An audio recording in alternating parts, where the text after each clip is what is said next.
It's been 2 months too long, but we are finally back to it. FIBA 3x3, getting ready for our 4th Masters of this abbreviated 2020 season. Kyle Montgomery, aka The Voice, happy, trust me when I say it, happy to be back on the microphone again, getting back to some 3x3 action with some of the best teams, some of the best players in all the world descending on. Really one of the best cities, one of my favorite cities, Doha, Qatar, the fastest growing city in Qatar.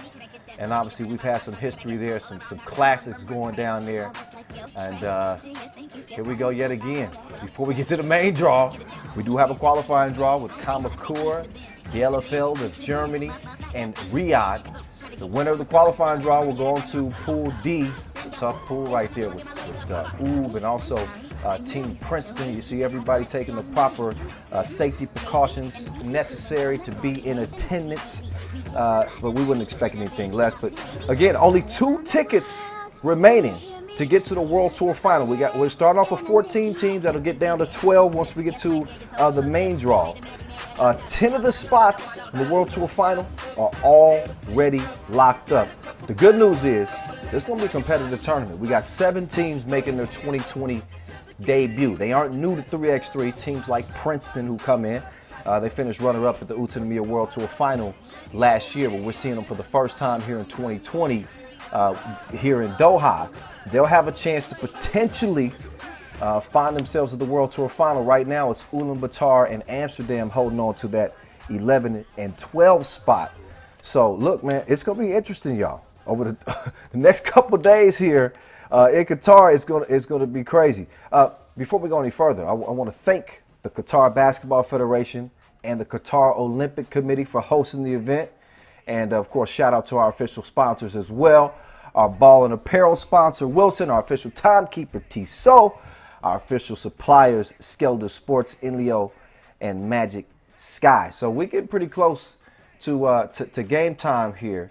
And as we look back over what has been, again, a crazy 2020 season, we managed to fit in 3 Masters in Hungary. This was at the end of August, early September.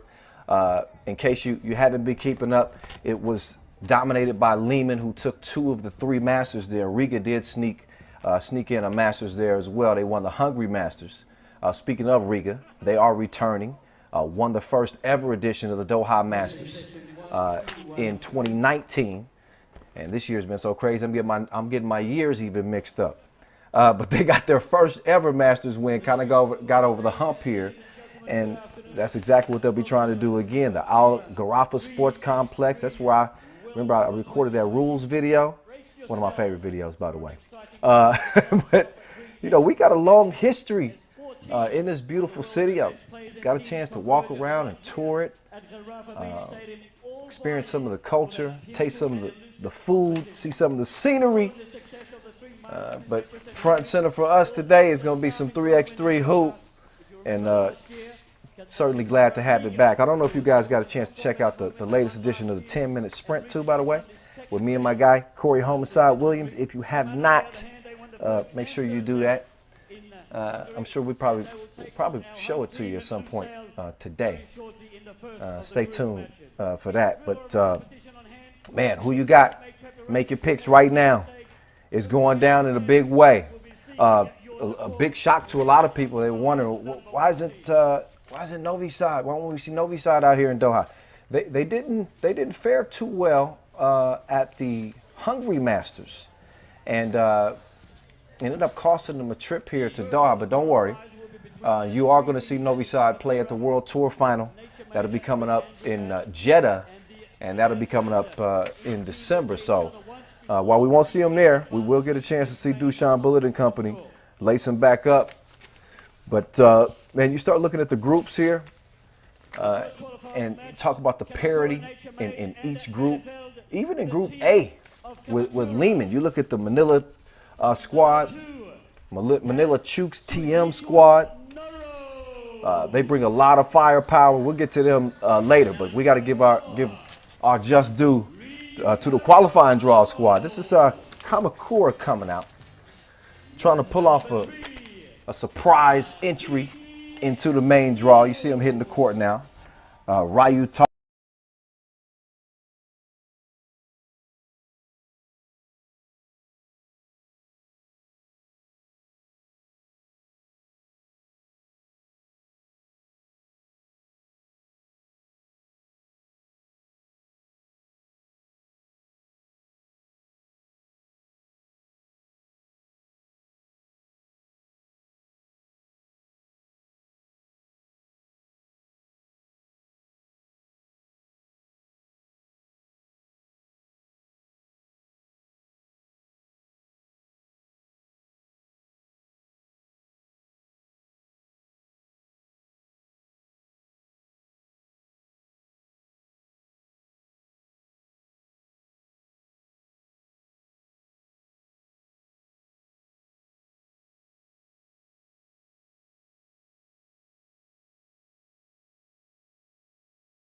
Nice ball movement here. That's a good look, but a miss. So now Kamakura. Quick ball movement, swings it over to the left wing. That's, oh, drip drop.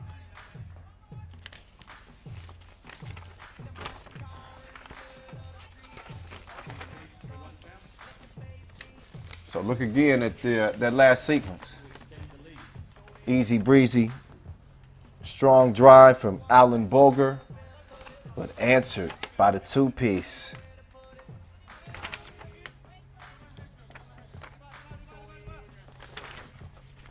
Ref Ed, Ref Cecilia, good to see you. Shout out to all my 3x3 family all over the world. Appreciate y'all bearing with us. We're working miracles. It's been a crazy 2020 year and season trying to manage things and make things work from across the world. So it's working so far. The little jump stop was working too. It's just, I feel fairly confident in saying it's a 6-3 game. Oh, 2-ball, right wing. The right decision. Good defense. Oh, look at the sharing. So all of a sudden, this thing's starting to get a little bit out of hand. Bielefeld putting together a couple of offensive sequences, shooting the ball well, and also moving the cookie too. 9-4 as Takaki Shimizu, 30-year-old, steps up to the strike, knocks it down. Quick feed, right down low.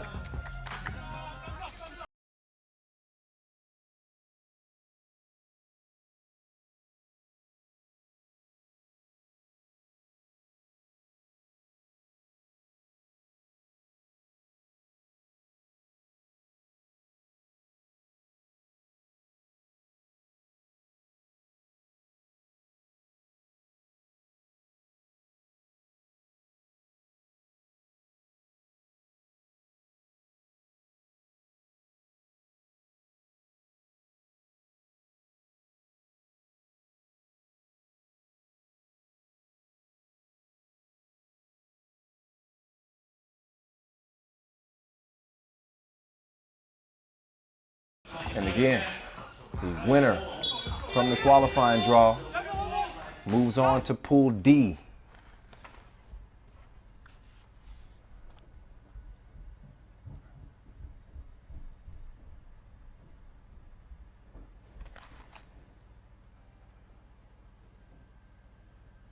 Some good defense here. Oh, watch your step.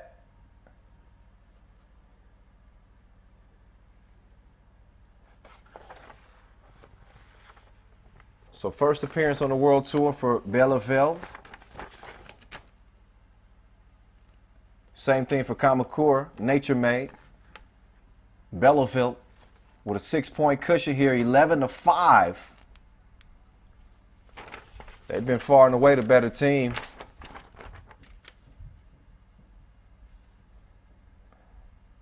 At least from what I've seen, past couple of minutes. Quick step. Take that with you. 3-point contest. 2-pointer missed. Recovered. Put back up and in as Tashitaka Umbayashi gets it to go. So Kamakura starting to fight back. Got to play better defense than that, though. Another easy crib. Turnaround hook. No sir. Rock cleared.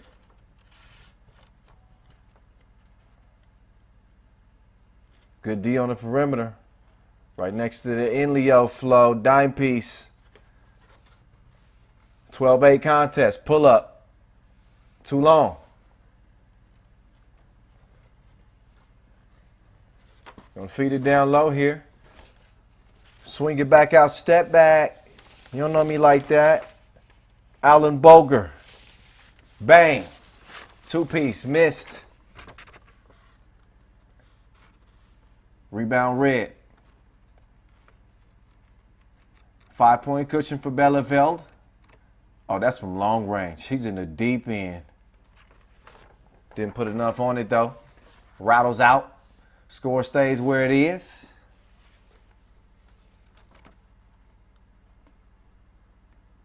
So both teams will get a breather here.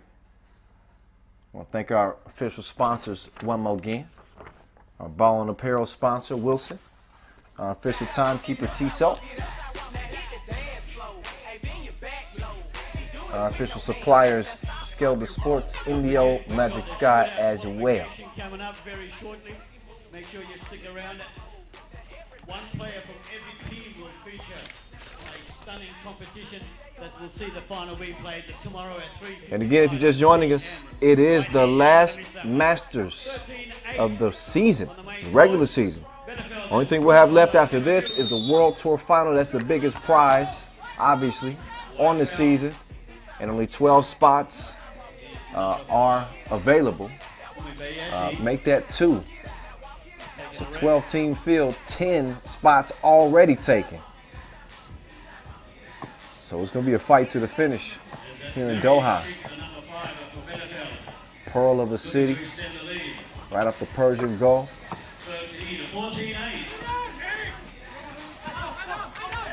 As the lead now is 14-8.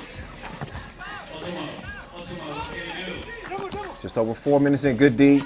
Got a hand on it. Right back out. Splits the D. Uncontested. Easy money.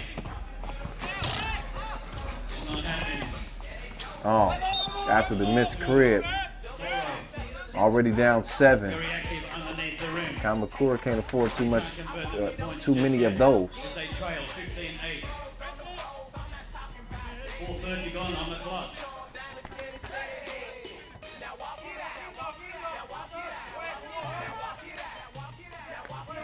So Bielefeld, we'll start with it. Through the teeth of the D, contact on the play. Take another look, the pressure that we see in Alan Boger put on this the interior of the defense. Young guy, 24 years old. That's actually Bastian Landgraf right there, 25 years old. The red machine flying away. Landgraf, after splashing the free throw, makes it a 16-8 game. Pull up. From long but short. It ain't that windy.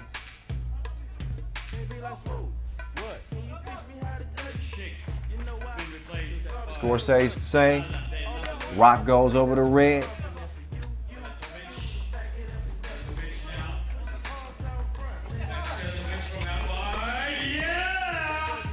Two toes behind the line. Tickles the twine. 18-8.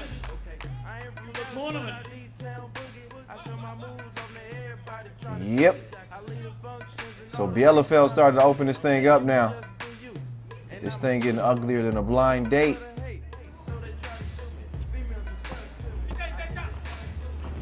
Just getting to the midway mark too, by the way. So we'll be keeping an eye for T-So fastest game, by the way, out here during this Masters. Oh, little pokey. Okay. 19-9. Kind of snuck me with that one. You know, I don't like judging the book by its cover, but it didn't look like I wasn't expecting a whole lot of lift from a dude with a buzz cut. But I'm pleasantly surprised. It's 19-9. 4.5 to play. Good patience on the shot, but couldn't find the target. Back down to the torture chamber. Down low, but it's missed. Saved. Still with Bielefeld. 2 from distance is a miss. Schick though. Rebound and score. Ooh. Ice hockey. But it's 22-11.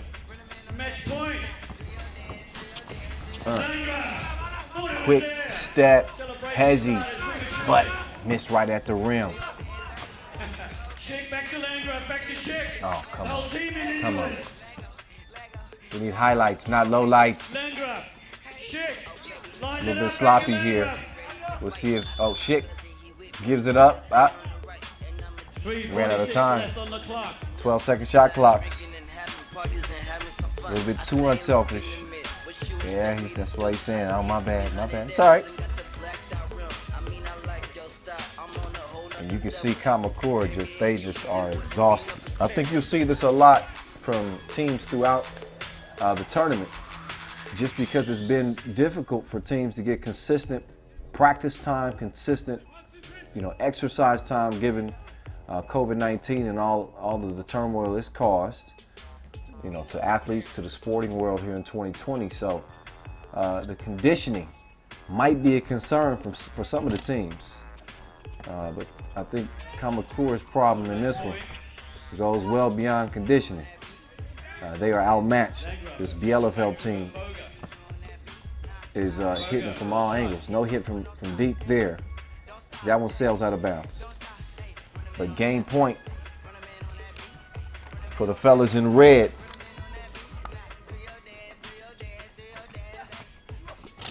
Nice piece of play by Noro. Tested layup, mate. It's a good look. It'll make the score look a little bit better. But this is going to be a done deal in moments. Maybe even right now. We'll see. Foul called on the drive that'll put Alan Boger on the strike. Boger can end it with a made free throw.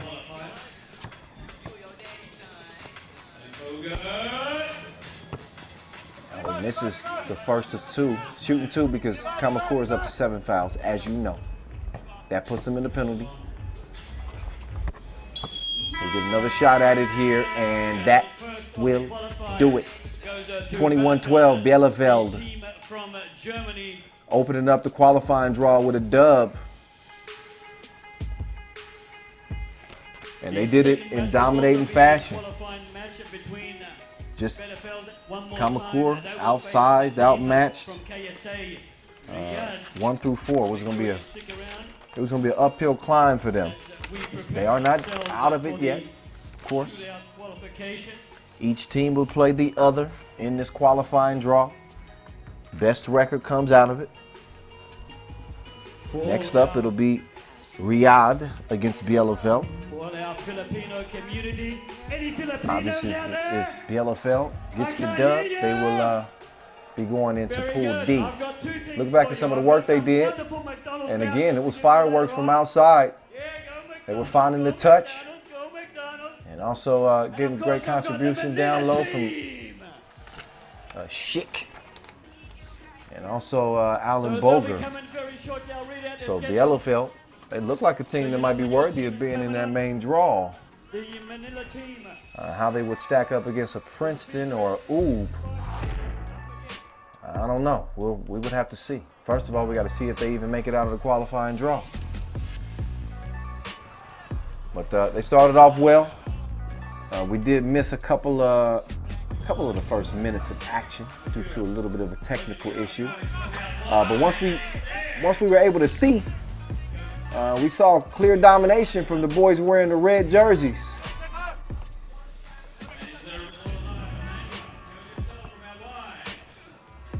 Alan Boger, Bastian Landgraf, Jamal Teletovic, and Marion Schick put it together in a 21-12 victory. And that's the one that capped it right there from the free throw strike. Easy work. And again, we'll see them coming up next against Bielefeld. I'm not against Bielefeld. They are Bielefeld. I remind you, it's 4 a.m. My time, LA. So in between time, in the meantime, in between time, we're going to have our first round of our 2-point shootout qualification. You know, the individual contest that we have each and every Masters, not only a 2-point shootout final, but a slam dunk competition as well. So, but man, we got a hell of a lineup here for the top 5 players in the world. You know names like Liezis and Kojic and Vasic, Lasmanis. For the top 5 teams in the world: Liman, Riga, New York, Harlem, Princeton. Once we get to the main draw, I'm telling you, it's going to be pretty crazy. I'll take a quick moment too to give you a little reminder. We've been telling you guys about these newly designed 3x3 balls with the beautiful Japanese art, and we introduced it at the World Tour Final last year. Not only are we playing with them all season long, they are available for sale. Go get you one. Go to FIBA3x3.com/ball right now, and you can buy the best ball in the business before they are out of stock. Christmas is coming up. If you celebrate that, go ahead and get you one, or give somebody else one. Also, make sure you get our official TSO FIBA 3x3 watch as well. It's the best looking watch I've ever seen. I've got one on my not on my wrist right now, but I got one. I forgot to put it on my wrist because again it's 4 a.m. Where I'm at. I can't even remember my name right now.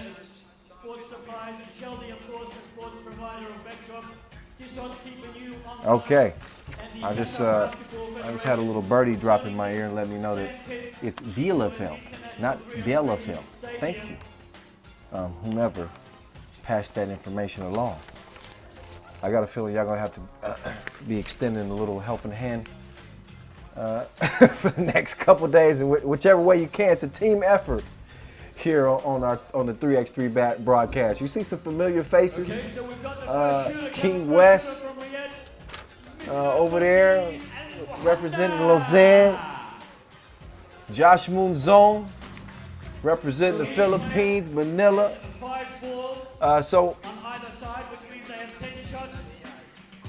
we're gonna get a good run at this, and I don't think I need to commentate them shooting just 8 shots, but I mean I can. No, but in the meantime, y'all enjoy this 2-point shootout qualifier. Once these guys get done and we get the tally of our first group, we will get on to our second game here in the qualifying draw. Bielefeld and Riyadh. All right, y'all sit tight. Enjoy the shootout.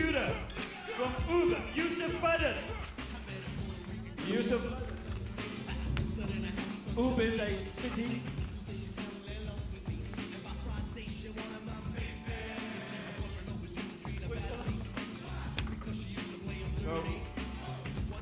Again, 30 seconds on the clock. 10 attempts. 5 balls from the left and 5 from the right. The first one goes out wide. Second one off the rim. Third one can't get it in. Fourth one almost there. Fifth one not quite there. 15 seconds, 14 seconds, 13 seconds on the clock. Badr yet to score. This one's in. Yeah, one. Almost there. Beaten by the clock. 2 for Badr.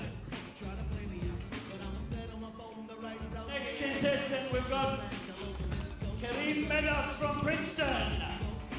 Princeton, of course, a college in the United States of America. Number 4 for Princeton. Same thing for you, Karim. 30 seconds on the clock. 1 out of 1. 2 from 2. 2 from 3. 2 from 4. 3 from 5. Not bad. 13 seconds on the clock. Plenty of time for Karim. 3, 4. Can it be 5? No. 5 and 6.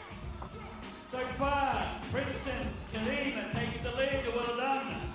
Next in line, with the Maldini.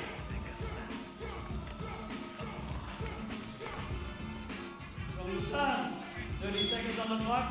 Here we go. Number 6. Karim feeling uncomfortable starting from the right side. Decided to do something different. 21 seconds gone, not one ball in yet, but he's got plenty of balls up his sleeve. 1 from 5.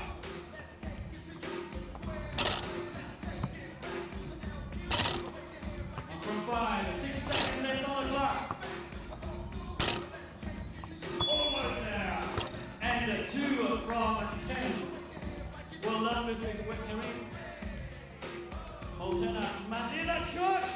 Please welcome your boy, Joshua Manson. See what Joshua can do. I saw him train here last night. He was on fire. 30 seconds also for Joshua as he makes his way to the first ball. Not quite there. Come on. Where's the Chooks fan?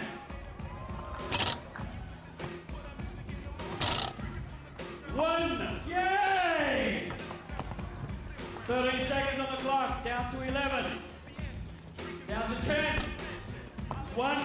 Only one so far for Joshua. Two. Make that three. You want to see four? And there's your fourth one. You got to get behind your boys.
How we do it. Oh yeah, this is how we do it.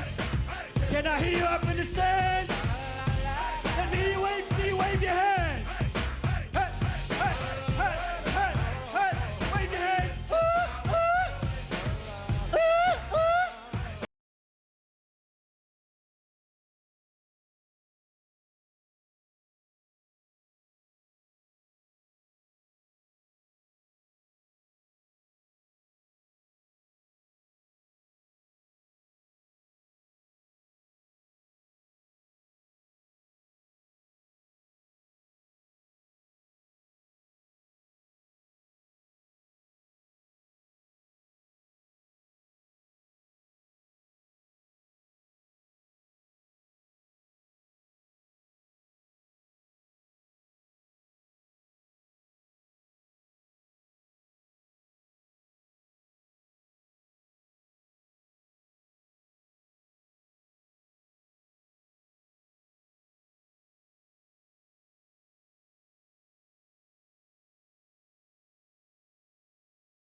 loudest.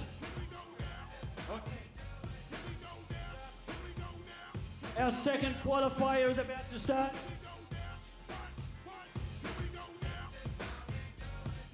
The first team, Team Riyadh, number 3, Jebel Al-Kaabi.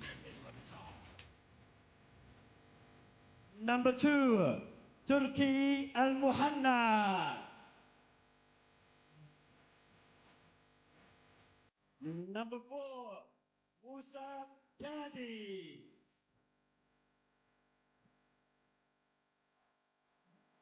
Number 6, Ali Al-Muhammad.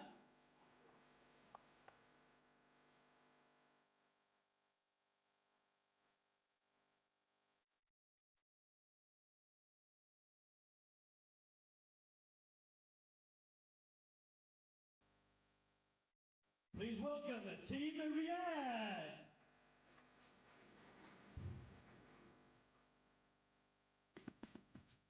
Team Bielefeld, please welcome number 2, Jamal Dalit Tobic.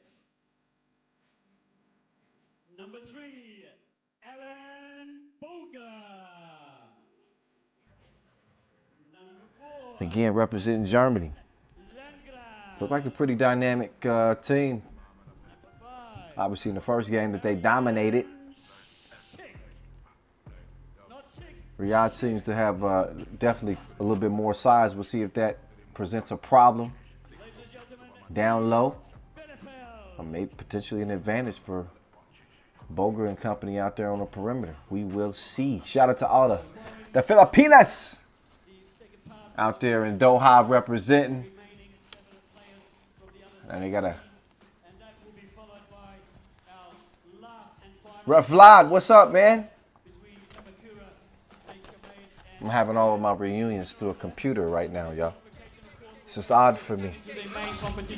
I miss my 3x3 fam. The tower right there. Al Muhammad stands 204. 104 kilos.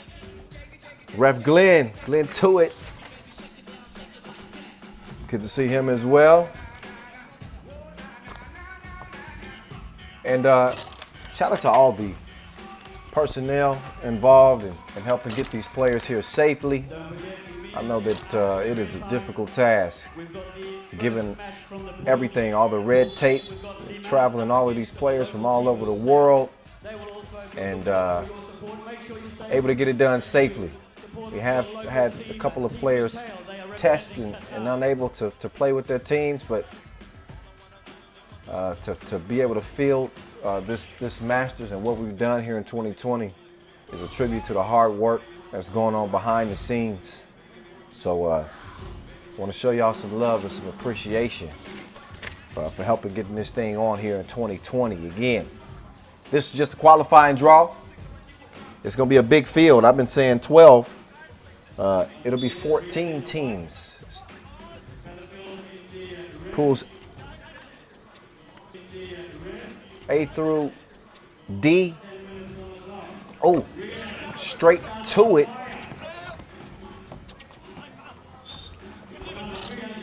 Off the miss. But Riyadh out front with a quick two-piece. Before you could blink, you just hear. It's my favorite sound. Shit. Foul on White. Called for a hold there. Probably gonna be a significant amount of holding with Big Schick. The Bear. All right, uncontested, easy money. Landgraf just cruised to the crib. Now can they, oh, okay. Contact on the shot. So, you know, did a good job staying in front of Al Muhammad. But couldn't prevent him from drawing the foul. Okay, make sure everybody's set. We good? Okay, Ref Glenn. One, shoot one. 2-2 game. Al Muhammad, shooter's touch. Rattles in, 3-2. Let's see how Red responds. Schick testing the deep end. It was too deep. He needs some floaties. Stays a 1-point contest. Stay on your feet. Leads to a good look from the corner. Couldn't cash it in. Nice follow, though. Oh, weaving through the lane with the fillet at the rim. So Landgraf making an impression early on for Bielefeld. That's Musab Kadi. He got that last follow for Riyadh.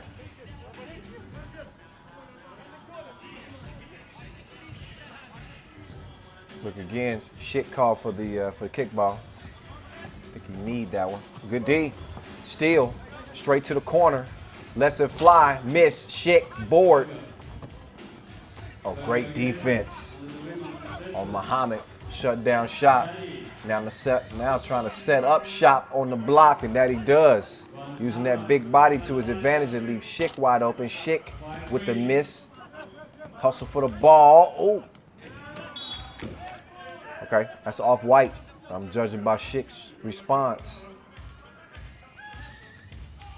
But a good hustle, nonetheless. Now let's see for ourselves. Oh. Okay, yep. Good call, good call. From the logo, no sir. 5-3. Bielefeld trailing Riyadh.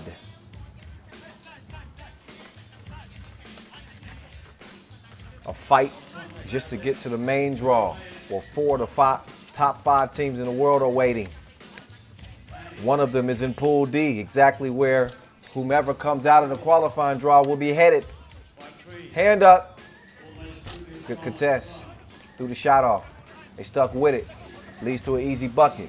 1-point contest.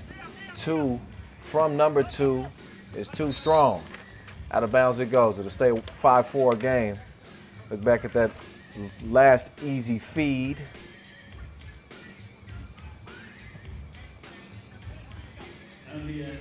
Boger will start the possession. It gets down to Schick. Oh, Schick missed it point blank. Score stays the same. Al-Mohana, step back, got some space, but couldn't give him a taste. He's gonna get another look, drives right, no defense, leads to the score. Then the scoop missed, but a foul on the follow. And that'll put Alan Boger back on the line. Boger had a little poke that first game. I wasn't expecting that type of explosiveness. I like surprises.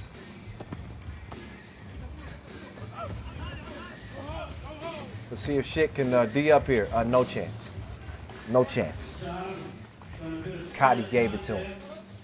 7-5 game. Oh, long. He eating from the logo in Leo? 7-7. That guy's shooting like he got a scope out there. Got a little sloppy with the ball.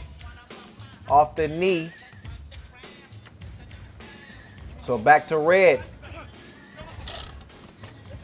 And Bielefeld is in front now. Do your dance, young fella. Splashing like a bird bath. Oh, but stay on your feet defensively. And Musab Kadi didn't do that, so Schick made him pay. Oh, wait a minute. That escalated quickly. Wait a second. Get me out my couch here in LA. What you got to put that down though. Oh, come on. Julian DeBove is going crazy right now. He's going crazy. He had that one marked in the top 5 plays. Hey, but man, Musab Kadi. How much time we got left on the game clock? We got enough. We got enough time to see at least another one of those attempts. Man, he got bounced to spare. Keep an eye out. Keep an eye out. We might see something nasty. Right now, we're gonna get a chance to see what his free throw game look like. The hops look good. The finish, not so much. But the explosion is there. Okay, free throw, drip. 10-9. Down to Schick. Oh, weight room. Goes himself, a very slick shake. 10-10. Got a great hand, got a great Oh, two-piece, tipped. Oh, nice setup. Beautiful wraparound dime. Up fake, leads to a good look. Flat shot though, front rim. over the head. Sensing a little bit of advantage here, but he lost his footing, so Al-Muhanna is unable to create. Looking again at how that went down. Good hustle. Track down the tip shot, drop the dime. 11-10. Schick kicks it out. All by himself. Couldn't cash that thing in. Ooh. Pull up, mid-range. Nice touch there. Shaber Kabe.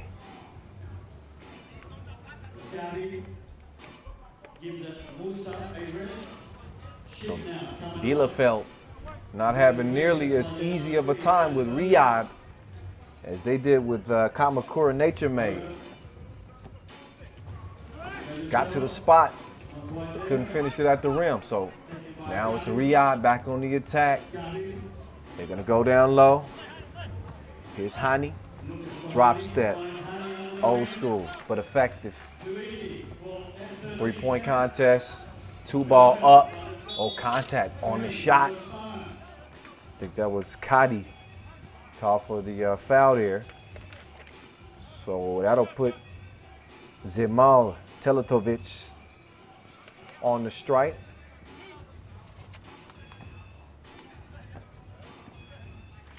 Zemal, oh, the rim played him.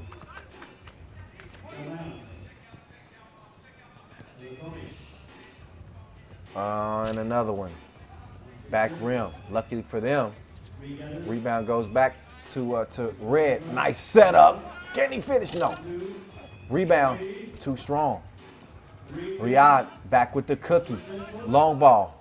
Rattled out. Sky for the rebound. Bump and a bucket. I see you balling, Musab.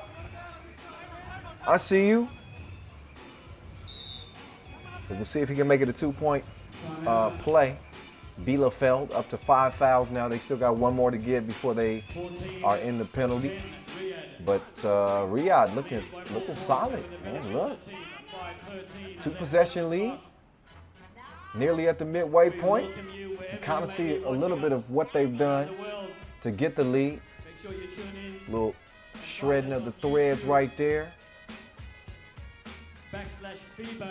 We've been seeing the Germans get to the rack at will.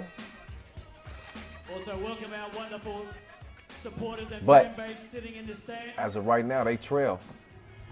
Lead could be at 5. Oh, long miss. Got the rebound, still couldn't convert it. So they just double dared him to shoot it. And he gives them 2-piece. So thanks to Alan Boger, game's just a little bit closer.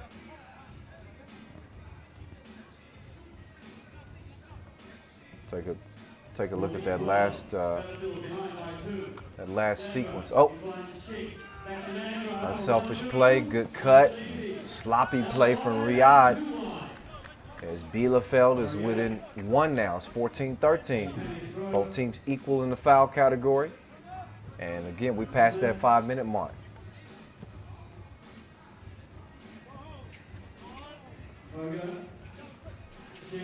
Seeing a lot more off-ball movement from Bielefeld as opposed to the Riyadh. They're relying on the athleticism of Musab Kadi.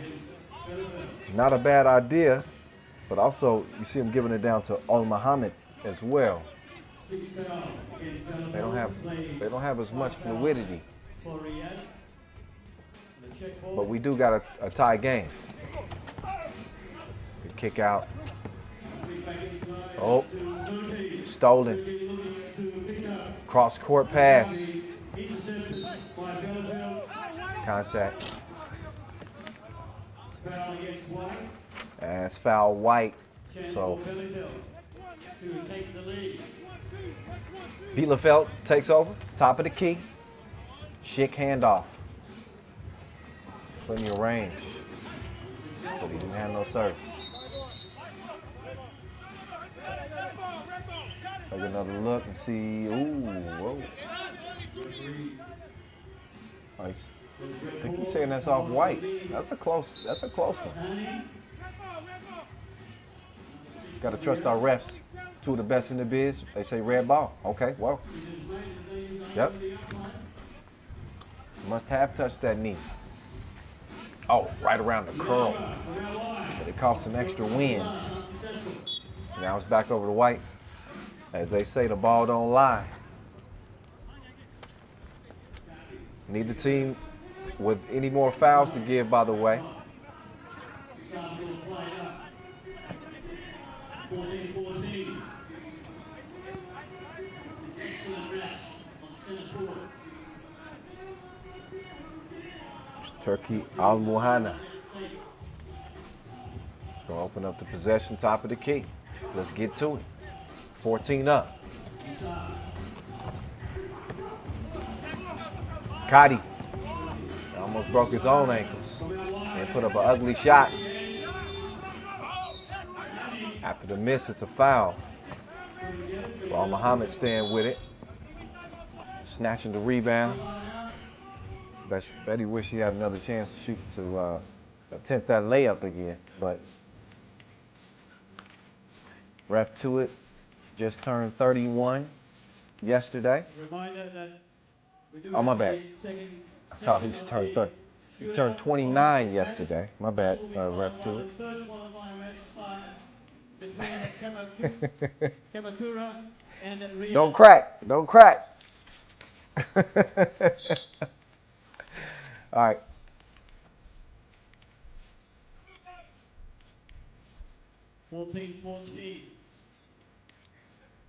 So that was the seventh foul, which puts Bielefeld in the penalty. Let's see if the big fella can put a couple down. 18 reaches 21 before that.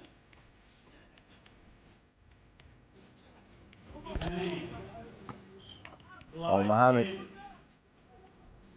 gets the first of two to go. Let's see if Hani can hit the second one. And he does not. But good hustle. Hustle is down, saves a new possession for his team. The pull up, too strong.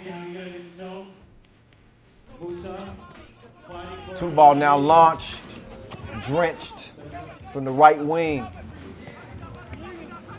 So a big hit there from Teletovic. As Bielefeld is in front, 16-15. They get a dub here. They will be heading to the main draw. Drive kick. That ball constantly moving. Leads to a good look from the corner. And it's wet. 18-15. Bielefeld in front. And Al Muhammad. He's going to make it a one-possession game. But, man, defense turns to offense just like that. You need a reminder. Just think back to that rules video I recorded out there in Doha a few years back. In a blink. And if you get caught sleeping, you'll get splashed in the face.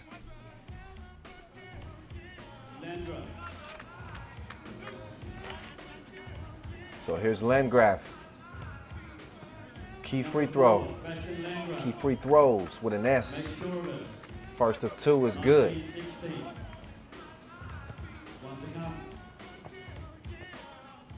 Point game now for Bielefeld. They are in the driver's seat as the momentum has shifted. Up 4 now. Oh, halfway down is a good look, but Kabe couldn't get it to go. Now all they need is 1. And by they, I mean Bielefeld.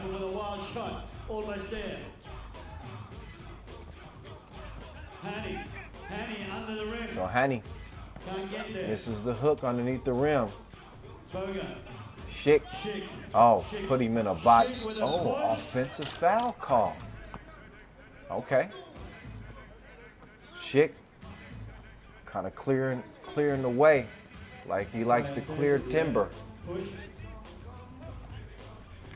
Can't do it on 3x3 court. Check. Oh, shit.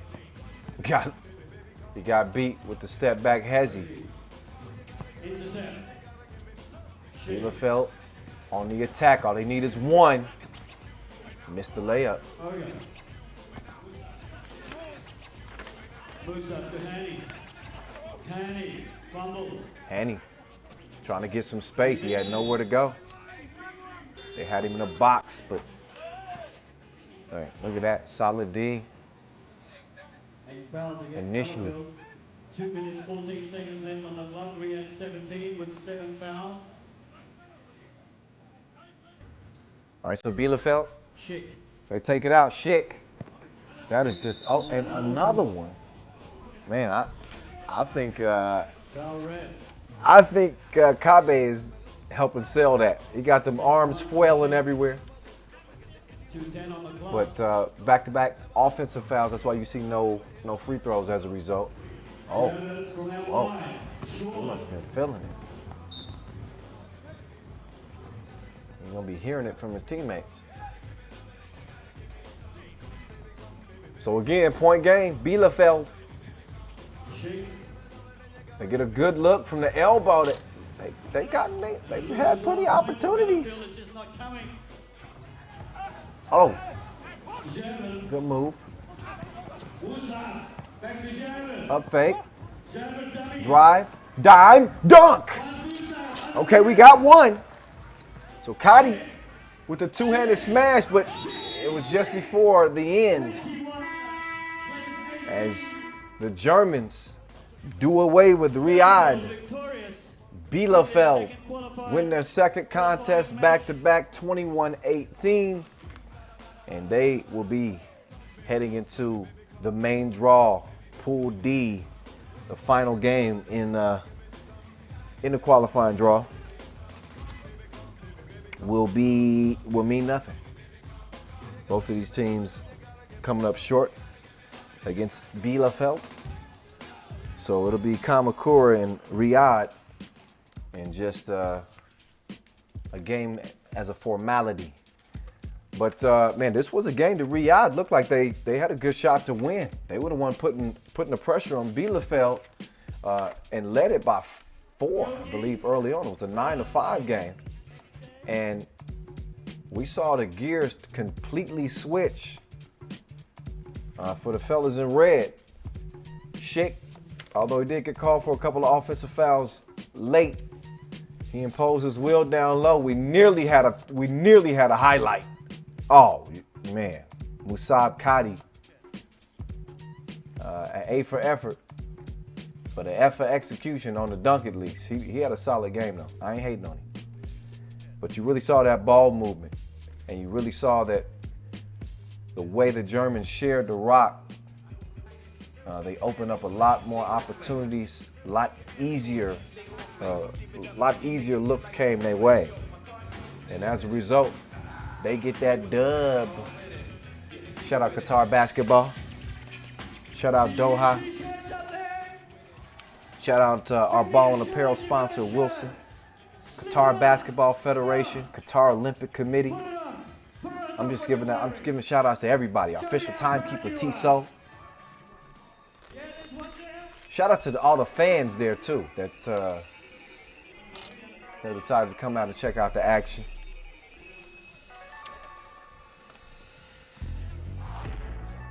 We had our first World Tour Masters in Doha last year. They beat Riga in a 1-point finish in the final. Y'all remember that one?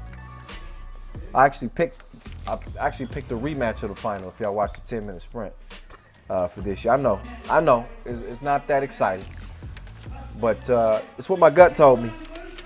We'll see both Liman and Riga in action later on as we get into the main draw. We're just getting warmed up. I'm just waking up, literally. I can't lie to y'all, it's 5 a.m. Where I'm at in Los Angeles. So hopefully by noon I'll have the cobwebs shaken out.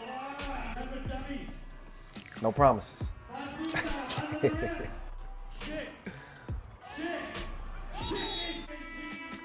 So we will have another round of our 2-point shootout qualifying before we get to our final qualifying draw game. It will be inconsequential on the main draw, which means it don't matter what happens.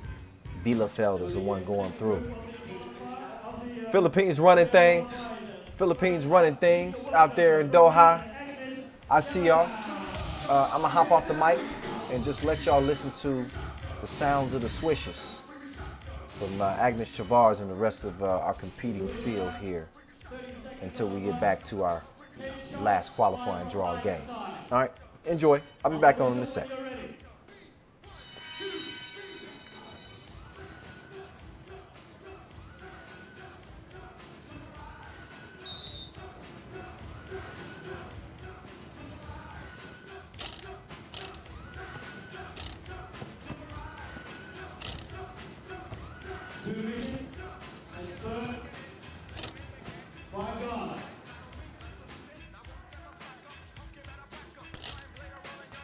That's the first one.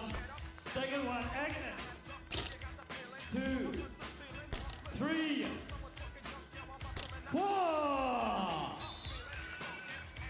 Struggle first up. Here we go, the second one. Please welcome Yoyogi and Crayon player Spencer.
pressure.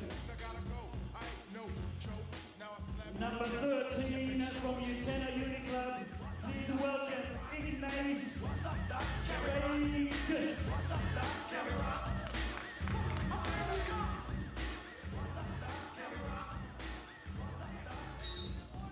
Got a little class for you, Ignace.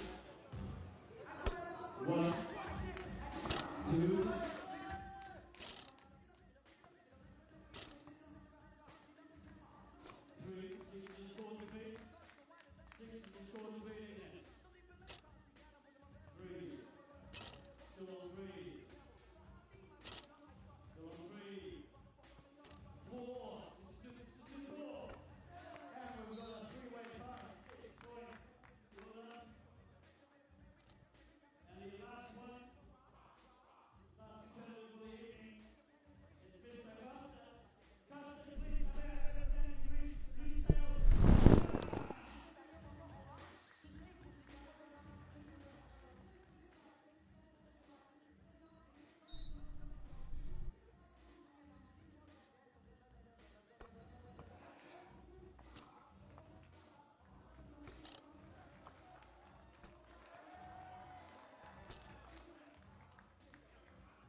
Before we go into tomorrow's final.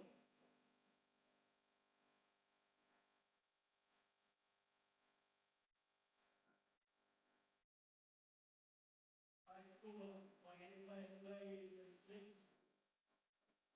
from 10.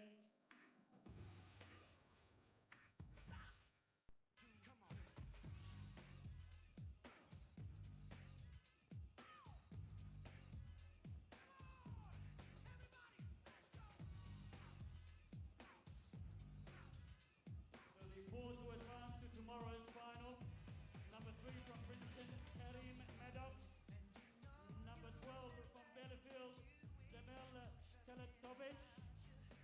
Number 13 from Utena Uniclub, Ignace Reyes. And number 14 from Lusail, our local boy, Konstantinos Vladis.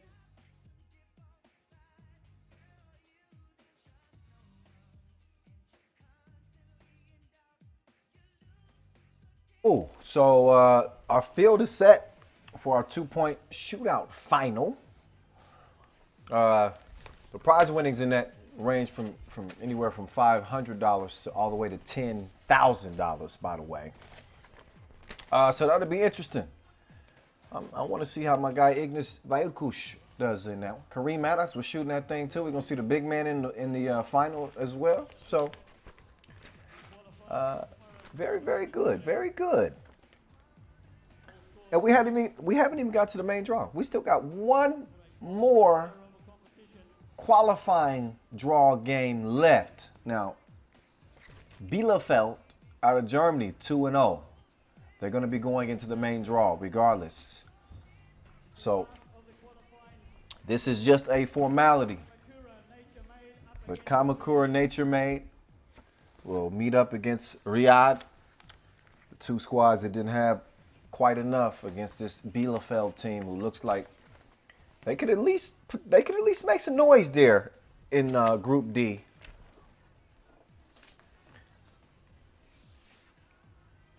We can get another look and see if my guy can put one down on somebody. Musab Kadi, MK.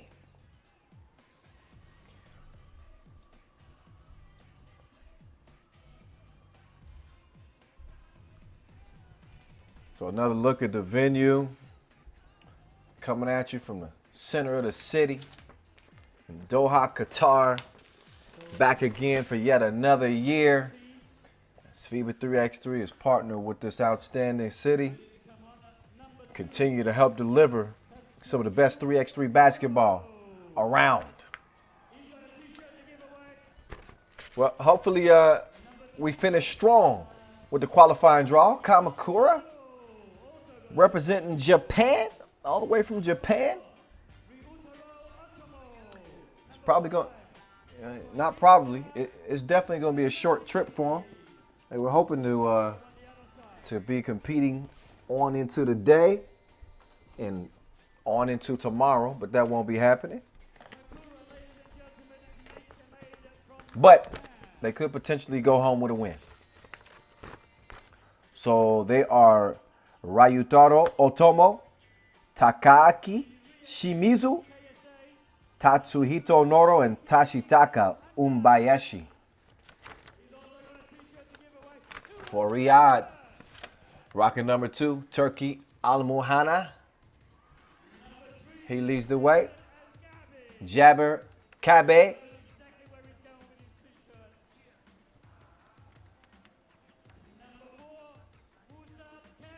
Musab Caddy.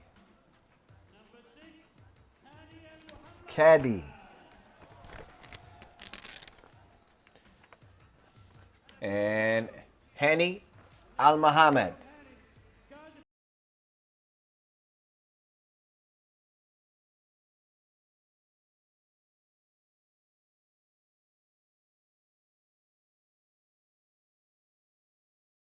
So there we go. The names a little bit, they don't match up, but you see, you know everybody who's who, what's what.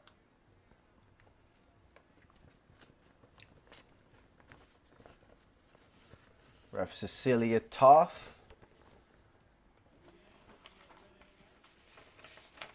Representing for the ladies. Had a great article written up on her this summer. I believe on FIBA3x3.com. Talks about her journey into transitioning from a player to now refereeing and becoming a part of history. So a lot of love for Ref Toth. She's back out there with Ref Vlad, and they will officiate this final qualifying draw contest.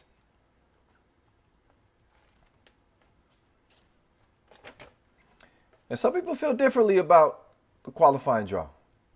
Some folks feel like a team that comes out in the qualifying draw actually has an advantage because they're warmed up. They got the blood circulating. They've got a couple of games under their belt heading into the main draw. Some people say that it's much more difficult to come out of the qualifying draw because you exert so much energy to win those 2 games. They're elimination games essentially.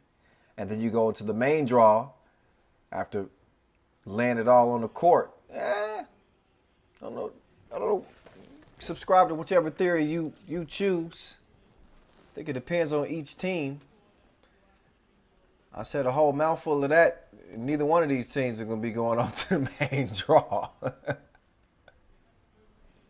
But we will see if Bielefeld can be that team.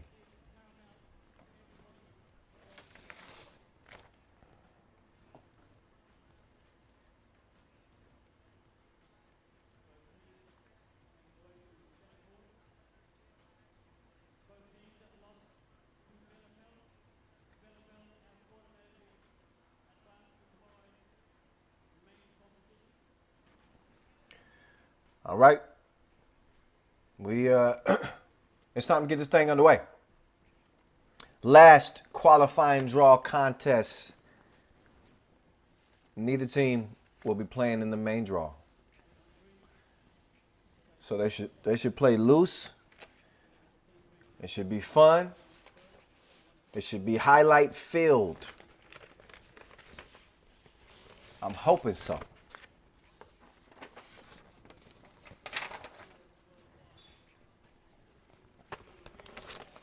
All right. So on the inbound, it's deflected out of bounds.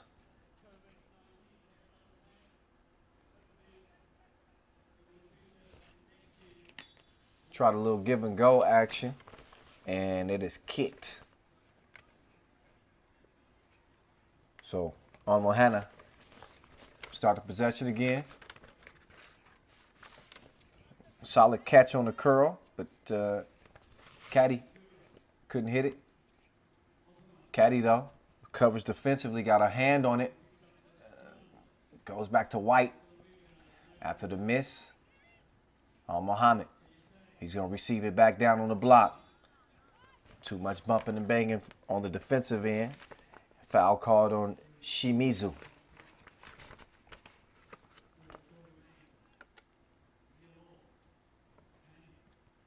Oh, the big man. Little change of direction. Cross. Oh, tied up. Call for the foul. Tell you, like to see a little bit more mean from Henny on Muhammad. He definitely got the size. You know, he could dominate a matchup like this. Oh, they try to work the back door. They do. Great. How do you sneak that pass in there? Beautiful setup. Then the rebound. Caddy crossing baseline. And a blocking foul called. So Caddy saw the quick step. He's sniffing that iron. He's trying to get to that rim.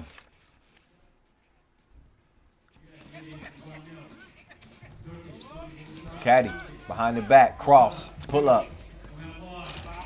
Nothing. See if Kamakura can get on the board here to get a good look from the left wing. Miss. Rebound back to him though.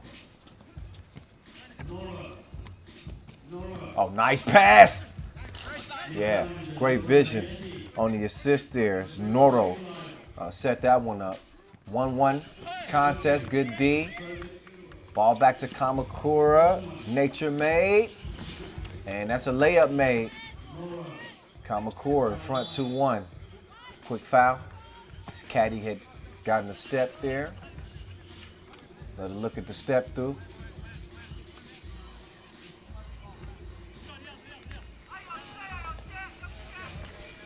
Both of these teams coming up short against the Germans from Bielefeld.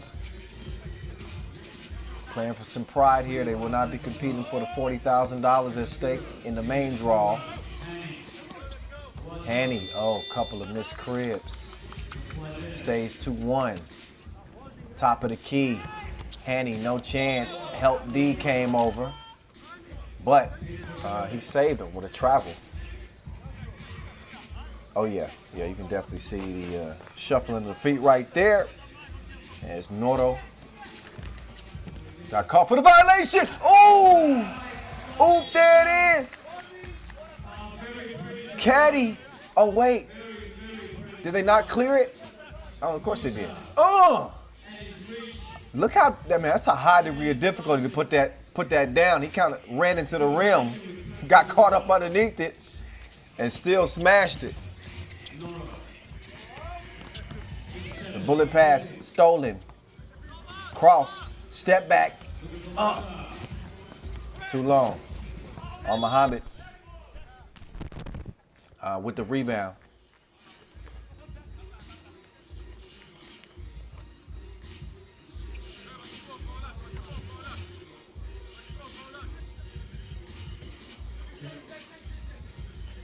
So look off the D from the logo.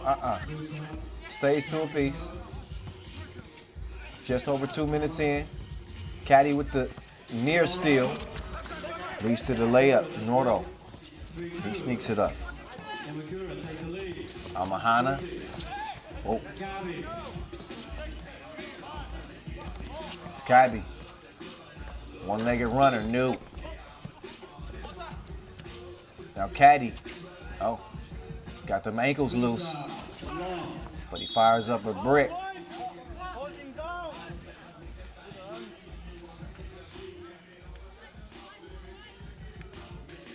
So Caddy's out. Cat B is in. Try to get it to Henny. Nothing happening right there. So nearly 3 minutes in. It's a 3-2 game.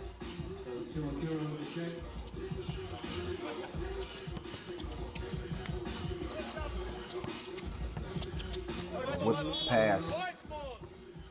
Deflected. Good defense. Good idea on the pass, too. Defense able to meet him there.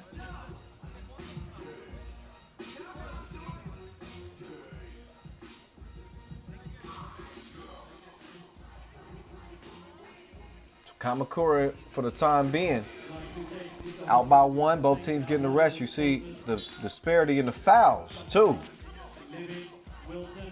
5 fouls to none.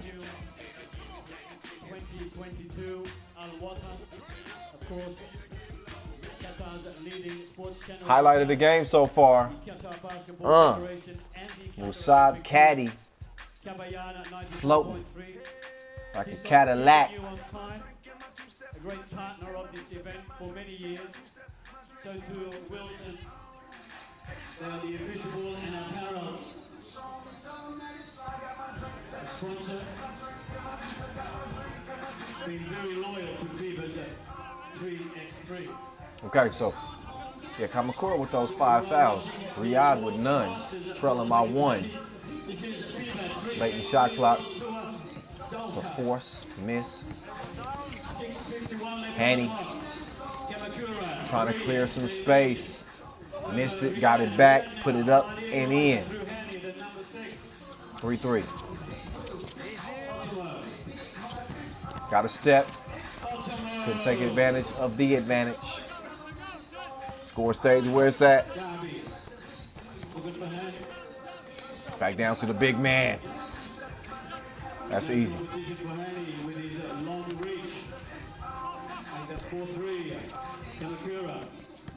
Oh, nice touch pass. And 1. Look again. What's better, the pass or the finish?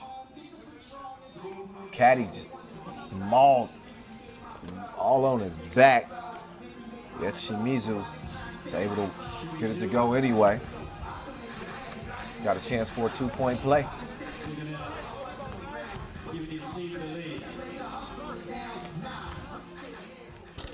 Rattles out. Back down low. Giving a heavy dose of Al Muhammad. Too much protein on that pass. Rocketed out of bounds. Final game of our qualifying draw in a 1-point contest. Looks like it's going to be close. Like the swing through. Rebound. Great nose for the ball. Lusail caddy has the board again. Riyadh leading 6-4. Oh. Spinderella. So Al Muhammad showing a little finesse. Oh, get that mess up out of here. Lusail caddy. Take your stuff and leave.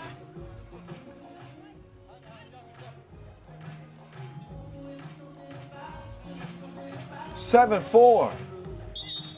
Caddy with his own personal highlight reel here in the qualifying draw.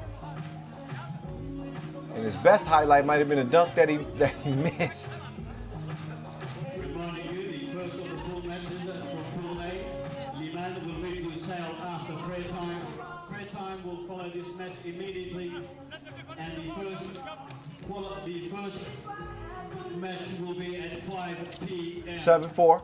That will be followed by Pending. Riga. The miss, then the make. Yoyogi. 2-point game now.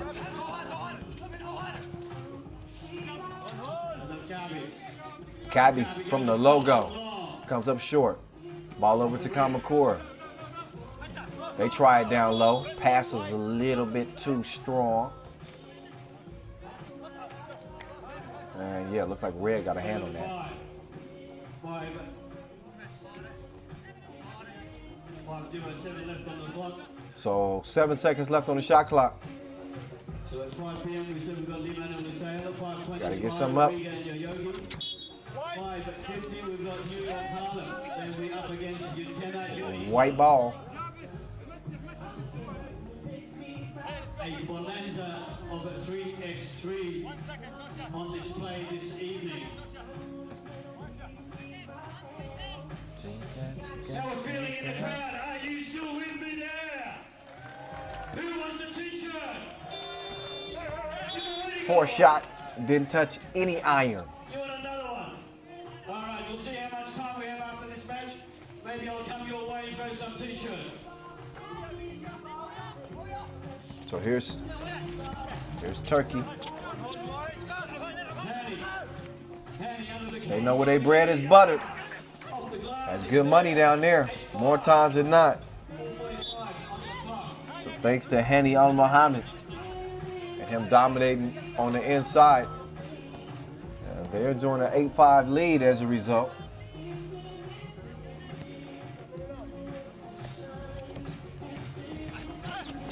Good D. See if the big fella passes up the shot. Oh, unselfish play. Leads to a double from the right wing. 10-6 after the layup response. Still, Kamakura leads to a good look. But the two from Noro, it's a no-go. 10-6.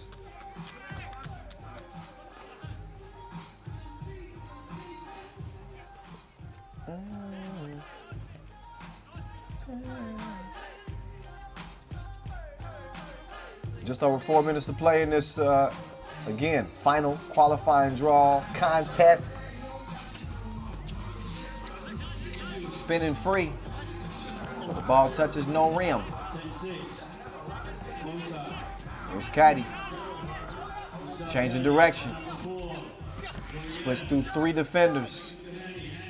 Leads to a good look, and Cabby bottoms up. A dozen to a half dozen. Nice setup. And Bayashi on that last score for Kamakura. First 21 wins. I don't suspect that we will get 21 points out of either one of these teams, unless they heat up significantly. Well, who knows? It might happen.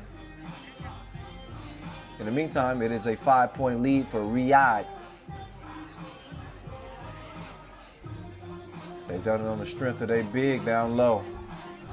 It's Hani Al Mohammed has had his way with the smaller Kamakura squad. They haven't been able to level the playing field with efficient shooting from long range. That's typically what teams do to counter a big that's dominating. They have not done so. A couple of fouls on Riyadh, 5 on Kamakura. They take over with the cookie, top the key. Foul on the 2 attempt. Gotta stop the clock.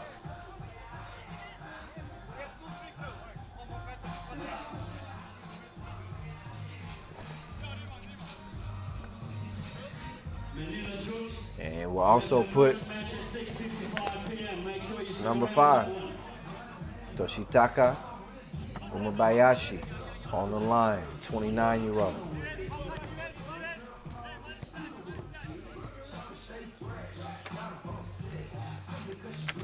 And bottoms.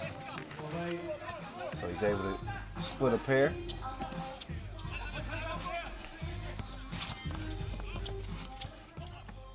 Caddy almost lost it.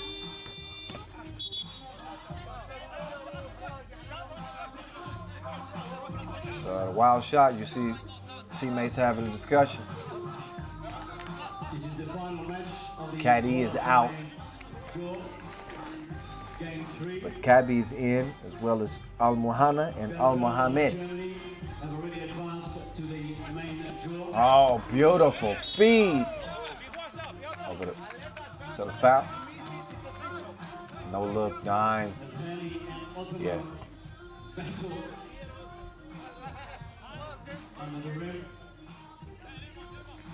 So a foul in the process of the shot.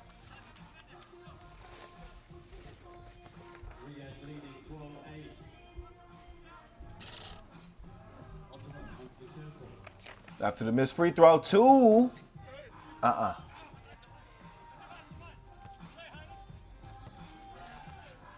Hanny. Oh. Did a little two-step there, didn't he? Back down to Hanny. Drop step. Oh, yeah. Yeah, that's just abusive.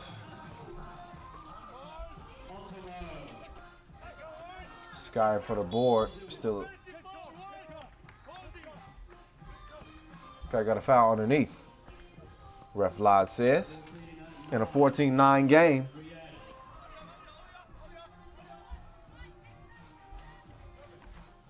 Good call. Offensive foul. You ain't gonna get away with that. Cabby fires away. Straight out of bounds.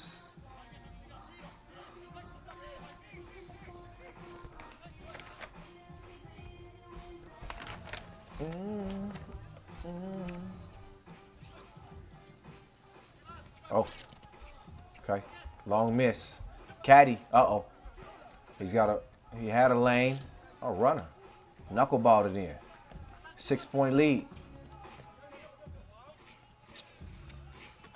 Oh, that's a nice give and go. Kamakura, they've shown some signs. Caddy. Until they want to set him up. Instead, one-legged faders. No go. Almahana couldn't get it to go. And I believe that's lost out of bounds off White. Yep. Over to Riyadh. Oh, they no. Hey, he's on a different level. He got hops like Michael Jackson's ranch. He never land. Look again. He caught a body too in the process. Yeah, he gonna have some people in his mentions. Follow that man. I don't even know his IG.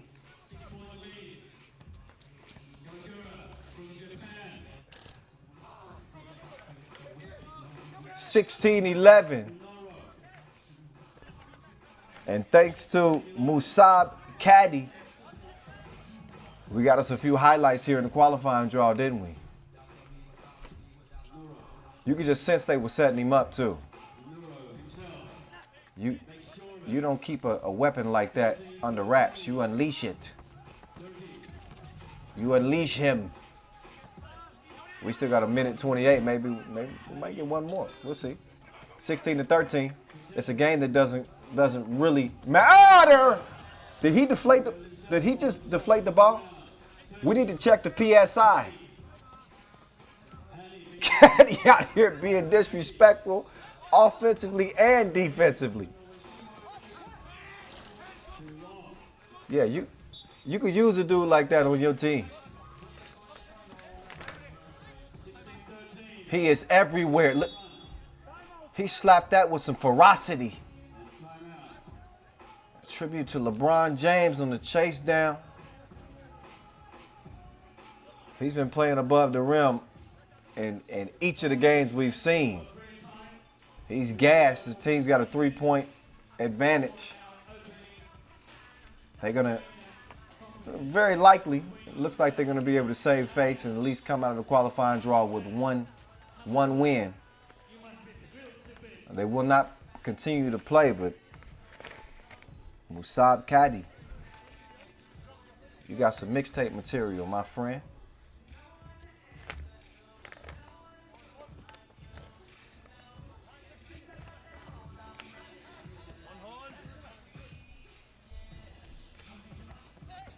Good look.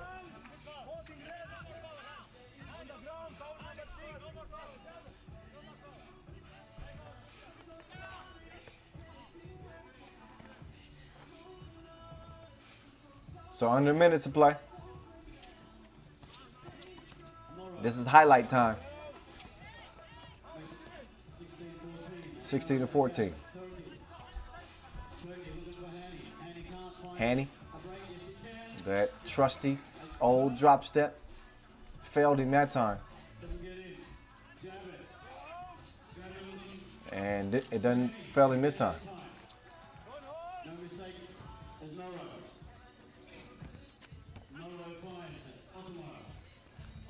So, Ultima cruises in. Under 20 seconds to play. And we're trying to get Hanny another bucket. But it was just out of reach. 17 plays 15, 17 seconds on the clock. Long ball. That would have tied it. Instead, rebound goes to Caddy. And they quickly foul him. He would be shooting 2. 7th foul on Kamakura. Kamakura NatureMade.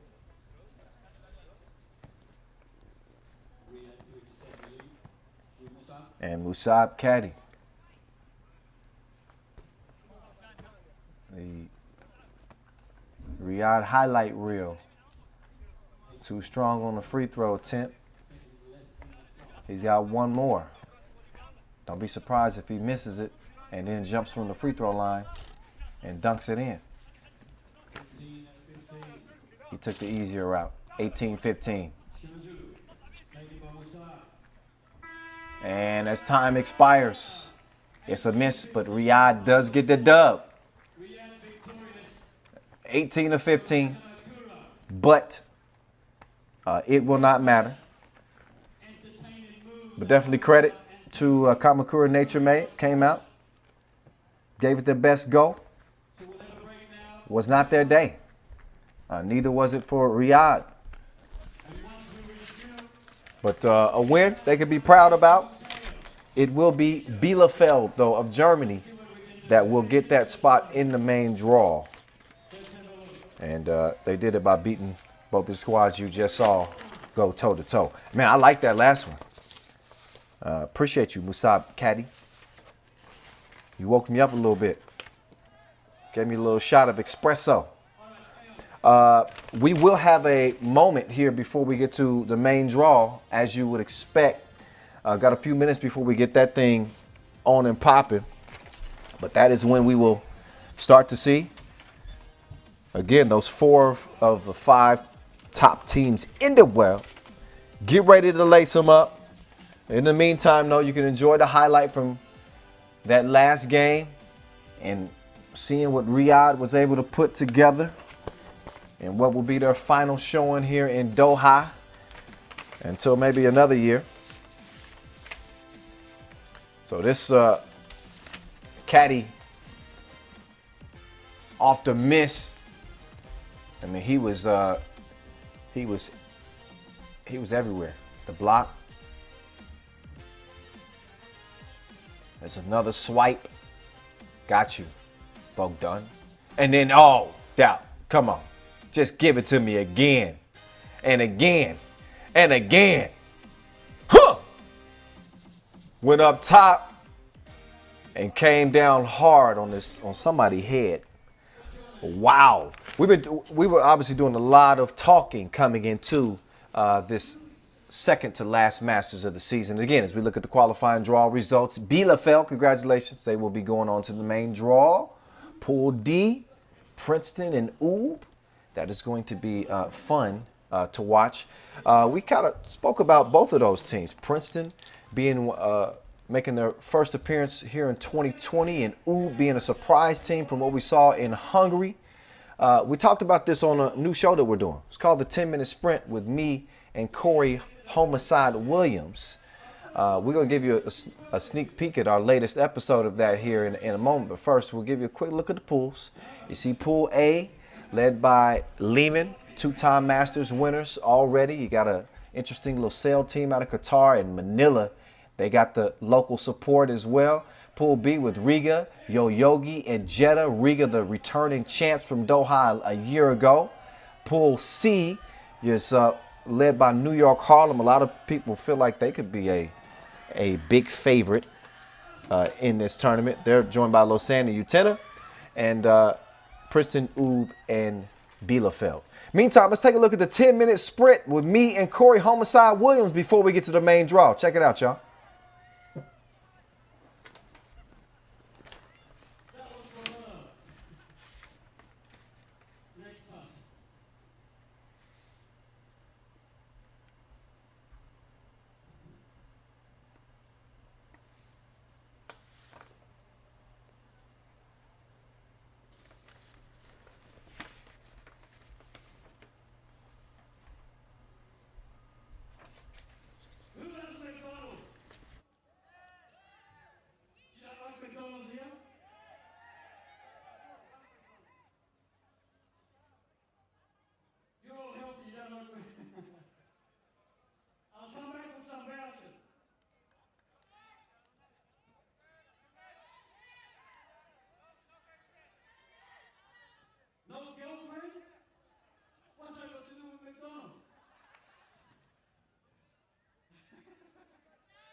McDonald? You have a daughter? Where? That could be anyone's daughter on the front. Are you trying to go, come on, I've done that. McDonald's. Where's my McDonald's vouchers? Let me see how many McDonald's I have.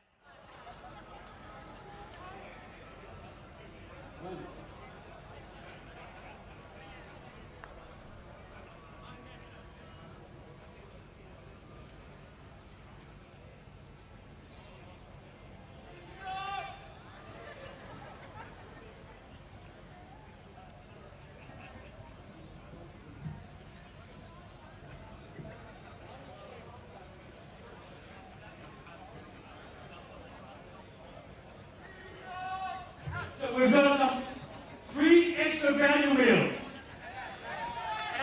and some free Happy Meals. So where's the lady with the picture on her phone for her baby? I'm coming up there, just wait.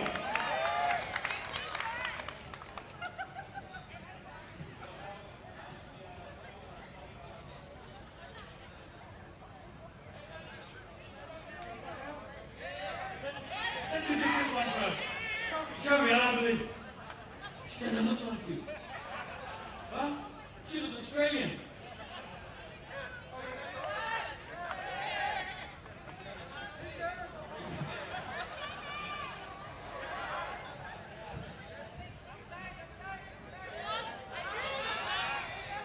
What's that?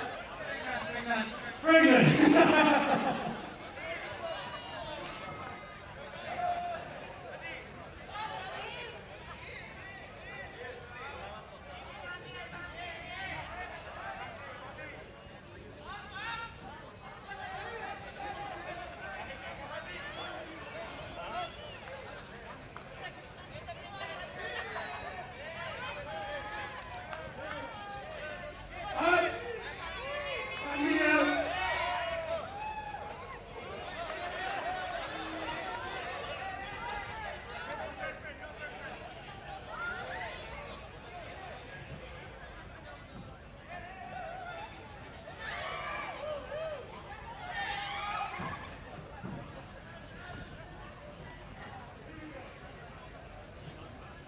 Who's hungry for McDonald's here?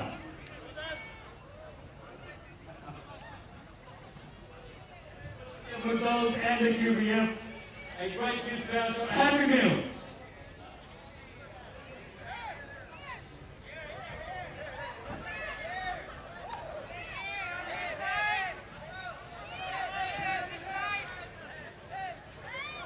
Extra value meal.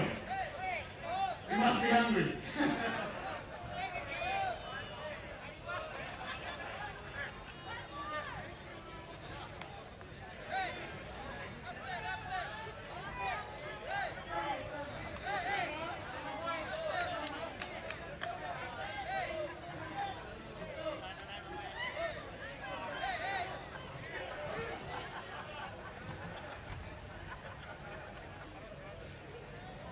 I've got about 1,000 of them to give away, so don't despair. You need to come tomorrow, I'll give the rest out. Alright? I have 1,000 of these vouchers. Make sure you join us tomorrow. Okay, we'll start again tomorrow from 3 p.m. for the quarterfinals, semi-finals, and the final.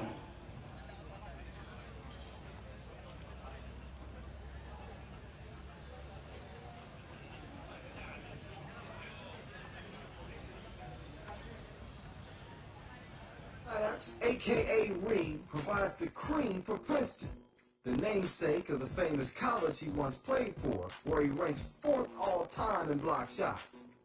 We went from the worst team in school history to the best team in school history in our 4 years, and everything that happened in between, we had to grow, we had to fight, you know, speaking about Dan and I, but our whole team and all the coaches from that program, I think that was really life-changing, having to go from being absolutely awful and take it amongst ourselves to get better, to become, you know, the best and have one of the best records in school history is like a growing experience that I'm not sure if you can really replicate in any other way. There were ups and downs at Princeton, but he learned important life lessons there alongside current teammate Dan Brady. Turning around when you're so used to losing for a whole season is something that you have to do together. There's no really one individual that can really do that. But Dan is someone who is extremely vocal and extremely competitive. Was definitely at the forefront of that, as I tried to be. And being able to think back to the lessons that we learned in Princeton is, the same principles apply. You have to fight, you have to work with your teammates, win or lose together, no matter what. And I think that having the team Princeton name on these jerseys is a great reminder of all those things. Touring the world and playing 3x3 with my Brady's has been a dream come true for Ring. No matter what he does or how Dan he can be, you're never going to find like a better friend or a better teammate to play with and share experiences like, playing all over the world for 3-on-3 basketball together on these crazy, weekend trips, of course with Craig Z, Damon and Robbie as well. It's a dream come true. In his first year on the world tour, Reem has provided plenty of meme-worthy highlights, but admits he's still learning 3x3 ball. It's the most physical form of basketball that I've ever played. The way that the 3-on-3 game is, and I would say also the competition of guys who've been playing this for a lot longer than we have on the international stage has forced us to learn quickly and I think play the way that FIBA 3-on-3 is played. I'm still learning. I don't know what the ultimate form of my game will be, but it's going to be some combination of driving and shooting,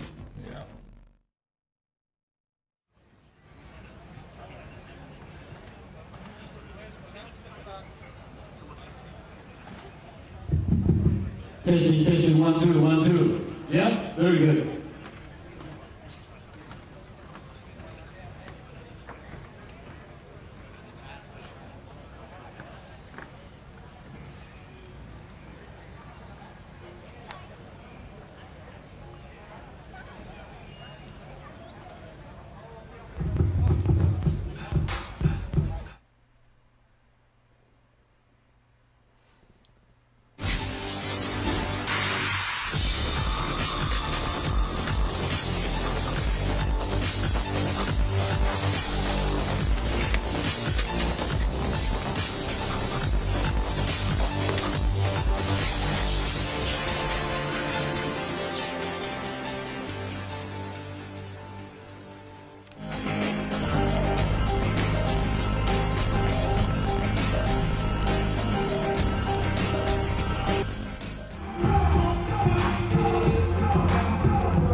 Site of our fourth Masters of this 2020 season. It's the voice, Kyle Montgomery, back in your ear. We're back again in Doha for the second straight year, although I'm not actually physically here. I'm broadcasting live from Los Angeles in my home. It is bright and early, 5:56 in the morning. I need some coffee. No, we having a good time. I think the qualifying draw was enough of an espresso shot to get me going. Especially, did y'all see Caddy, what he was doing defensively and offensively? Anyway, here's the pools, y'all. And again, the field has been narrowed down. There's only 2 spots remaining for the World Tour final. We have 7 teams that we're seeing for the very first time here on the tour here in 2020 in this Masters. So again, 1 through 10 is already set, but there's potential for one of the 7 newbies to 2020, that is, if they make it to the semifinals, to jump either Ulaanbaatar or Amsterdam, who hold on to the 11 and 12 seeds. That is what's at stake. The Filipinos up in there strong, representing. I'm sure they're anxious to see Manila come out here. Manila Chooks TM. They're going to be hooping in Group A. Also, the local squad, Lusail, they'll be lacing them up against Liman. Before we move any further, we must show some love. We want to show love to our ball and apparel sponsor, Wilson. They help make this thing happen. Our official timekeeper, T-So. Our official supplier, Skelder Sports, Inleo, Magic Sky. And a big thank you for the Qatar Basketball Federation and the Qatar Olympic Committee for hosting the event. And shout out to all the fans in attendance there as well. Kind of odd for me to see. It looks like they're heading to the evening. in Doha, and the sun hasn't even come up where I'm at here in Los Angeles. Just an interesting dynamic. Me broadcasting from my couch, really a chair. we got it working. As long as y'all can hear me, and as long as I can see, then we in the game. It's been one of those years. No, not one of those years. Let me not even front. This has been a year unlike any other. We've done our best to kind of weather the storm here with FIBA 3x3. I mentioned earlier it's our 4th Masters of the season. We fit in 3 Masters within the span of 8 days in Hungary, starting with the Debrecen Masters, which you're seeing the winners of that Debrecen Masters hit the court right now. Liman, who took 2 of 3.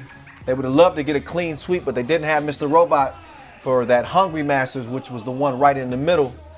Alexander Ratko taking the court as well. You are very, very familiar with this Liman team. There's Stefan Kojic, the killer combo of the Stefans on this team. Stojacic and Kojic has proved to be devastating to the competition. One of the most well-rounded teams you will see. They are number 1 in the world. I repeat, number 1 in the world, number 1 in the tour standings, and they may have the best player in 3x3. I mean, Stefan Stojacic, the way he looked in Hungary, we'll get more into that. Their first opponent, they're going to face off against Lusail out of Qatar. Their 4-man squad go by this: Hamza Maher, Suli Endur, Usainu Imbao, and Kostas Vasiliadis. That was my best go at it. This is their first appearance on the tour, collectively. So they're gonna have their hands full. Let's keep it a buck. This is Liman that we're talking about here. This is the same Liman that, again, won the Debrecen Masters, won the Europe Masters. They got 7 total Masters wins. Remember, they won in Debrecen in 2017 as well. Mexico City, Utena in 2018, Chengdu. And they don't have to worry about Novi Sad. In case y'all didn't know, Novi Sad is not participating, didn't qualify to play here in Doha. We will see them at the World Tour Final. They are one of the 10 teams that have qualified. They are in there. So we'll see them next month from Jeddah. Shout out to Ref Edmund Ho, Ref Glenn Tuitt. Getting to work. Safe travels, fellas. Hopefully, you know, as comfy as I am from my living room, I would much rather be on location out there with y'all. But everybody, obviously, abiding by all the protocols. Safety is the most important thing in the middle of this pandemic. And certainly wishing you and yours, if you can hear me right now, you and yours the best safety and health in this unprecedented time here in 2020. But hey, it is time, y'all. It's the main draw. This is what we were waiting for. I'm geeked up. Let's see if Liman has any rust lingering from a 2-month hiatus away from the game. Very few teams have really been able to get any consistent practice time in.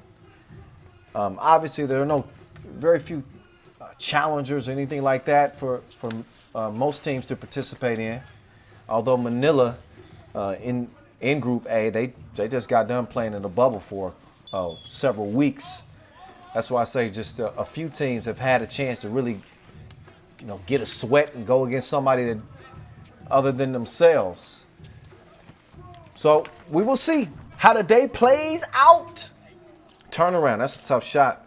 Mr. Robot, he'll D you up and he'll splash you too. I don't know if that's a smart idea to play that far off this man. Okay, Mr. Robot bricks the first. Rat Cove though, always got a nose for the ball. If y'all watched the 10-minute sprint, the latest episode with me and Corey Homicide Williams, y'all would know that I picked Liman to make it to the final yet again. They got to the final, the first edition of the Doha Masters last year again, but they lost to Riga. Carlos Lazman is taking MVP and leading the Latvians to that dub. Mihailo Vasquez getting a little handsy there, buddy. Running hook. Oh, didn't clear it. You got to clear it. Got to get it beyond that 2-point arc. That's what Ed is telling him right now. And he's look at him waving it. Hey! I'm telling you. Better pay attention. All right, back to it. Koich, oh, you sneaky man, you. Nice pass as he got it to Ratko for the crib. Man, they are a well-tuned machine. And I spoke to this again. I make reference to the 10-minute sprint. In case y'all didn't know, it's a new show we doing. I made reference to this, but experience at this time and at this climate is more important than anything when it comes to winning. When you don't have the practice time, the only thing you can lean on is the time that you've spent actually on the court with your brothers playing over the years. So any cadence, any chemistry, any cohesion that they develop, you certainly ain't going to get it here in 2020. You better hope to have developed it well before this year. Oh, he's saucy. Ratko with a nice reverse right there. And then a little defense. Okay, Ratko. Nice pass. Vasquez, patient.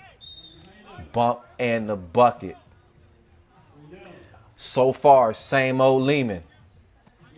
They good like grandma's cookies. Here's Vasquez. The dominant monster that he has been over the years on the tour.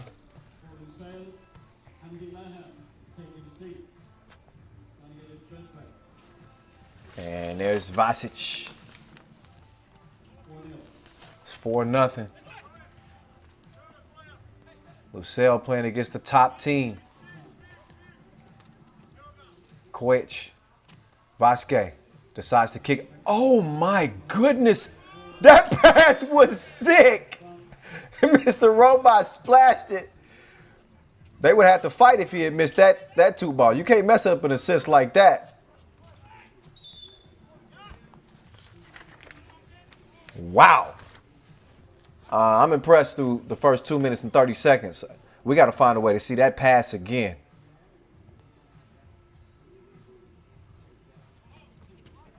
There's Koich all alone. He's got a date for two.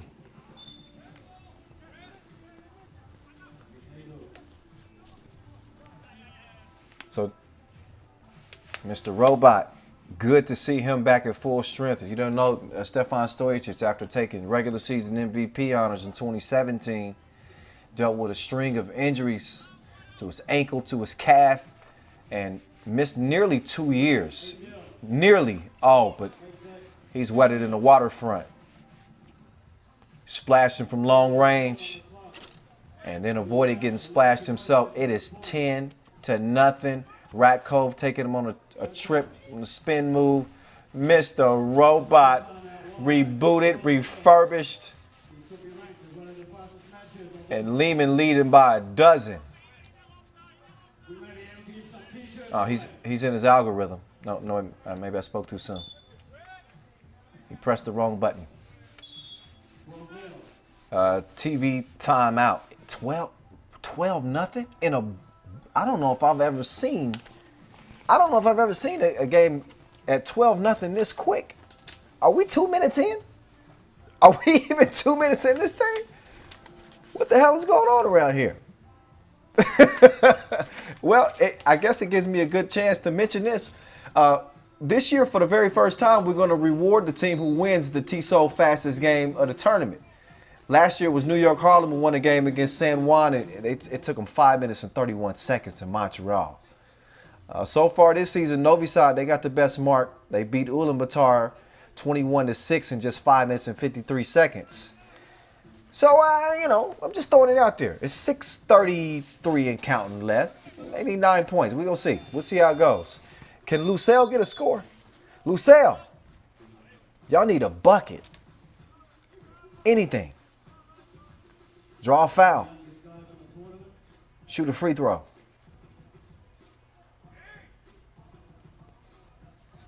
Stopping this full-arm machine is, it's just easier said than done. The rain showers continue in Doha. Koyich, the last one, to give him a couple of drops. 14 to zip. I repeat, 14 to zip. They need some milk. Okay, whoa. Okay, we ain't supposed to cheer, but I'm a cheer. I'm gonna get out a few claps. Lusail is on the board, but it's 14 to 2. Mr. Robot left that one short. They go down low. That's a good feed. So 14 to 2 after Mbao. And there's the manimal, Vasquez. Good luck stopping that. Vasquez with some Olay defense. Imbo making him pay. Mr. Robot couldn't splash on him. He's going to get another chance. Instead, he passes up to 2. He goes to the cup instead, puts it up with the left. Mwah. Little kiss off the glass. Thievery. He's a smooth criminal. Ratcove gets it back. Decides to pass up the 2. Steps in the paint. Mr. Robot double missed. 16 to 4. Liman still very much in control. They got the analog to this one. Vasquez. He's waiting on the left wing. That's Mr. Robot. Hit a little bit of a cold spell. Missed his last 2 attempts, but I would not worry too much. He did take MVP of the Debrecen Masters. He shot it better than 50% from 2-point range in his return. En route to MVP. Koyich, the other MVP, as he took MVP of the Europe Masters. So you can see Liman not pressing too much defensively. They sitting on a comfy 16-5 lead, and that may be too much sharing. Sometimes you got to be stingy. You got one more bite of that sandwich left. Don't nobody want that last bite. Your mouth been all on it. Just finish it. You get the reference there, Ratco? Just finish it. It's a 10-point game. Hot potato. You take it. No, you take it. Robot took the shot, missed it. Oh, and bow. He could almost dunk it on his tippy toes. 16-7, 9-point game. Mr. Robot decides to loft it down to the manimal. He continues to feast. Mbao leans in.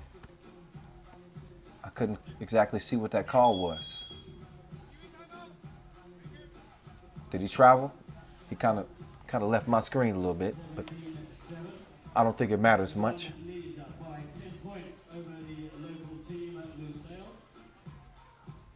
Anyway, regardless of that last violation, Liman is violating Lusail. 17-7. I'd be lying if I say that this was not anticipated. We are talking about the #1 team, Liman. Okay? They are a favorite to win this thing. And they are sharp.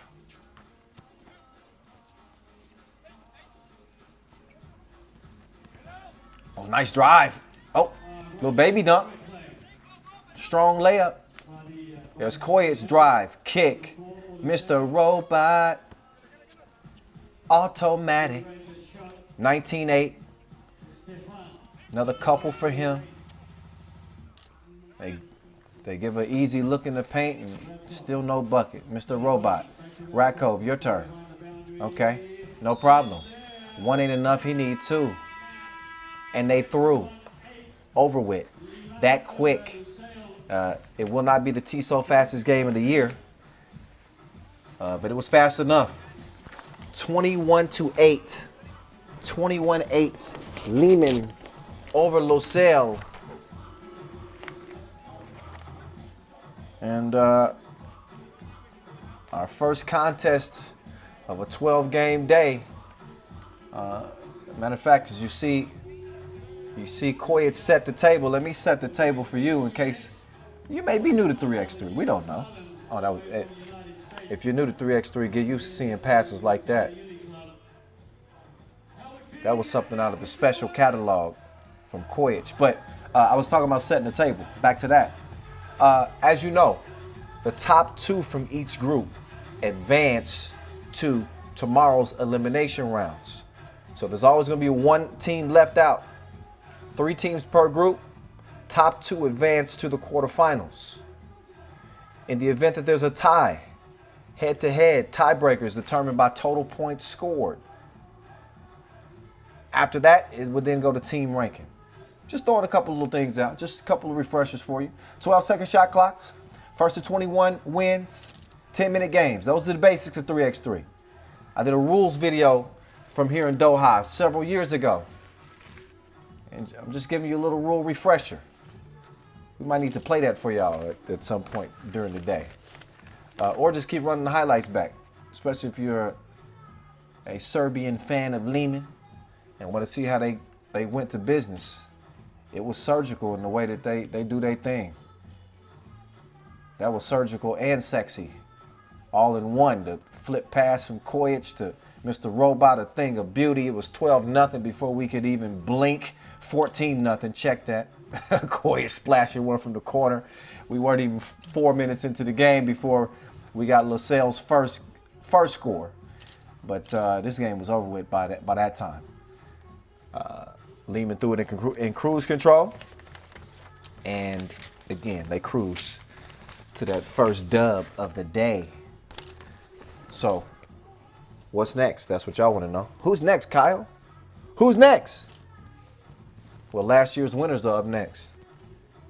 I know y'all been waiting to see what Riga might have in store with Batman and Robin, Agnes Tavares, Edgar's Crewmans, getting ready to take the court here. They're getting all warmed up.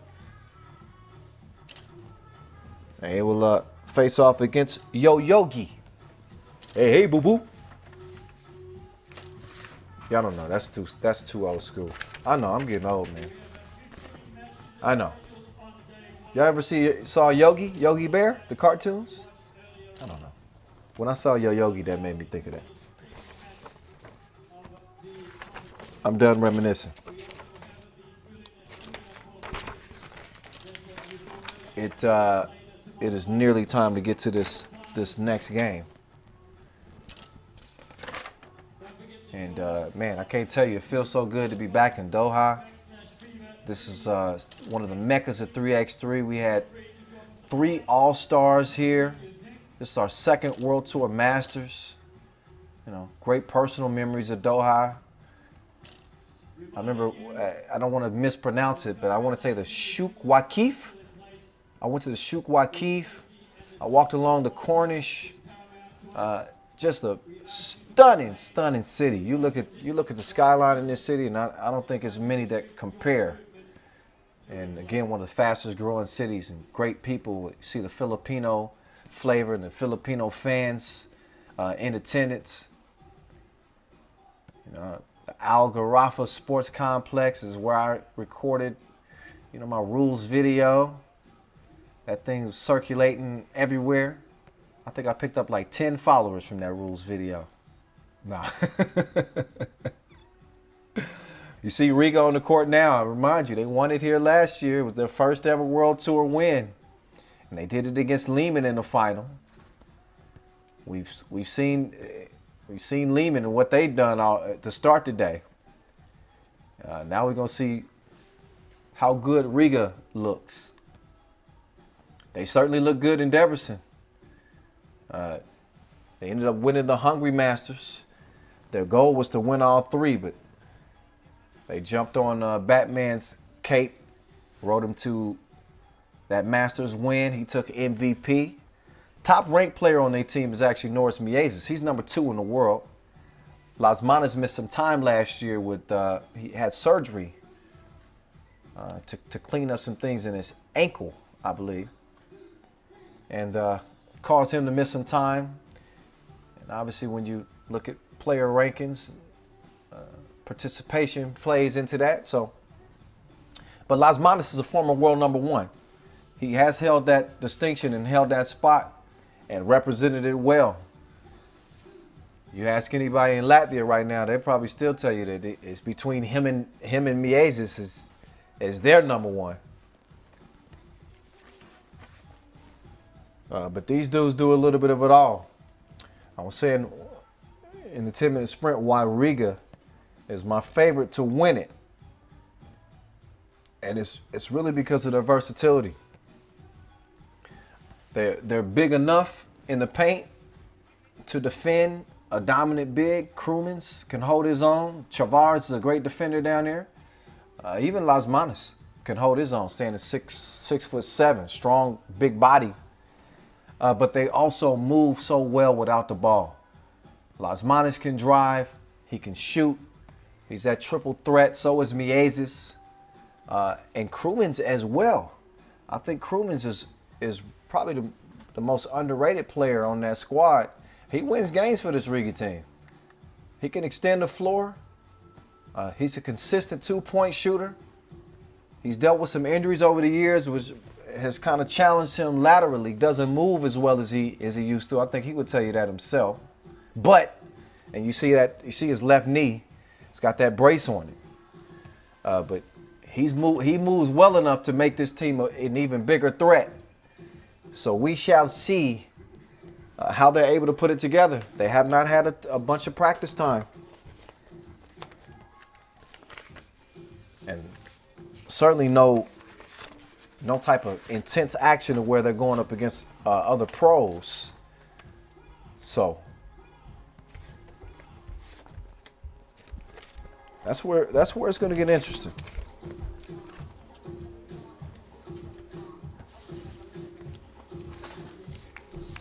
So the defending champs and now exit the court and get their official introductions. You know you know everything you need to know by now about them, don't you? I think I gave you pretty much everything.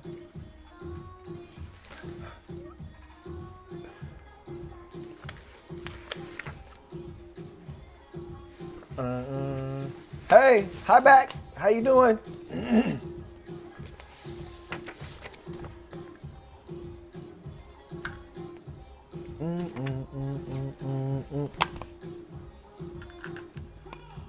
Okay. Oh. All right, it's almost that time for them introductions. You Philippines, stand up. Philippines, stand up. I see you.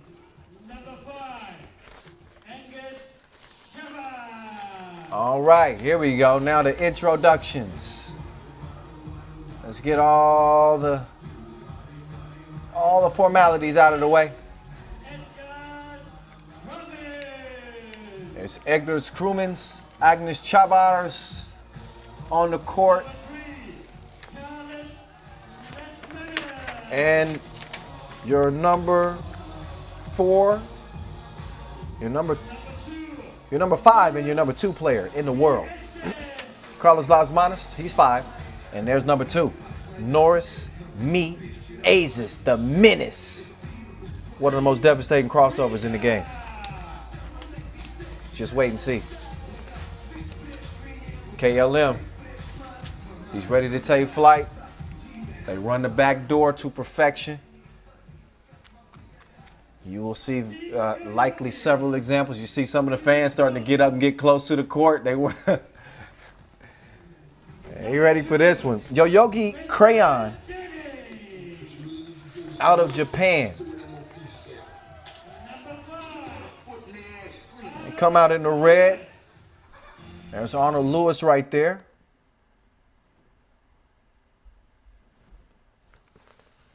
He's joined by Mark St. Fort, Ryan Tanner, and the best dressed player in 3x3.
back in 2019. Okay.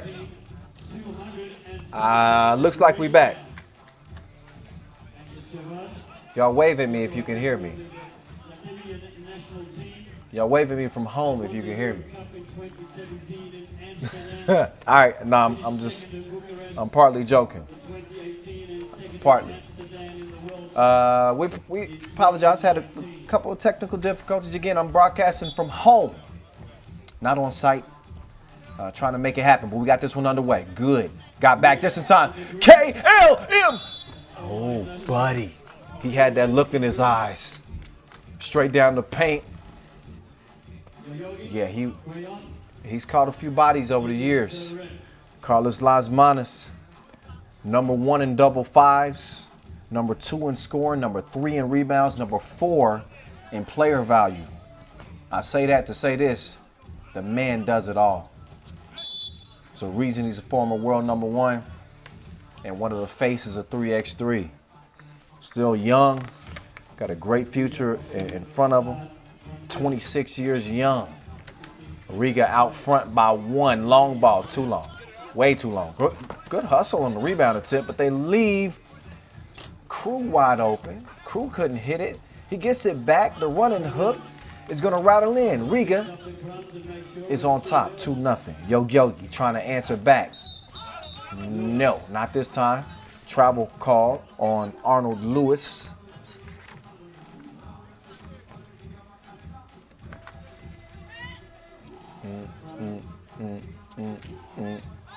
Oh, nice pass.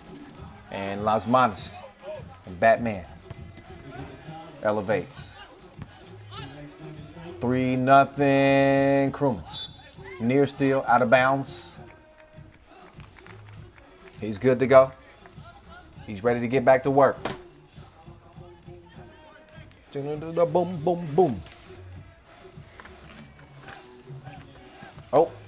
Oh, see, is that Spence Jennings?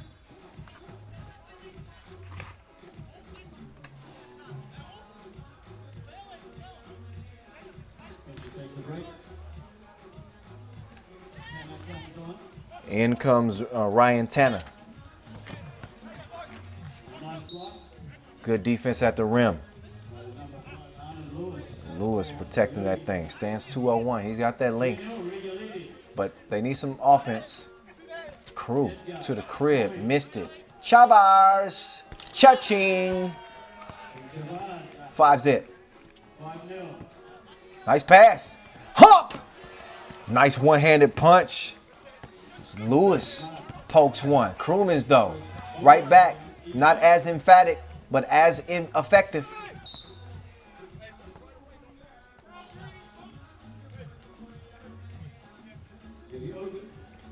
Take another look at the swipe. Chavars getting a hand in there. Couple of fouls on Riga.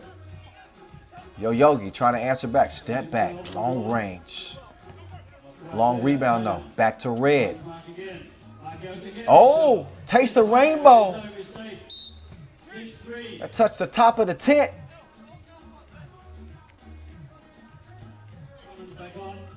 Six-3 game. Batman with it.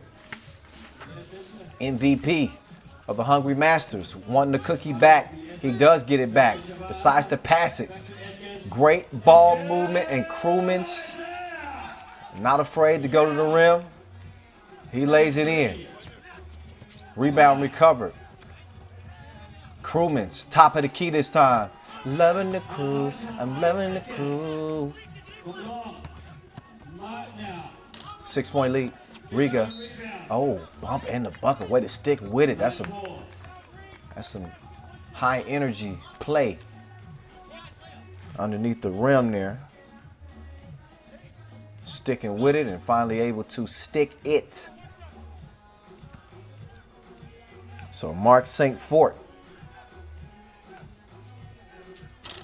makes it a 2-point play and a 4-point game, 6-point game. 4-point game. I was right the first time. Mieses missed it. Lasmanis defending. Ball, top of the key. No.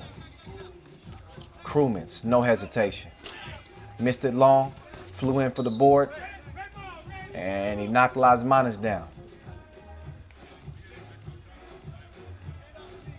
You know, yellow on yellow crime right there. Y'all got to.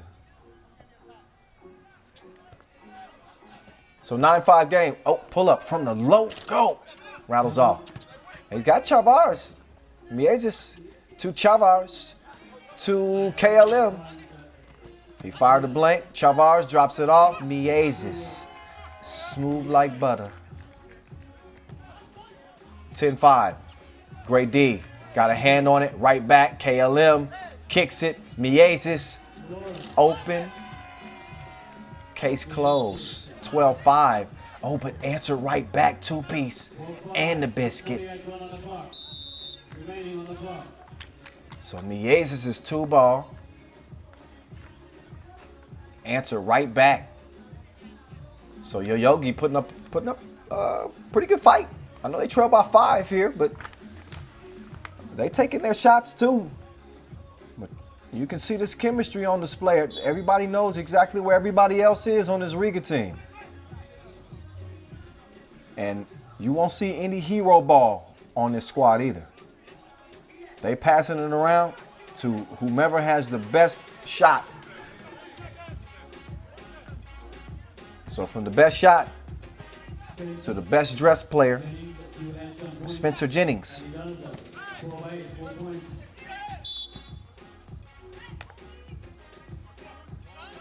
Can't really get a good look at the sleeves from my computer, but they there. 4-point lead. Riga defending their crown from a year ago. It was the win it was a win they won't forget. I bet it ranks right up there with their Europe Cup. Oh! Just did him straight dirty with the cross, but he couldn't finish him off. But I would say it probably ranks right up there with their Europe Cup gold medal that they won in Amsterdam. The national competitions, as they were Latvia. But it was their first Masters win. And it was pretty long awaited. They had participated in 9 Masters prior to. And hadn't got it done. Strong interior defense. Jennings on the miss. Oh, Lasmanis. Bottoms. 14-8. Quick kick. Hezzy. Pull up. Too strong. Krumans tracks it down. He will pull the trigger and he will deliver. Bang, bang. 16-8 game. Step back through the legs. Oh, he's drenched too. He came through dripping. I see you. Arnold Lewis.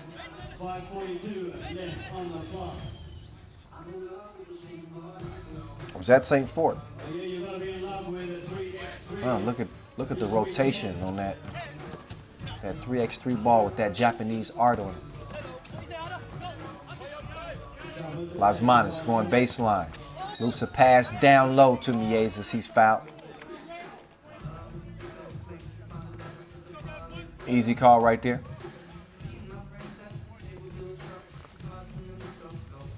So now it's Miezes. I mentioned 4 of the top 5 players in the world. There's one of them. There's Miezes. Money.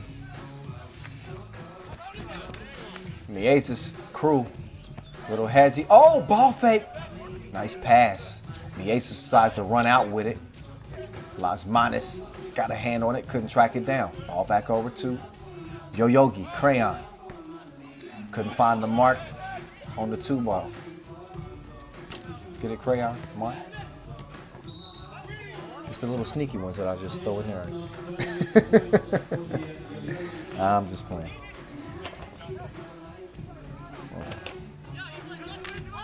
17-10. Riga's opened it up. Back down! Oh! Lasmanis. How did he miss that dunk? I know he got fouled, but let's look again. Oh, come on. Okay.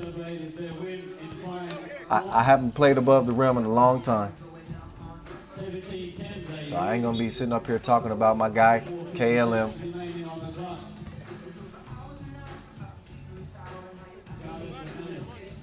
That's Menace. To add some more points. So here's Las Manas. Big year for him. Got some help on the miss. Chavars, Jennings rolled off the left side of the rim. Las Manas couldn't track down the pass from Chavars. So score stays where it's at, 18-10. Some interesting teams in this tournament. Oh, how does that happen?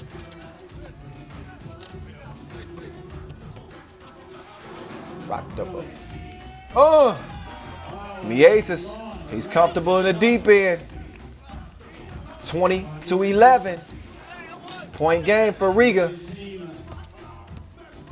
Mieses. Oh, did Red get a hand on that? That's what Mieses is arguing. 20, plays 12. I think it's gonna be red ball. Okay, red ball. Riga won't challenge too much. They do have a 8-point lead. This one's looking like it's gonna be done. Las Manas chucks the deuces. Not this time. Jennings weaves his way to the front of the 3x3 logo. He misses. Rebound scored. Chavars misses the 2. So you may be wondering, you know, Riga, they only need 1 to win it. But they're shooting 2 just in the event of any tiebreaker. Want to get as many points as you can, and what do you get for call for 3 seconds? Yeah. Batman was camped out in the paint a little too long. Otherwise, that would have been game over.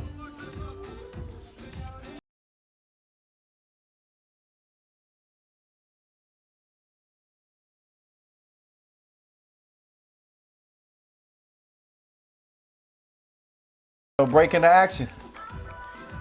Game 1 was a quick one. Liman over Lusail. It's looking like this one's going to be done well before the limit too. Riga, game point, 20-13 over Yoyogi. As we've now opened play in Group A and now Group B. 4 fouls apiece. Riga will look to play smart defensively, but probably not too aggressively. All they want is the ball, so they can do that with it. Las Manas missed the layup, smart play. Got the steal, threw it off of Jennings, so ball back over to Riga.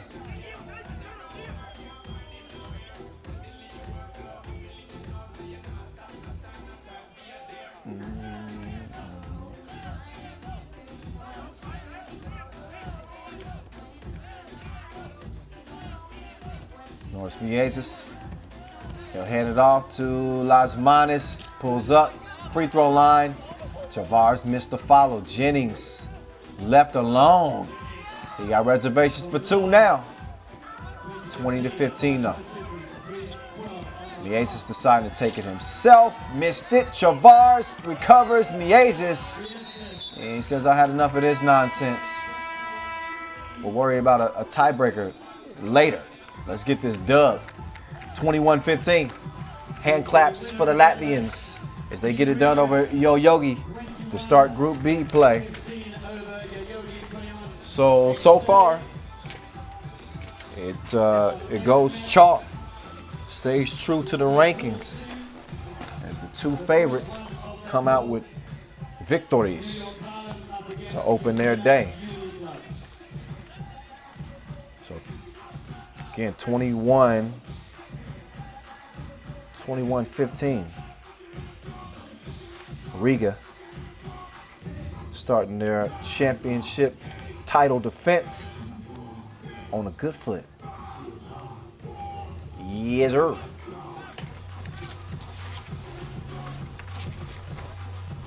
All right, let's look back at the highlights, shall we? So, so much time off, couple of months from the last time we saw Riga in action. They look pretty sharp to me. They did have to deal with some strong defense too on the interior. But the experience and the overall skill of this team is just too much. 9-5 game. You start to see them really putting the emphasis on sharing the basketball, and it paid off. That led to 2. As that lead continued to swell, Riga getting the dub. If you are not following us on social media yet, on the various platforms that we have, don't make me come and fight you. I will come and find you and fight you. No, I'm just playing. I won't fight you. But please give us a follow. We would appreciate it. We put a lot of content out, daily. Worth a follow. Instagram, Facebook, YouTube, Twitter. We're on Cena Weibo. We're on Uniclub. And we on TikTok now too, y'all. We're on TikTok. So follow us at FIBA 3x3. We even have an account dedicated to the women's game. You can follow that account as well at FIBA 3x3W. At FIBA 3x3W. You know, our girls are the most skilled girl hoopers, women hoopers in the world. Follow us, please. All right, anyway, back to FIBA 3x3. You can catch up with all our new content on our channel. We're putting all the best plays, all the bloopers, best captions in the business. Y'all know that if y'all already following. We encourage y'all to comment and let us know what y'all think so far. If you see a play that you like, if you see something you don't like, hit us up.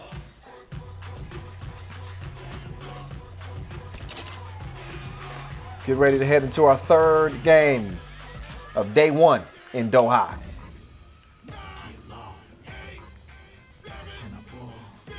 This game will feature New York, Harlem,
And now we're ready to start the first match.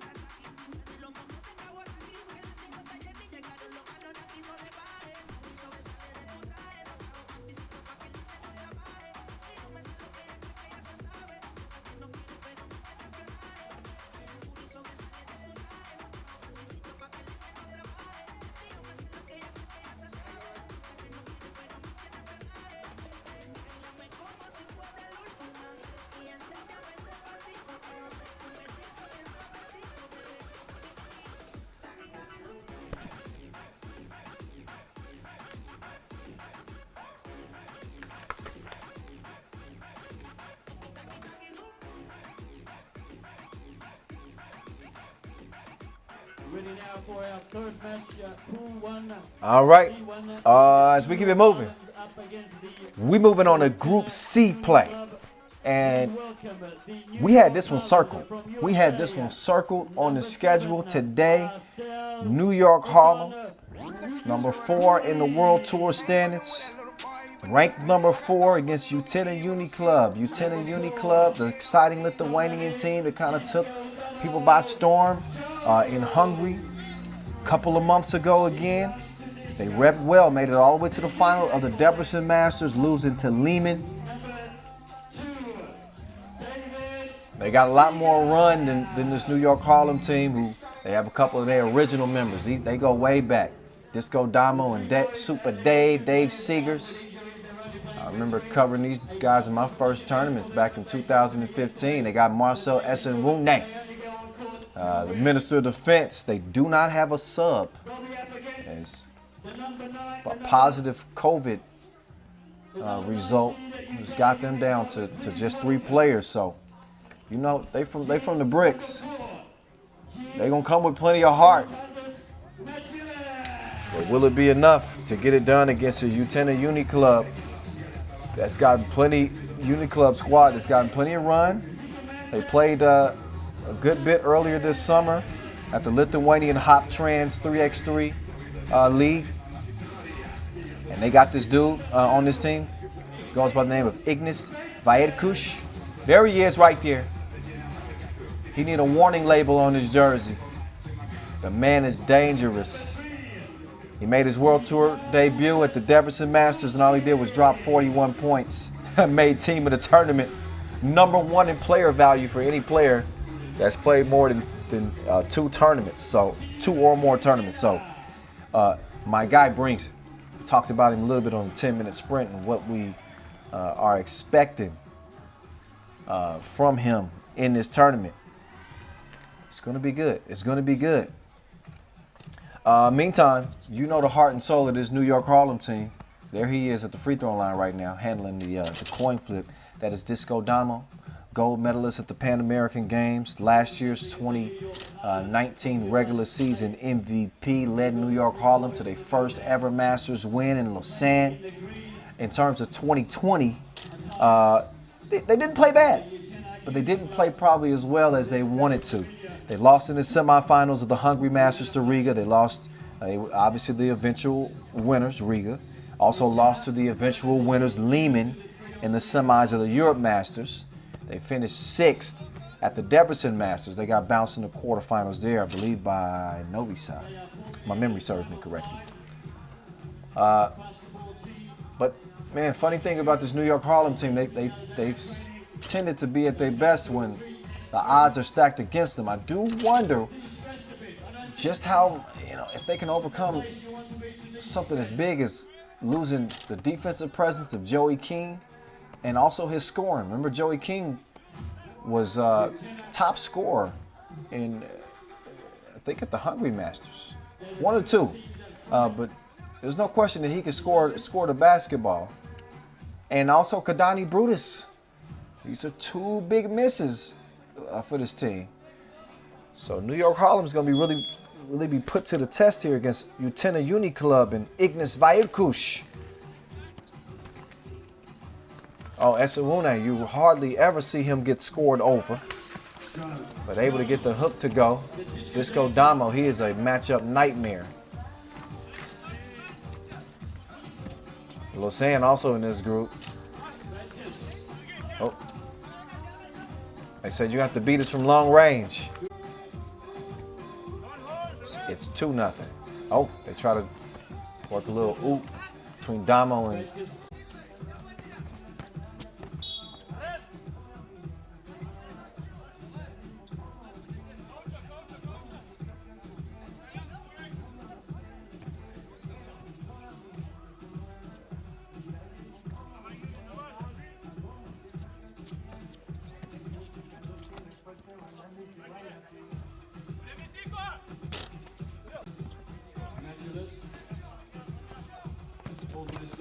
That's Jones. Plays up to the rim. Very fast and nippy. Naturalist. He just jumped on my head. I head fake, he jumped on my head. Igna.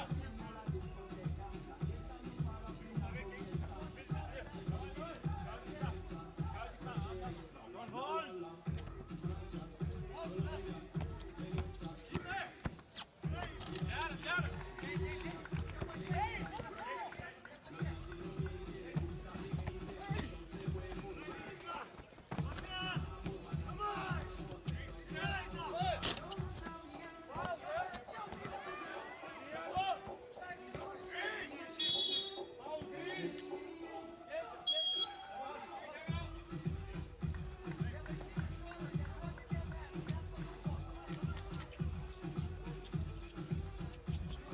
Got him. Six, Utena, in front of New Harlem.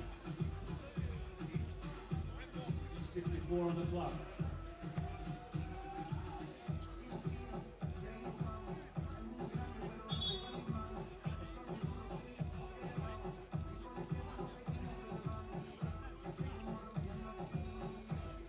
We welcome you this evening to the Rafa Beach area. The court that you are currently watching normally hosts the handball and volleyball competitions. However, the Qatar Basketball Federation have turned this sand pit into an international 3x3 stadium. Thanks to Muhammad Blake.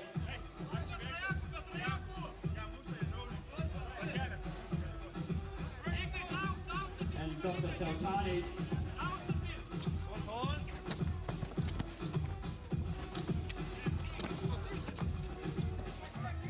Jones, let's go!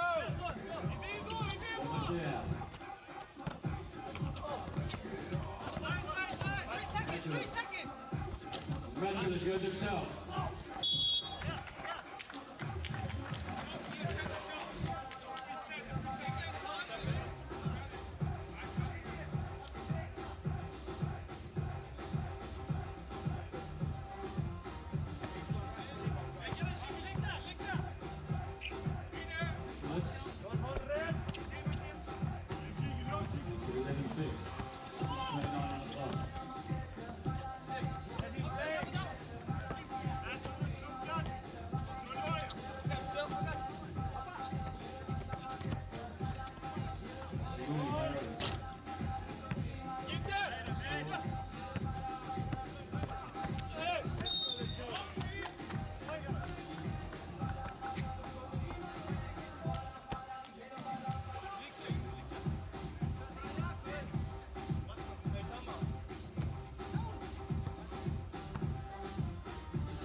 Block by Venkis. Harlem 2 of the ball. And a rebound.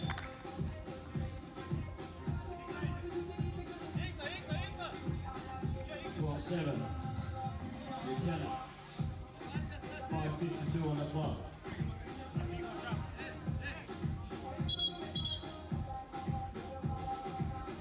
Four registered fouls for New York Harlem. 1 for Utena.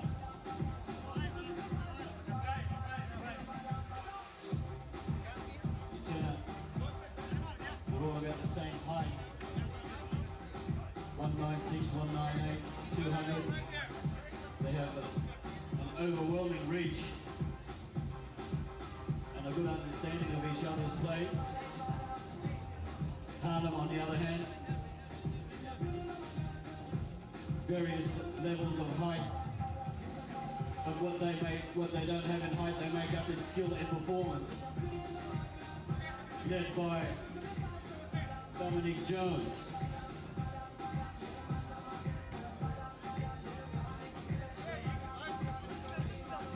Jenna.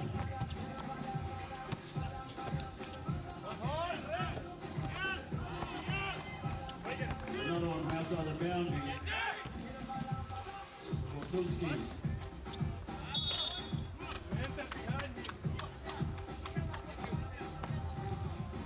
Son Woody.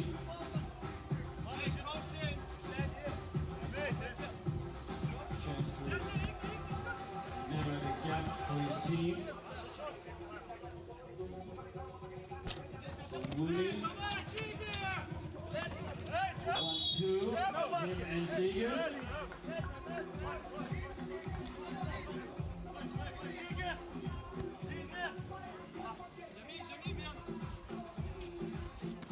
Lucas. One that Bates. Harlem come up with it. Pointer, not there.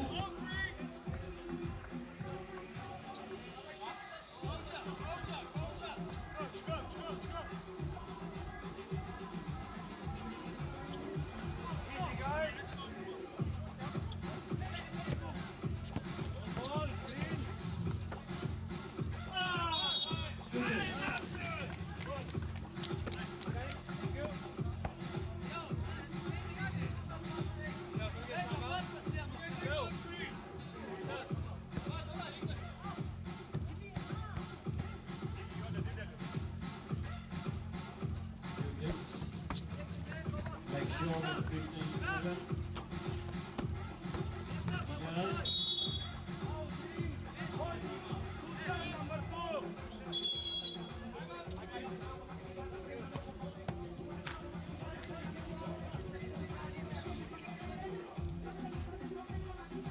Our next match will be from Pool D. The first match, Princeton.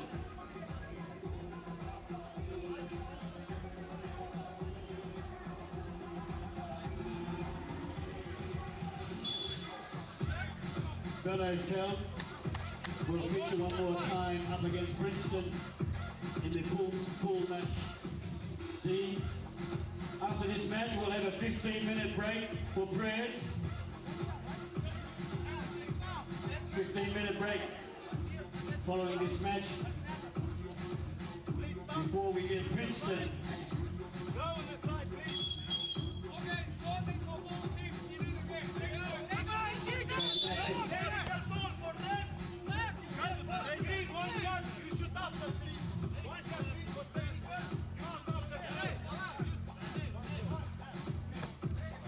$15-7, 5:05 on the clock. Jones sinks it in.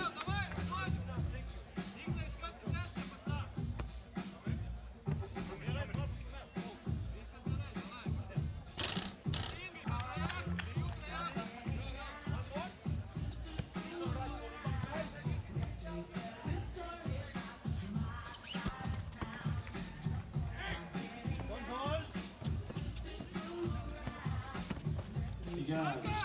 Back to Jones. Jones.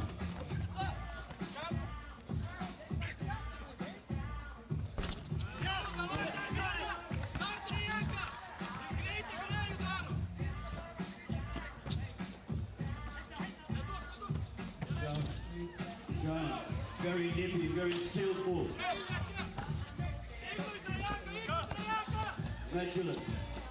Finds the Vedkus. Vedkus back to Chooks. Chooks. And that's match. Game, set, match. 21.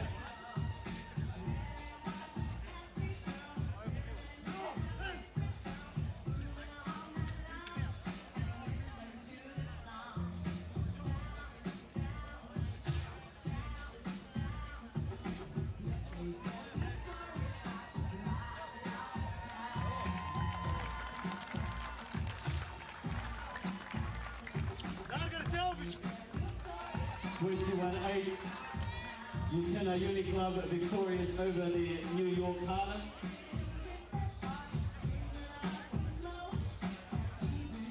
What time is it? T-shirt time. What time is it over there? McDonald's time.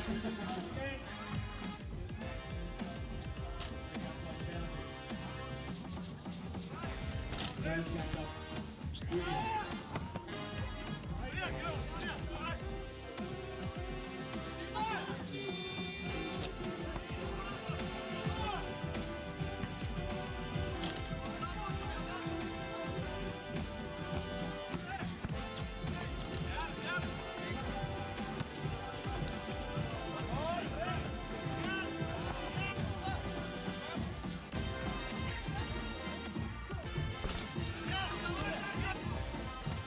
Vedkus back to Chooks. And that's match. Game, set, match.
Oh.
is Ravena demonstrating his ball.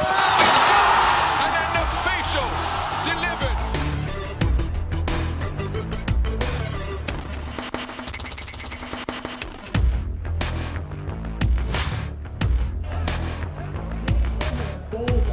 Mighty Mouse for 2. Banks it in! And Doha are your champions for the Beijing Masters. Mighty Mouse is mighty big in the finals. What a game. Sidestepping, pulling up.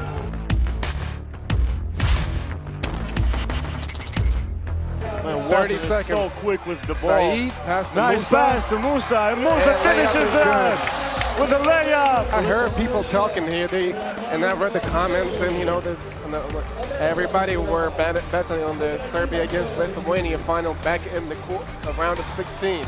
But Qatar just showed their character.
Can't find the range.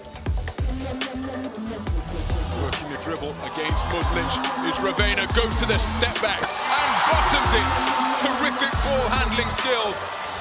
And hitting the pull-up jump shot with the stop and pop to make it a 4-point Philippines lead. Vasic, though, hustles to get the rebound. Under 30 ticks left. And 6 on the shot clock. Koic using every bit of it. Gets it to Ratko. And Liman with game point. Bullet with the steal goes to the corner. Forces it up. And the 35-game win streak for Novi side is over at the hands of their Serbian rivals. Kovacevic wins that battle. Lasmanis, KLM. Oh, beautiful pinpoint pass. As they work the two-man, Miesis misses it. Only 4 seconds left. Liman's got to get a shot up. Vasic forces it, but Riga, they finally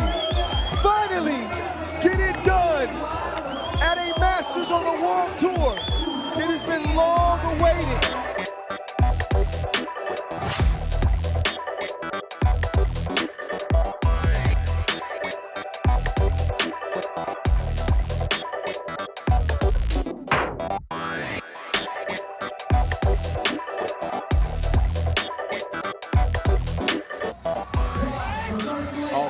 Drive, tough score. For the game right there. Best below. Yeah! Look for the game! It's Pascal! Yeah! Doha homicide! Can I go with my guys right now? Can I go with my guys right now? You can.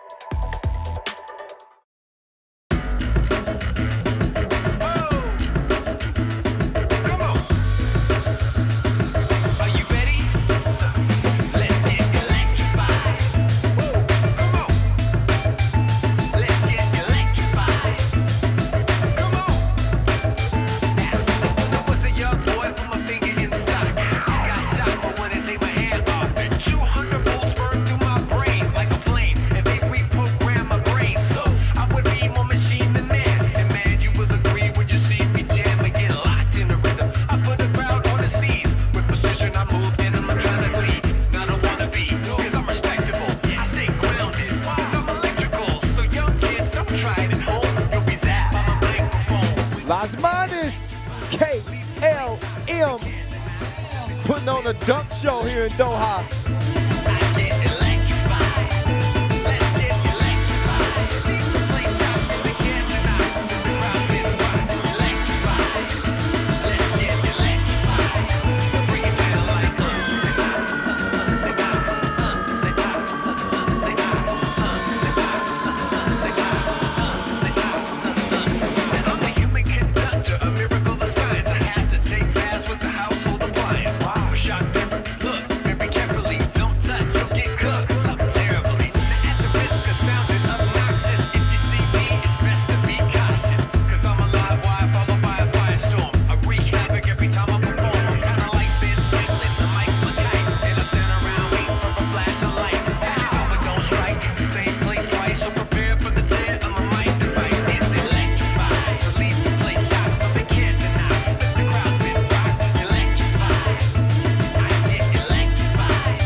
Shut up!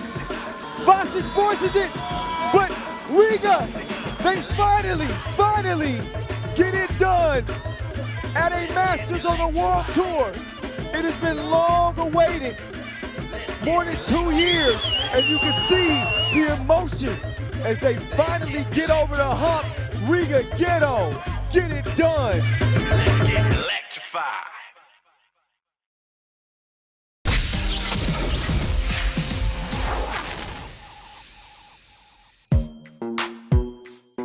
Kareem Maddox, aka Reem, provides the cream for Princeton, the namesake of the famous college he once played for, where he ranks 4th all time in block shots. We went from the worst team in school history to the best team in school history in our 4 years, and everything that happened in between, we had to grow, we had to fight, you know, speaking about Dan and I, but our whole team and all the coaches from that program. I think that was really life-changing, having to go from being absolutely awful and take it amongst ourselves to get better, to become, you know, the best and have one of the best records in school history is like a growing experience that I'm not sure if you can really replicate in any other way. There were ups and downs at Princeton, but he learned important life lessons there alongside current teammate Dan Mavrades. Turning around when you're so used to losing for a whole season is something that you have to do together. There's no really one individual that can really do that. But Dan is someone who is you know, extremely vocal and extremely competitive. It was definitely at the forefront of that, you know, as I tried to be. And being able to think back to the lessons that we learned in Princeton, is, you know, the same principles apply. You have to fight, you have to work with your teammates, win or lose together, no matter what. And I think that having the team Princeton name on these jerseys is a great reminder of all those things. Touring the world and playing 3x3 with Mavrades has been a dream come true for Reem. No matter what he does or how Dan he can be, you're never gonna find like a better friend or a better teammate to play with and share experiences like, you know, playing all over the world for 3-on-3 basketball together on these crazy, you know, weekend trips, of course with Craig Z, Damon and Robbie as well. It's a dream come true. In his first year on the World Tour, Reem has provided plenty of meme-worthy highlights, but admits he's still learning 3x3 ball. It's the most physical form of basketball that I've ever played. The way that the 3-on-3 game is, and I would say also the competition of guys who've been playing this for a lot longer than we have on the international stage has forced us to learn quickly and I think play the way that FIBA 3-on-3 is played. I'm still learning. I don't know what the ultimate form of my game will be, but it's gonna be some combination of driving and shooting, you know.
All right.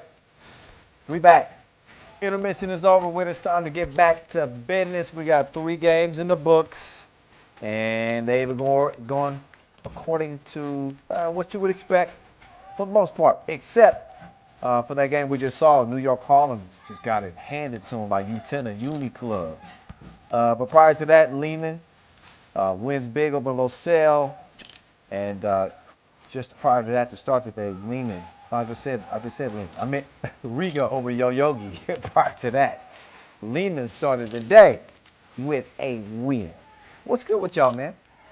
Men and women, boys and girls from all over the world. Kyle Montgomery back in your ear. Happy to be doing it. We still having fun. Not even Corona could throw 3x3 off here this year. We still going strong. We still getting ready for the Olympics in 2021. The Olympic qualifiers coming up in Austria in 2021. See the Philippines out there. Philippines representing out here in Doha, Qatar. Second year that we've had a Masters here, but we've had 3 All-Stars there. I've been there. Love Doha, Qatar. Love the 3x3 fans. They always show love. It's become one of the meccas in 3x3. And we back. About to get back to action with a team we haven't seen in a long time. Team Princeton, remember them? Yeah, runners up at the World Tour Final last year. Ended up losing to Novi Sad. Did see Princeton get their first ever Masters win at the LA Masters last year, but they haven't seen any action in over a calendar year. And even more than that, when you look at Dan Mob ratings. What's up, Dan the man? Dan Mob ratings filling in for Robbie Hummel, the American star, former NBAer, did not make this tournament to play with the team. So they get back to one of their original members, Dan Mavrades. I wonder if he still got them abs. Going to be interesting, though, because, listen, Princeton making their 2020 debut. They're one of those 7 teams that I was mentioning that have a chance to potentially get to the World Tour final. Damon Huffman knows a little bit about that. It's on the World Cup gold medal United States team. Huge, huge part of what they do. Big things come in small packages, is what I was about to say. That's Huff and Kareem Maddox and his former Princeton teammate, that 2011 Ivy League championship team. They go way back. Craig Moore, Northwestern sharpshooter. He's a bucket in 3x3 as well. So there they go. The Americans representing Princeton. A lot of people maybe counting Princeton out. Yeah, and listen, it's hard to blame him. Robbie Hummel is, he is the center. He is the catalyst for that team. So you do wonder how they put it together. But I tell you, if they can put it together, that Princeton team is one that can win it all here in Doha. Now, their first opponent, they got their legs warm in the qualifying draw with a couple of easy wins. This is Bielefeld out of Germany with Alan Boger, Bastian Landgraf, Zamal Teletovic, and Marian Schick.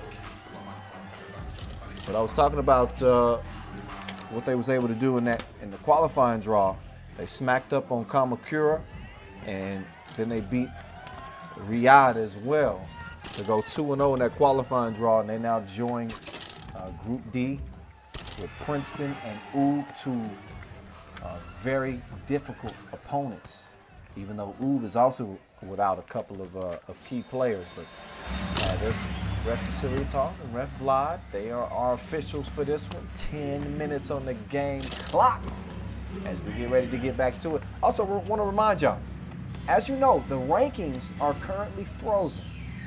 All right, they're not going to change until April 2021. So that means whatever happens in Doha, Dusan Buller is going to stay the #1 player in the world for another 4 months. Norris Mieses, we saw him on that Riga team, is ranked 2nd. Stefan Kojic of Team Liman, ranked 3rd, just to keep that in line for you. Team rankings as well. So, that's that.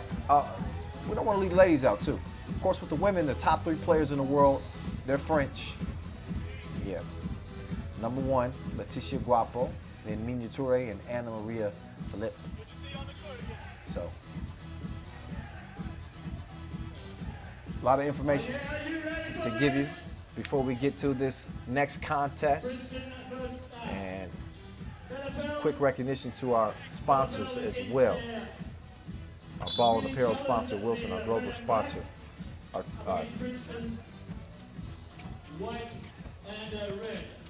What's your action? I'll get to the sponsors later. That happened quick. Whoa, and so did that 2-piece. Damon Huffman. Splash ball from the corner.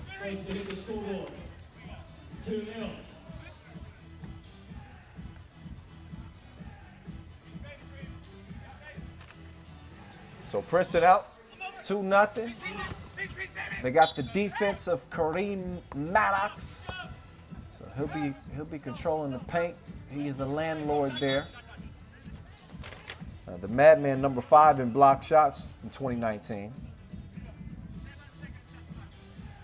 We'll see if this Princeton team can push through day 1, and if they get to the semifinals, at least to the semifinals in day 2, we're going to see Princeton back at the World Tour final. But this is where the journey begins against Bielefeld of Germany. Again, this is not a pushover team. This is a different level of competition here in the main draw. Obviously against Princeton, the success that they've had in recent years. But the complexion of the team is a little bit different.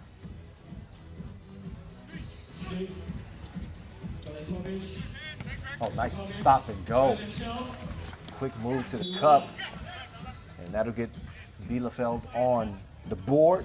Alan Bulger getting it done. 2-1. First time we've seen Bielefeld on the World Tour, so no history between the teams. Schick taking it to the rack. Moore snatches the board, kicks it to Kareem. Maddox hands it off. D. Huff pulls the trigger. Not this time. To the corner quickly. 2 up, 2 down. That's Teltovic. Might have been Teltovic on that first 2 piece as well.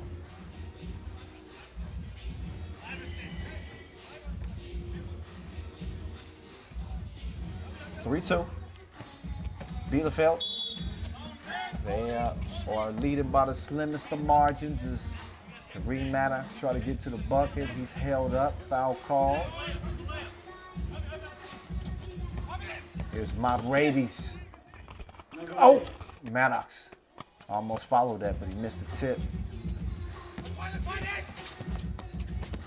Nice spin move. Oh, get that shot out of here. So Kareem rising, as he naturally does. He goes Stretch Armstrong to go get that.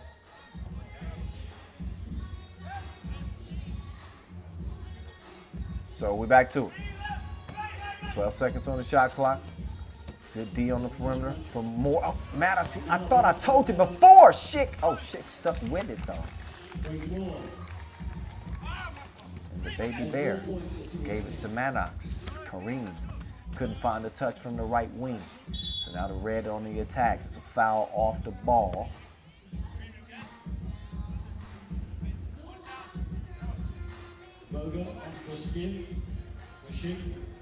Offensive foul. Okay, they was trying to set a screen, moving on the screen. So ball over to Princeton, the Americans on the move. Moore trying to thread the needle, but kick ball. Boger got a foot on it.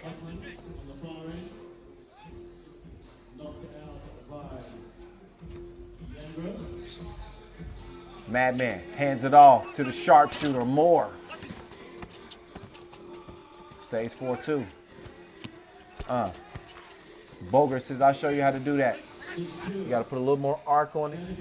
And remember the gooseneck. Remember the gooseneck. 6-2. The Germans on top of the Americans. Damon Huffman trying to change things. He's Gucci. 2-ball fired and missed. Maddox tracks it down. Moore coming to receive the rock from the Inleo logo. Back over to Huff. No hesitation on the pull-up. Drainage. 6 apiece now. Moore. Back over to Huff. Huff from the logo. That one. Too much muscle on it. But Princeton back in this thing. On the right wrist of Damon Huffman.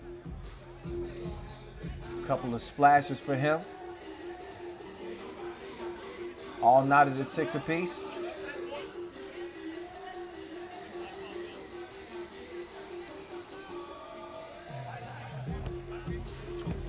Look like we got a technical. I might have missed that one. If anybody can provide me some clarity.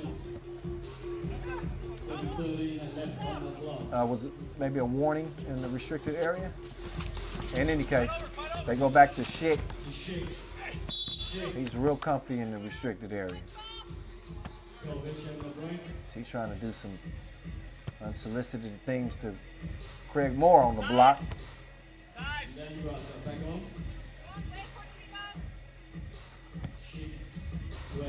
So big Schick. Puts his team in front. Cans the free throw.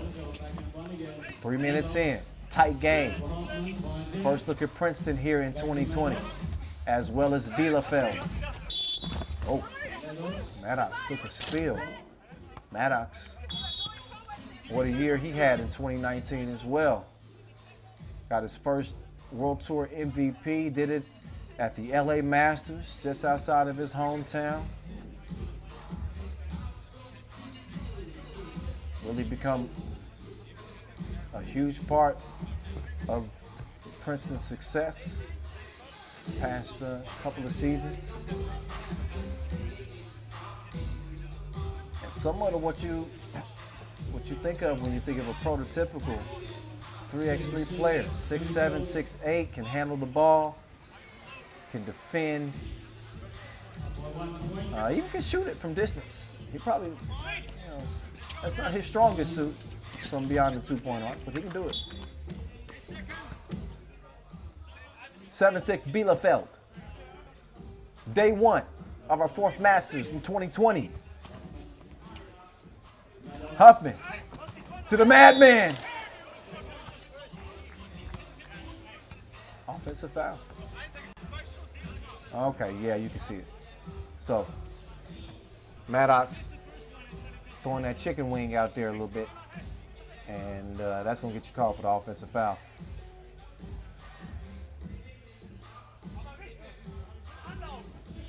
Ball back over to Red. Straight on two-piece, nope.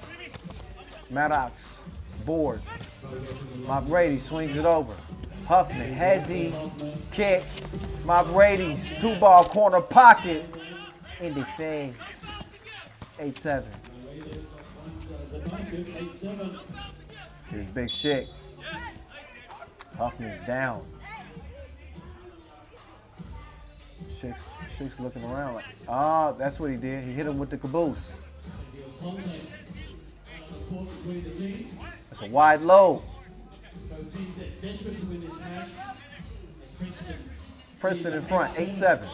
Maddox with the handoff. Moore reroutes, changes direction, hands it to Huffman. Huffman pulls the trigger, fires a blank. Moore's down. Looked like he took a shot. Either to, oh yeah, he definitely took a shot. Yep, he and Schick got acquainted. He had a tussle with the bear. We saw who won. Brady's quick move right. Good to see Dan back. Oh, nice dime piece and a mean smash. The Grinch would be proud, Madman.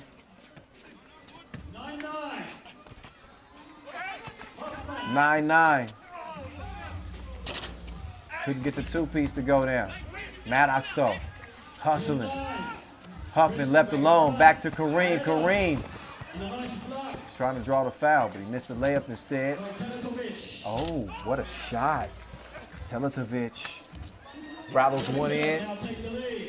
Brady's, no.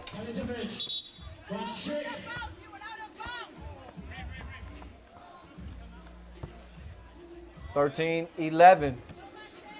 Begin it at Maddox.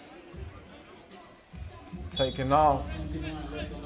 One-handed punch. 13-10. Princeton, though, still trailing.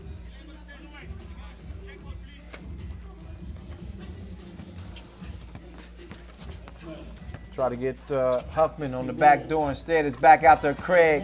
Moore. He's Gucci from distance. 12-11. Here's Moore. Guap. 14-11. Back-to-back double dips. They didn't tell us rain was in the forecast. Both teams. Oh, good hustle. Moore better give it up or he's going to get tied up with the Rocky. He does. Brady's stripped. And All right. Moore. Kicks it over to Brady's. Brady's front rimmed it. Huffman with the cookie in hand. Moore got the step, got the easy layup. Princeton back out front. Swipe over to Moore. Brady's about out of gas. You see both Brady's and Huffman. And now Moore with the hands on their knees. Again, I emphasize these players and these teams have had very little time to condition. Very little time to work on plays. Very little time to practice together. In an unprecedented year. So when I talk about them being gassed, I'm not taking shots at them. I'm just pointing out that this is what this year has brought. These are normally some of the best. You have to be in great condition to play 3x3. In any case, they got a little bit of a breather now, so they got some wind back. Craig Moore will get a free throw attempt here. Actually, Bielefeld is up to 17 fouls, which means Moore will get 2 free throws.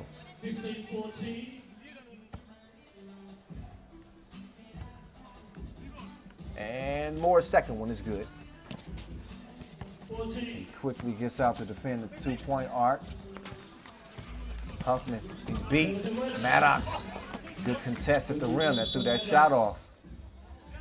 I think a shot clock violation. Did not touch the rim. I think that's what Ref Lott is looking at. That layup attempt looked like it might have glazed the glass. Grazed the glass, I should say.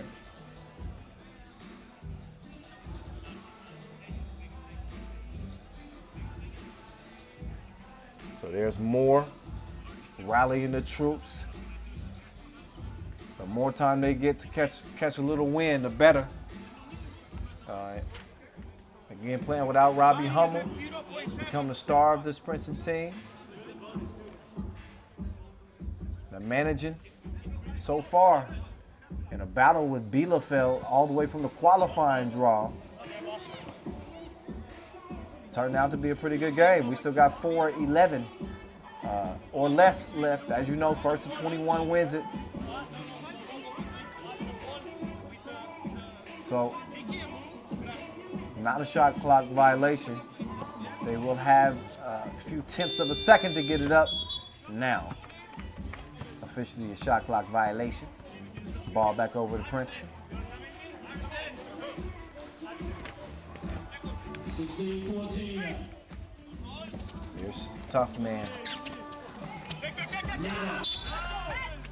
Brady's pass is just too high for his Princeton teammate.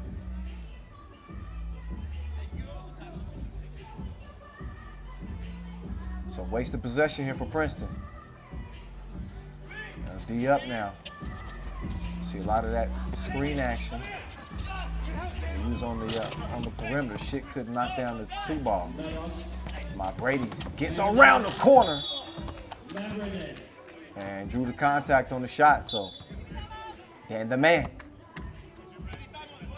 get a chance to shoot 2 here again. Penalty situation. So here comes Dan Mavridis, 31 years old, ranked number 12 in the Americas.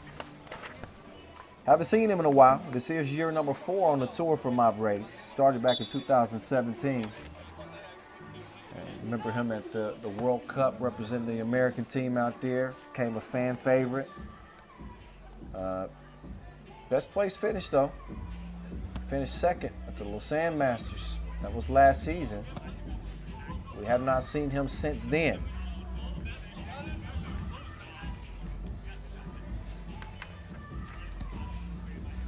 So my Brady's.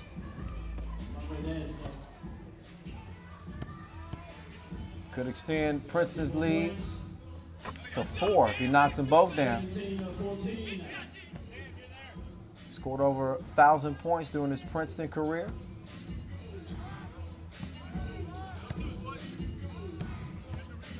Represented. Conference champion. Oh, Faker. He gave the whole Princeton team some clickbait, and they went for it. So nice move. Leads to a bucket for Bielefeld. Damon Huffman, excuse me. 19-15. 2 possession game, Schick's pass touched twice, and I think by both, I want to say both of his teammates. I could be wrong. Again, I'm not on location. I'm broadcasting from home, Los Angeles. The wonders of technology. And a lot of hard work from our technical staff. Shout out to y'all. 3:21 left in this one.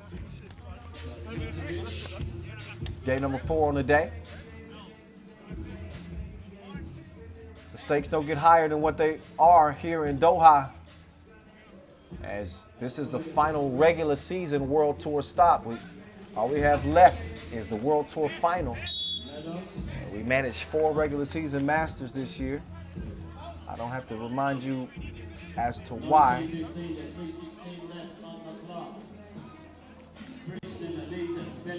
But after a stretch of 3 Masters in Hungary, we arrived here in Doha for the 2nd straight year for a World Tour Masters. Oh, nice. Dime. We fit that through a pin needle hole. 3-point game. Princeton in front. Huffman, hand up. And it rattles off. He gives it up this time. Craig Moore, left wing. Nil. Maddox. Huffman. Plenty of time. It's time to shine.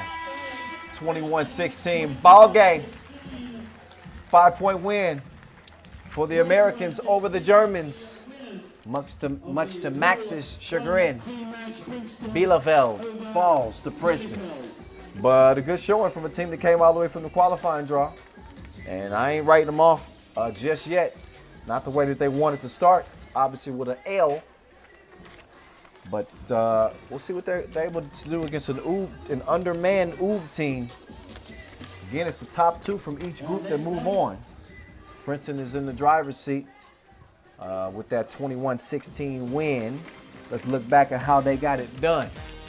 Well, it was Huffman with the hot hand early. Got him started, 2 ball from the corner. But we saw a German team that was not willing to back down. From Teletovic knocking down 2 pieces, from Marion Schick battling down low, Boger and Landgraf doing what they do as well. But there's that Damon Huffman man again. 2-piece, hezzy, drive, kick. Got great contributions from Dan Mavrades, who looks like he's rewound time a little bit. He's been sipping from the fountain of youth. Speaking of the fountain of youth, Kareem Maddox looking like he did back at Princeton, rising up with a one-handed punch. Craig Moore, take that home with you. We saw Princeton expand that lead. 18-15 at this point. Huffman, easy money. And then why not? He'll huff and he'll puff and then shoot your lights out. Damon Huffman leads the Princeton squad to a W to start the day for them in Group D. So we've been through A through D. That's 4 games now in the books. We got 8 more to go. We're getting back to Group A. Coming up next, we'll see Liman against Manila. We know the local crowd, the ones that are real, that aren't cardboard cutouts. We do actually have some real Filipino fans at the venue, and we know for sure we got some watching online. It's always a huge presence, so shout out if you're watching from the Philippines. Manila Chooks TM. Manila Chooks TM. This is going to be a squad. Josh Moonzone. They were able to do it last year. So why not this year? That's what they thinking. If you remember the 2019 Doha Masters, Joshua Moonzone was on a Filipino squad that beat Liman.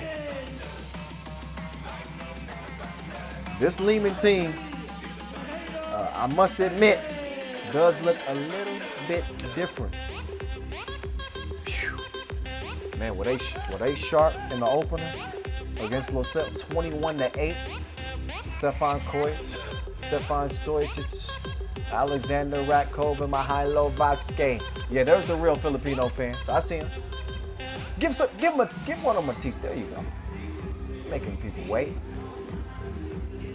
Throw out 5 more t-shirts. Is that a Serbian flag back there? Yeah. So yeah, you see it. You hear it. Philippines stand up. Josh Moonzone, he's the dude to watch on this Manila Chooks TM squad. He was in his bag last month, just won the Chooks to Go Philippines President's Cup, had the game winner, the ₱1 million shot. We saw him last year, he had a nice little baseline poke. He's nasty. Josh Moonzone is the real deal. Don't sleep on the rest of the squad either. Alvin Pasao. I mean, this is a dude, you want to talk about a bucket. He scored like 47 in college at one point, I think. Yeah. Leonard Santillan and Troy Reich round out the 4-man Manila Chooks TM squad. Probably the freshest team coming into this Masters because the fact that they played in the bubble for, they did their NBA invitation, played in the bubble for several weeks. And again, they won the final leg of the President's Cup. Shout out to our officials for this one. Ed Hope, Glenn Tuitt. About to get to it. And this Manila team is interesting because, when you look at a lot of the Filipino squads, they got a ton of individual talent on their team. Dudes with just crazy moves, all kinds of sauce, a lot of swag. They play with a lot of passion, a lot of puso. But they just haven't been able to put it together and make any significant long runs since maybe 2015, 2014. You wonder if this is the year that they can do it. They've been getting the reps. The conditioning should be good. Confidence is high. They got the #1 ranked player in the Philippines. Again, Josh Moonzone. He's got the experience of playing here in Doha before, the experience of beating a team like Liman. We'll see. I think Alexander Racco's face says it all. He kind of side-eyed me. Like, come on. Well, 10 minutes on the game clock, and we will soon find out. Stefan Kojic. Put some respect on his name. MVP of the Europe Masters. He gets it over to Vasquez to start things off, and Moonzone. He's locked arms. He was walking down the aisle with Kojic. Vasquez, the animal. He woke up in beast mode. Moonzone to the cup, switching to the left. And he gets the layup to go down. Manila Chooks TM evens it up. Moonzone forces it up. Every shot you hear in the crowd waiting with bated breath. Vasquez, turn around. Get your weight up. That's a tough matchup right there. That is a tough matchup. Santillan against one of the most dominant bigs in 3x3. And Mihailo Vasquez, if not the most dominant big. Changed his look a little bit this year, I think. He went butt naked on the face. Mr. Robot, out of bounds. He's in top form, mentally, physically. This Liman team with a 2-point advantage. Moves on. Decides to step back from the logo. Gets it down low. That's pretty basketball right there. 3x3 basketball, that is. Don't get it twisted. 3-2. Racco tunneling his way to the cup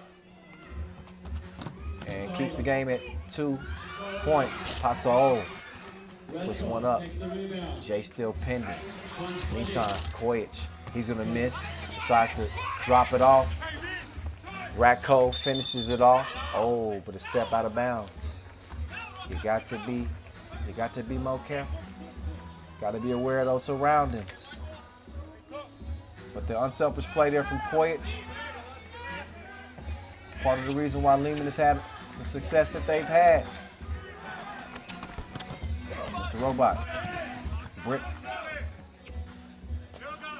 They're giving him some space. Oh, that's light work down there. That's light work down there. Vasquez gets the bucket. Wide open. Oh, it ain't that windy. It ain't that windy out there.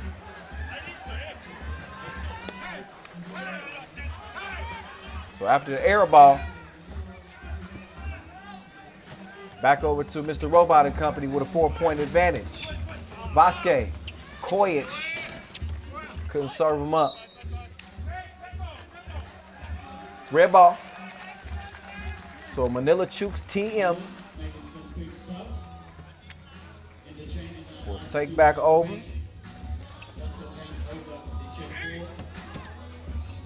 Oh, move zone. No.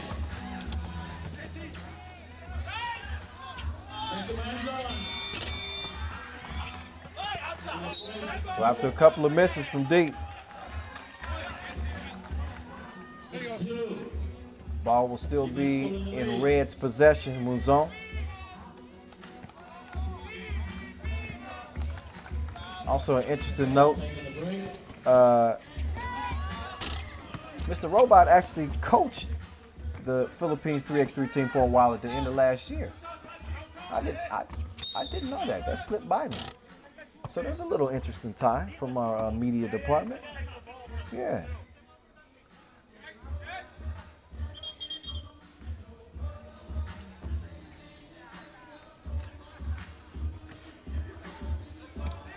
So Manila, one of the 7 debutantes making their debut 2020. They could make it to the World Tour final if they get to the semis. Oh, okay. Do your thing, man.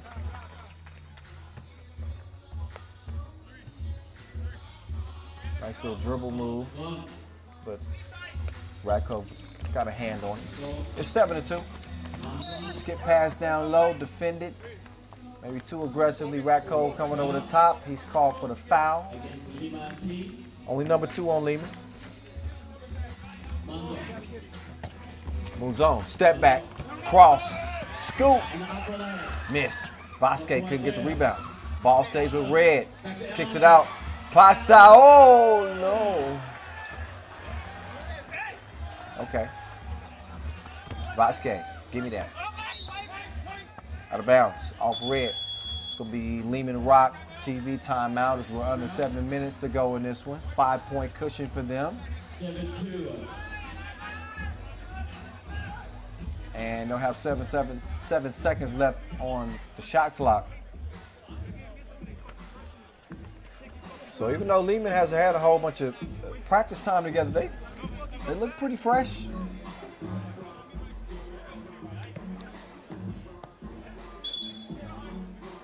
Zone and company yet to really get into their flow offensively. Riga and Jeddah from pool 1. Ratko sets the screen. Kojic gets free, and he's Gucci from the right wing. Moves on just in front of the logo. That didn't touch nothing but 9 line. 9-4. Make that 10-4 after the Kojic layup. But there's Mouzon starting to breathe some life into this Manila Chooks team. They are going to go as he goes.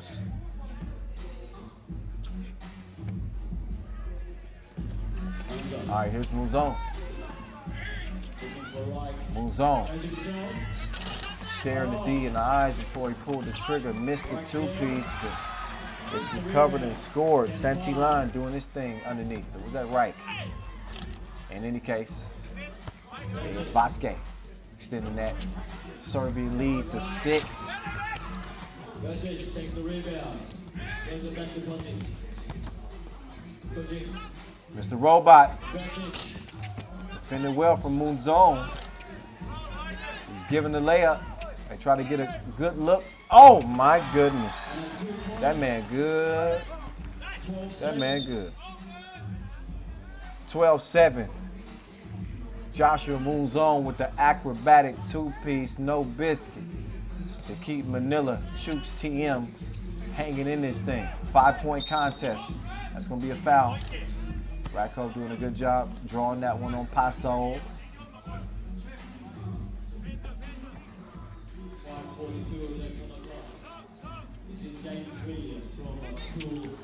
Quick, start about the 2.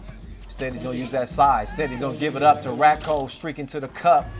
And he's got the crib, 13-7 now. Paso goes left, turns right, bodying up on Mr. Robot. And he draws the foul.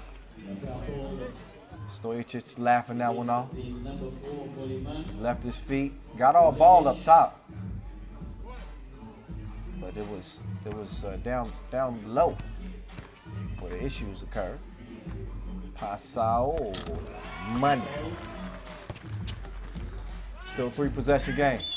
Stojic foul, got past Moon Zone. Manila Chooks TM now up to 16 fouls.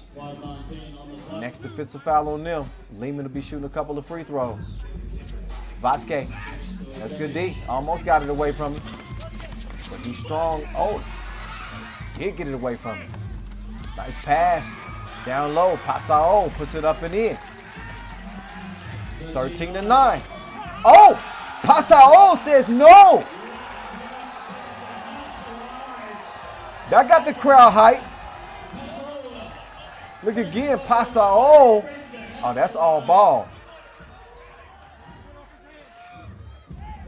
I think that ball, that might have even went off of Stojic. It did. Went off of Stojic.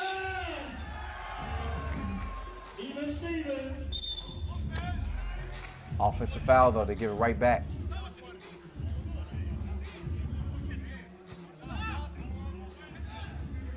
So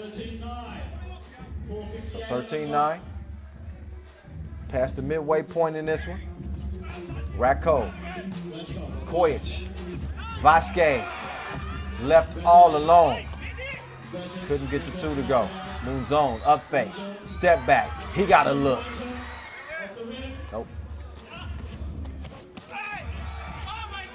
Oh, Vasquez. Can't believe he blew that crib and he was so busy complaining. He forgot about Moon Zone, who's raining. Get your umbrellas out. 13-11. Kojic now. He's in the rush to the cup. Moon Zone! Moon Zone turning into a monsoon. 15-13. Josh Moon Zone, one leg. Come on now. Great hustle. Almost created a steal. Instead, Vasquez recovers the rock, makes it 16-13, Liman in front. But here come Manila. Here come Manila Chooks TM. They riding the hot hand of that man. We told you he was gifted. Joshua Moon Zone on a personal run. Who's here for Manila? Take another look. Who's here for Liman? Quick on the release. Liman. You see the crowd's response. I think even some of the cardboard fans stood up. How they do that? You need to give them some noise. A little bit of miscommunication there. Turnover.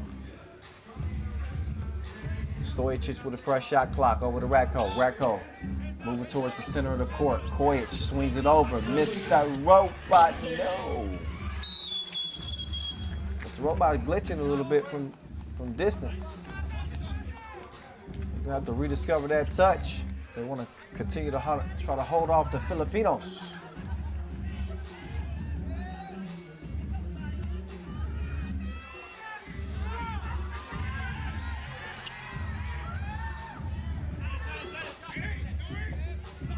Moonzone. Oh, delectable dime piece. 5-star. 5-star dish. 2-point game. Kojic. Oh, smooth drive. He's so unrattled, so unmoved by what's happening in the red team. They just stick to what they do. Zoning the step back. Little heat check for him. Contact before. 17 plays at 14. 3-point difference. Liman leading.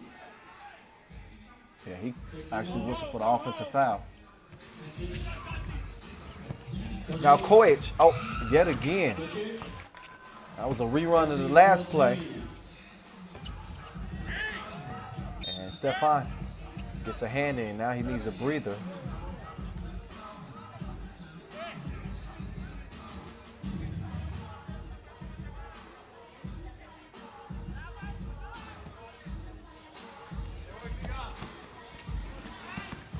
Skip pass.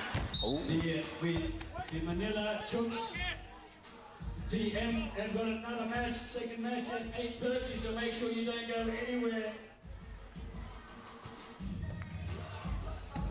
Again, Racco from the elbow. Liman 3 points away from putting this one on ice. Make that 2 points away. Give and go. Stands the lead, 19-14. Pasao. Trying to use some of that size on Racco. Foul call. Process of the shot. They'll shoot one. Racco got caught reaching in the cookie jar right there.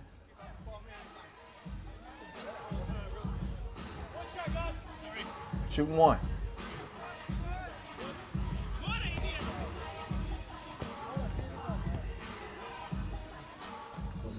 Pasao. Good. Now Kojic. Point game for Liman. Moonzone to Pasao. He likes that spot. They didn't like him back.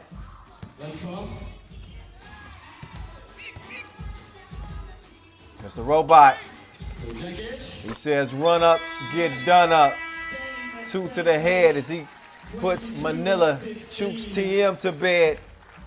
Liman 2-0, unbeaten. Day 1, 22-15, they get it done. Number 2 out of this group is going to come down between Manila and Lusail. But Liman's job is done on the day. Again, 21-15, a well-balanced effort from Liman as we used to seeing. I keep comparing them to a machine. They have very few flaws in the way that they approach the game. You don't believe me? I got video proof right in front of you. Look back at the highlights. Started off close, 3-2. And then things started to change. Racco with a beautiful finish. And then they start sharing the ball. Mr. Robot, little stop and go. Red light, green light on him. Next thing you know, it's a 7-point game. That's when Joshua Moonzone got in a zone. Pulled him back in with a 2. But that would be the closest they would get. This is a part of that run from Moonzone. He wanted a foul on that 2-piece. I mean, he was in his bag. He did what we expected him to do.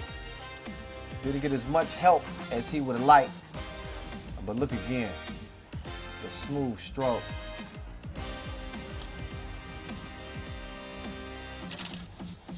(14-11). This is when things started to tighten up.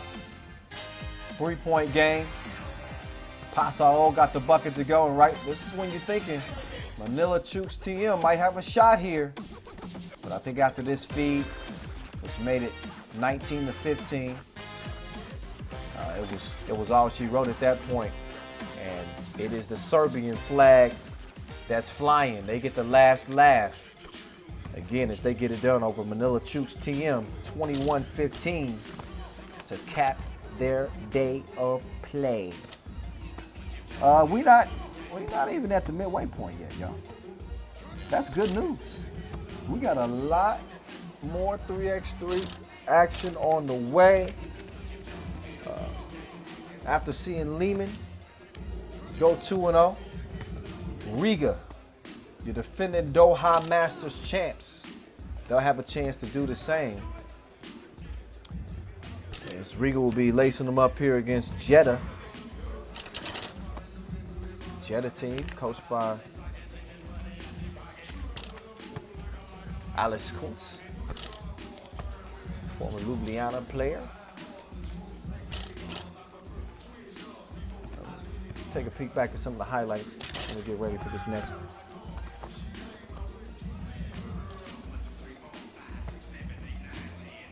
Is that Yin Yang Twins playing in the background? I ain't heard of Yin Yang Twins in a minute.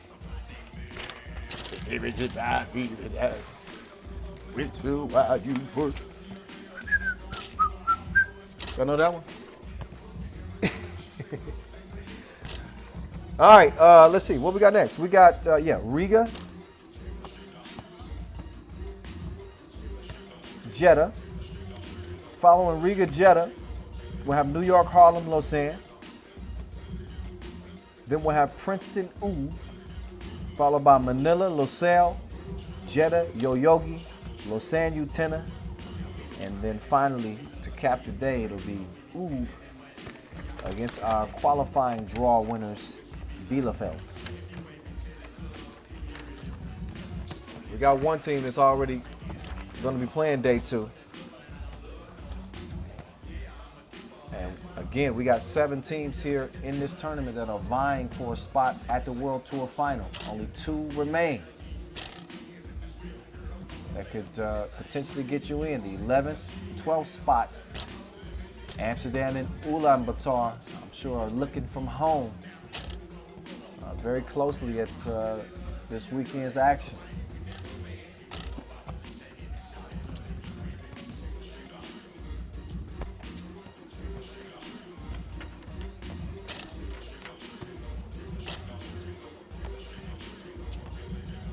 Take some time to thank Qatar Basketball Federation, the Qatar Olympic Committee, not to mention our ball and apparel sponsor, Wilson, our official timekeeper, Tissot, our official supplier, Skelter Sports, Inleo, Magic Sky, as well.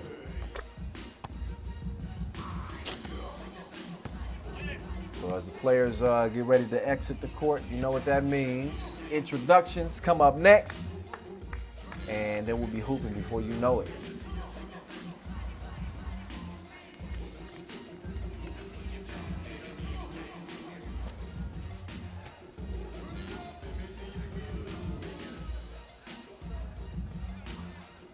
Moving on to Pool B play.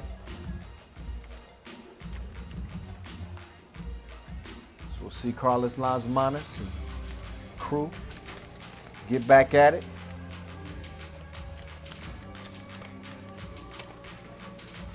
A 21-15 win over Yoyogi to start things off for Riga.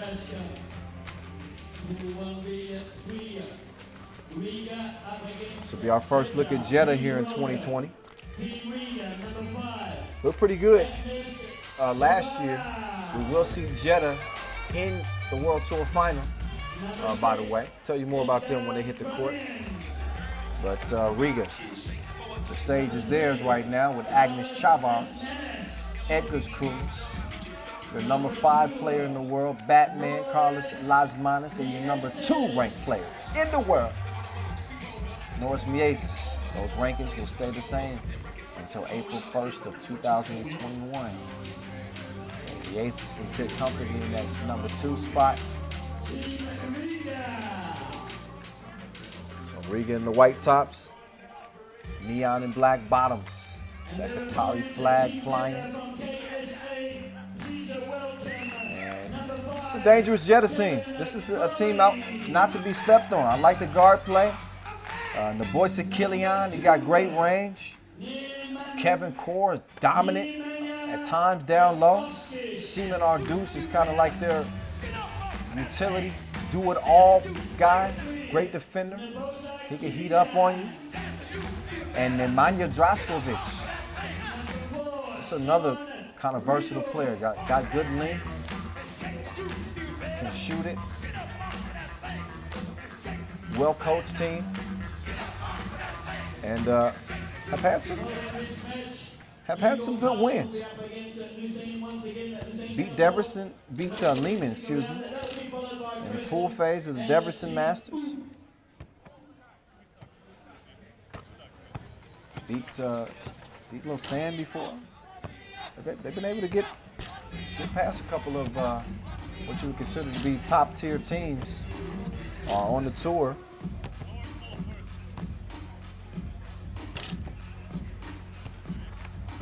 We'll see if they can do it here against Riga. Oh, stop acting like you don't know you're on camera. There you go. The refs get more camera time than me. Yeah, I'm jealous. No, I'm not really. Y'all don't want to see me right now. I'm sitting in my living room. I got no shirt on. I'm just playing. But I'm comfy.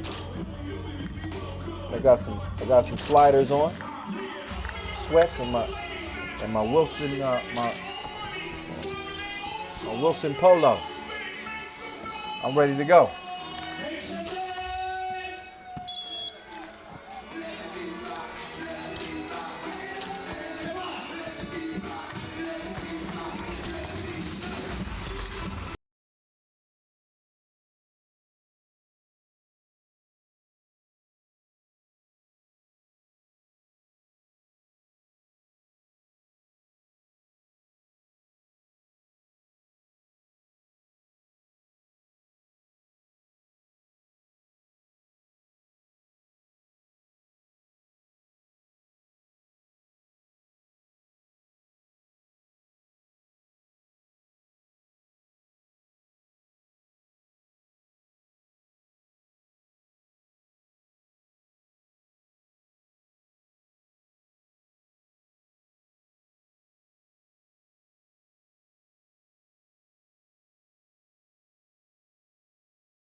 That Doha win was a catalyst. Draskovic to Kilian. Oh, he got played. He got hated on. That should have been a two-piece. 3-1.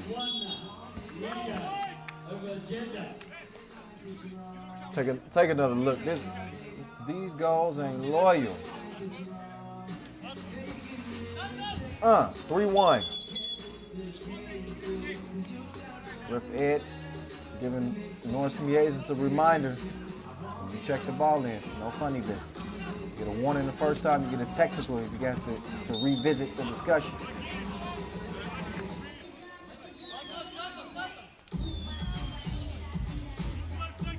Three fouls on Riga now. 2-point lead.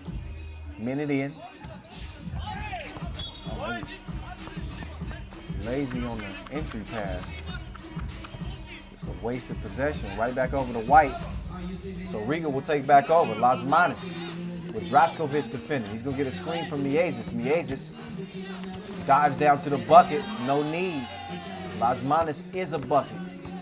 splashes one, baseline, 4-1. Core, kick out, Draskovic passes up to 2. 3 in the key. Core, called camping.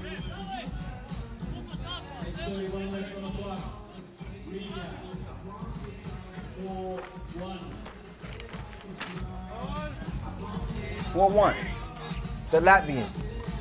Oh, what a beautiful display of ball movement. Well-designed play. Las Manos, Chavars, Miezes.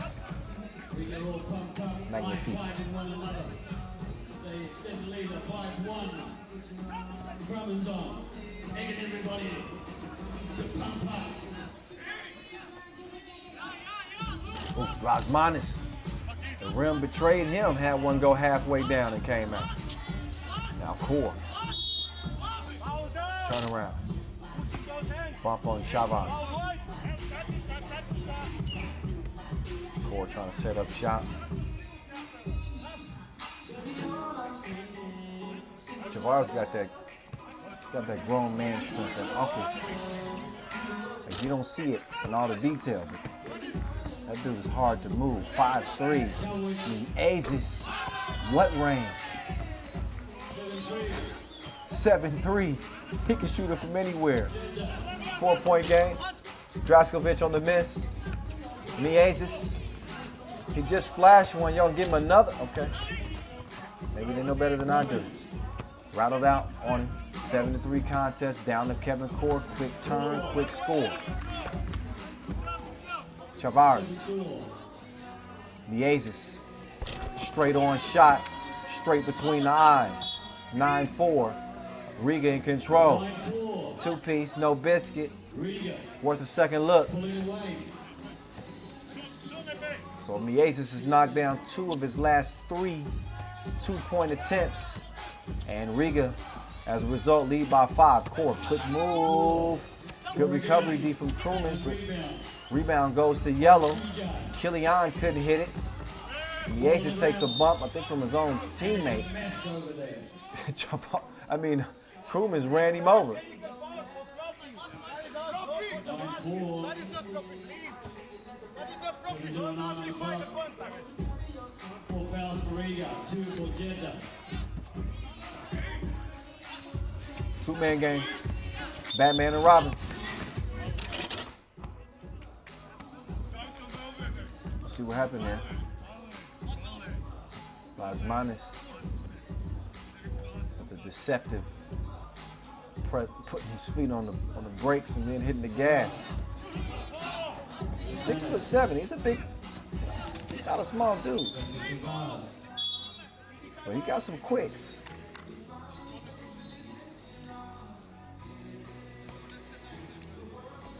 You may notice no Novi side here in Qatar. They did not qualify for this Masters. You will see them at the World Tour Final. This is a Novi side team that underwhelmed and hungry. Came out of there empty-handed. Even got bounced in the quarterfinals. I believe the Hungry Masters. The reason why they didn't make it here. They'll be motivated once we see them in Jeddah next month. Kevin Core meantime. Down to the basement. Comes up empty. Chavars. One-handed release.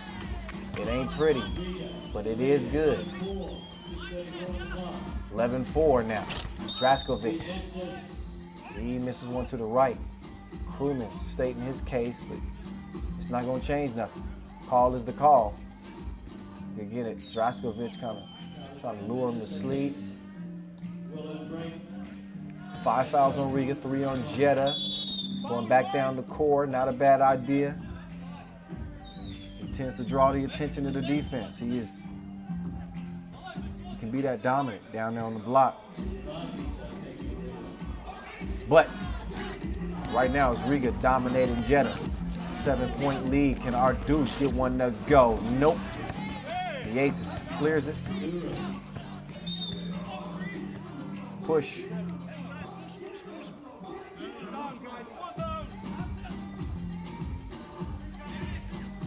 Yes, it's just weaving through traffic. Lasmanda, oh, don't do him like that! He didn't do him like that. But he almost did him like that. He had our dude slipping and sliding.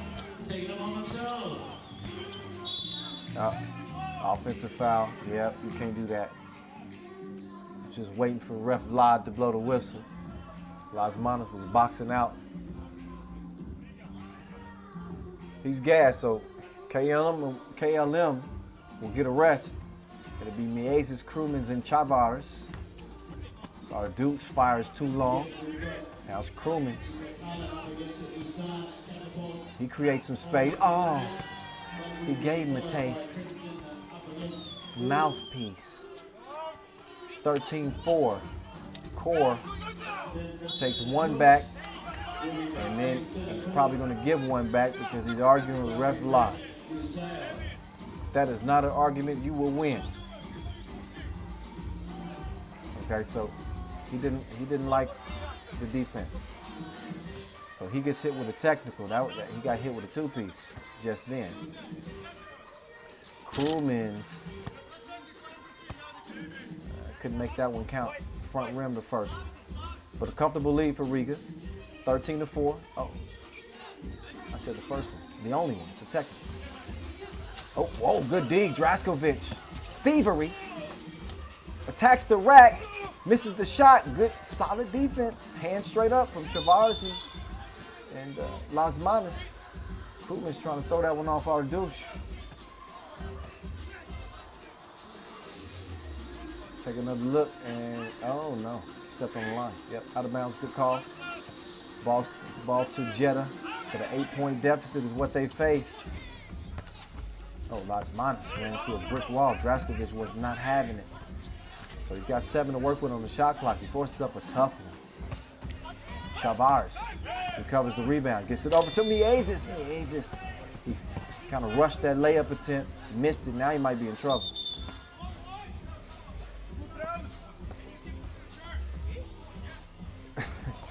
Raphael said, you can't keep grabbing his shirt.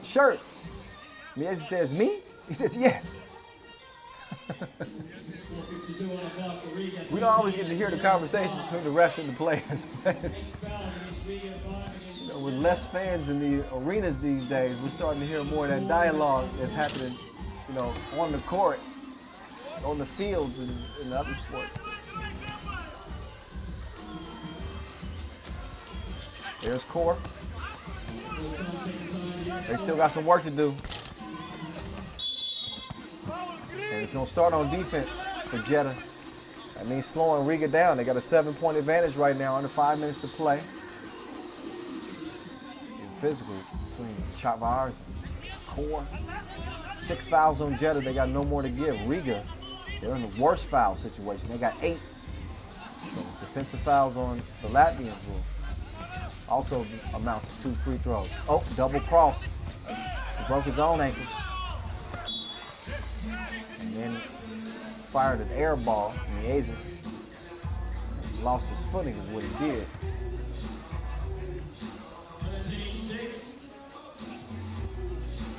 Yeah,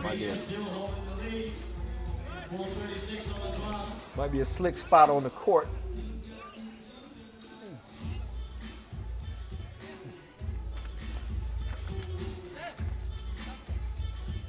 Riga 2-0 against Jeddah on the World Tour. Beat them in Debrecen. Also beat them at the Jeddah Masters last year. So they haven't had trouble with this team before today. Staying true to course so far as Draskovic. Baby J is missed. Oh, kitchen's closed. No soup for you. Krumins D hoping to turn it into some but Batman. Tough shot, Arduch by himself. Missed it long, got the rebound, missed it close. Miezes wrapped up. Core didn't want to give him an easy one. Miezes wanted a flagrant foul. Over 4 minutes left on the clock. I don't think he's going to get that, but he's going to get a couple of free throws anyway. That being due to the penalty situation. So now that lead is at 8. Could be 9. Not yet. Core, rebound. The voice of Killian waiting for a screen. What you gonna do, Ardouche? Ardouche halfway sets the screen. Killian decides to take the 2-piece. He misses it. Chavars, rebound. Agnes. Did he throw it through my guy's legs? In any case, hell of a pass.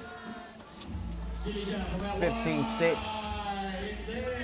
15-8. Double dip. 7-point game. Liezes licking his chops. The menace. Step back. Nope. Foul on Tavares. That's a defensive foul, so free throws will come for Jeddah. Oh, yeah. And Tavares had the nerve to act like he didn't foul him. That was a full-on arm lock. Ooh, a little cross there to create some space. Okay.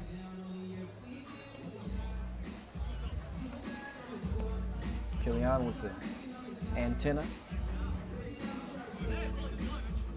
Still hasn't found his range. So.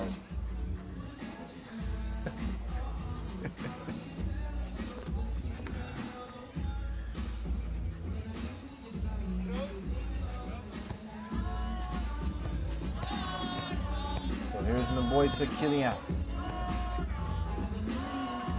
Shoot, splashing. You got a pretty good look at that specially made 3x3 ball, by the way.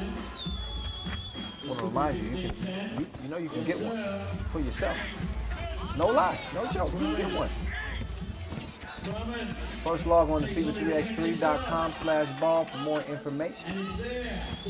And if you want to buy a ball, you can go to Wilson.com.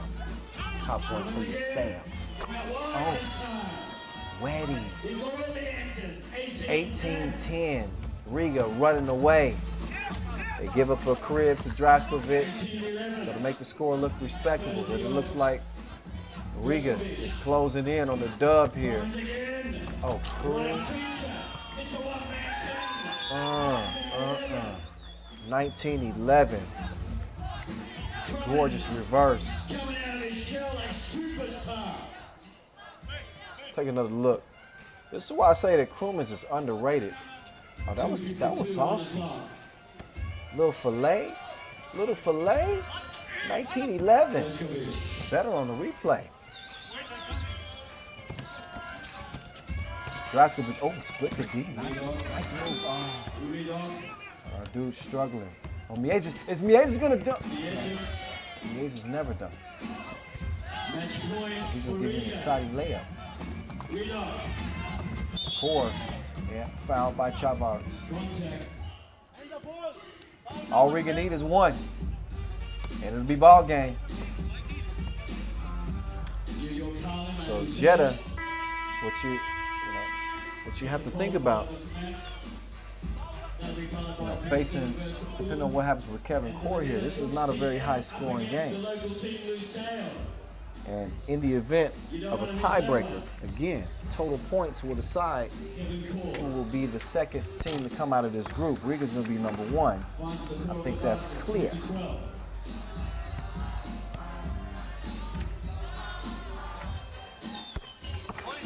Yoyogi scored 15 points against Riga in their loss.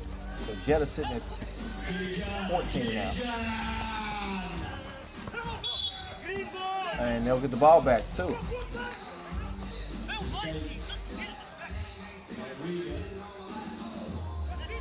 Well, you can tell I'm sleepy. You can tell I've been up all night. Tiebreaker won't even matter. Winner between Jeddah and Yoyogi will be the number 2 team out of the group. Oh, from 2. Crumans couldn't put it away. Now Crew tracks it down from the corner. Money. 22-15. It's all over with. Another dominant performance from the Latvians. Lalis.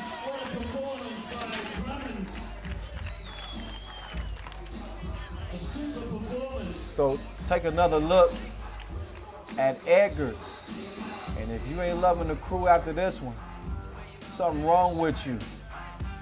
Latvia stand up. Riga looking good here day one in Doha as they did a year ago when they won it all. Can they do it again? They'll be playing day two. They can kick their feet up for now. They did work here day one. 15 over the Jeddah side. Our next match between the New York Harlem and Lusail. Take a look back at the highlights. There were a lot of them for Riga. No shortage for Jeddah. As they got betrayed a couple of times. It might have been a closer game, but the ball didn't bounce their way on some key possessions. They also had a tough time dealing with the ball movement, the body movement, quickness of this Riga team, and sharp shooting from their top guns, NatureMade. We saw him getting his groove a little bit. Had a few two pieces. And it's typically not a Riga win without Edgar's crewmans getting in on the action as well. He can do that. He can do that a lot. And he did do that a lot. Nice cut to the bucket, finished the layup. He tends to do most of his damage outside of that two-point arc. As I say that, he gets a baby hook. But here's what I mean. Whack, whack. And then why not? Game time. You already know. 2 up, 2 down. Not only the case for the end of the game, but the case for Riga and their opponents here day one. 2 up and 2 down. They will cruise into the quarterfinals tomorrow with an unbeaten record.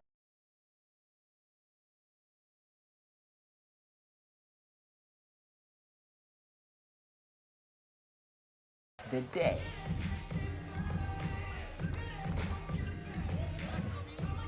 So let's see who's on deck. Let's look and see who's on deck. Oh yeah, this is gonna be a good one right here. New York Harlem and Lausanne on deck. Coming up here in about 5 minutes is when they're scheduled to get this one going. So we'll give you a little bit of a rest before we get to it, but you got about 5 minutes before we get New York Harlem and Lausanne center court here in Doha. Don't go nowhere, y'all.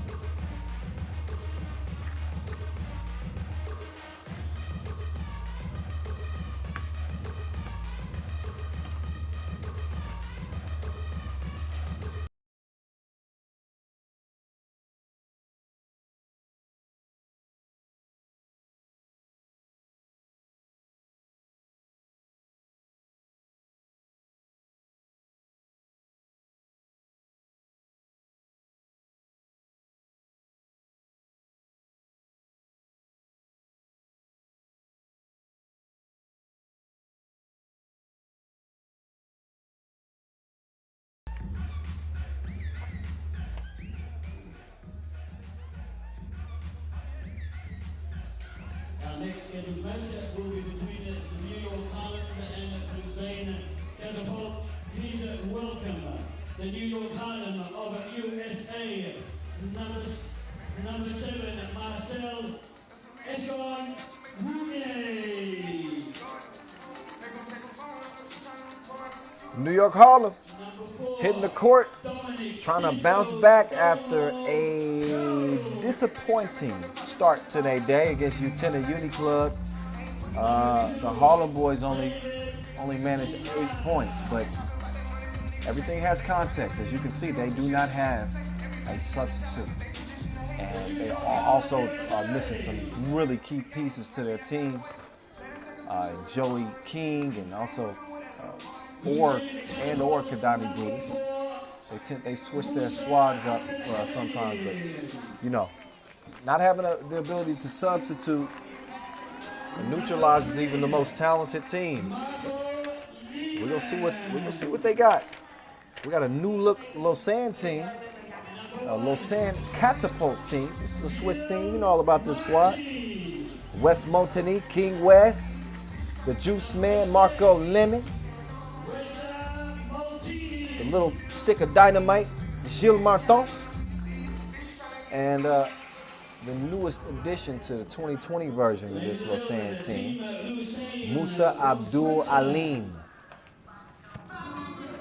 So Musa Abdul Alim is an American.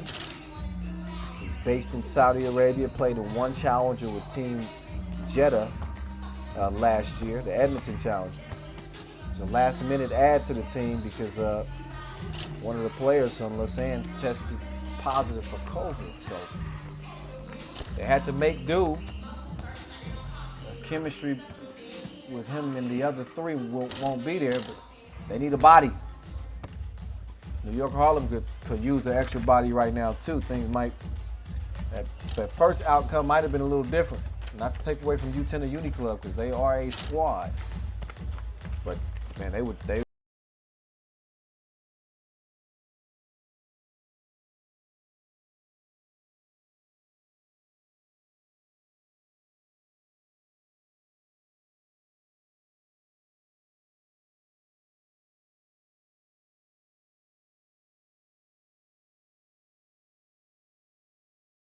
But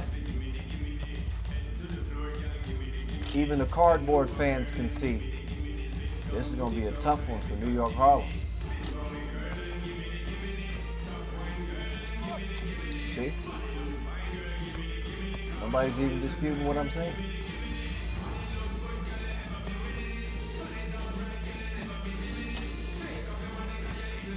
So they get warmed up. They'll get warmed up. We're getting in full stride on day one. In case you didn't know, Kyle Montgomery, the voice in your ear. Follow me. But before you follow me, follow our social media accounts at FIBA 3x3. Go ahead and do that. Before we even start this game, go ahead and do that. We're everywhere. Seen it Weibo, Facebook, YouTube, Instagram, even TikTok. Even TikTok. Come on now. We're putting up some fire content daily. Do yourself a favor. All right, as we get this one going, Lausanne, they're 1-5 against New York Harlem on the pro circuit. So the New Yorkers have owned them. They mostly played in challengers, just one time on the world tour. Oh, nice action. Oh, Dave, denied. King West now going down. Oh, they just wanted it more. There's Gilles. Oh, to King West. Montigny, he shot the two ball fairly well in Hungary. They had a semifinal run at the Europe Masters, Lausanne. Played a lot better than we've seen them play in recent years. Gilles Martin at the top of his game. He was all over our top 5 plays. The Juice Man was splashing. Something apparently is bothering Marcel Esenwune. I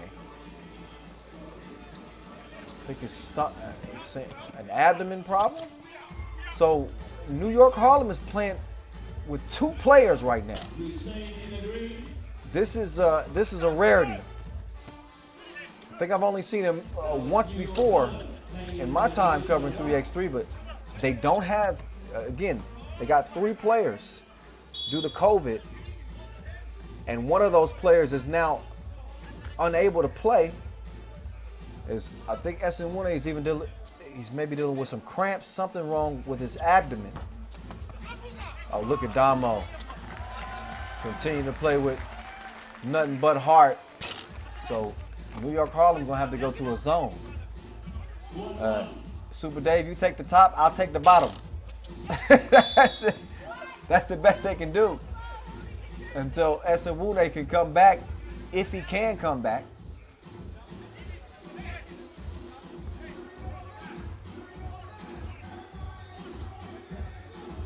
Esenwune icing down them abs. 1-1 contest. And, well, that might be the way to go. Just let Abdul Alim shoot. Or as long as it ain't the juice man. Damo in his bag. Oh, Damo. Set the table, but okay. They said, we're gonna let you shoot. You're gonna have to prove it to us. He cashes in that 2-piece, and then they toss it away though. So all New York Harlem really want to do here is just stay afloat. You don't want to get buried right now. Oh, speaking of buried, there's some money in the grave. And Musa Abdul Alim, he's starting to prove that he got a gun out there, don't he? Is he gonna hit another one? Nope. King West though, he's gonna clean things up. It is 6-1. Damo taking them both on. And he gets the runner to go. Martin, wide open, 2-piece, money. Dave is out of gas. Damo still got some more to go. Here's West. Martin going for another 2-piece. That one rolls out. Gilles, drive kick. Abdul Alim, smoother than cream. 10-3. You heard Damo say foul instead of giving him another look at 2. But Gilles is able to get it to go down, and you see Esemune, he's saying no. And you see him shaking his head no. So Marcel Esemune, the Minister of Defense, giving it everything he's got. If he is dealing with cramps, you could certainly understand. I mean, look at Dave. These dudes are exhausted. You think about the travel from the United States combined with the fact that they haven't been able to get any real conditioning or practicing in, and then you throw on the fact that they have a player test positive for COVID, puts them in a bind with just 3 players. And then Esemune goes down.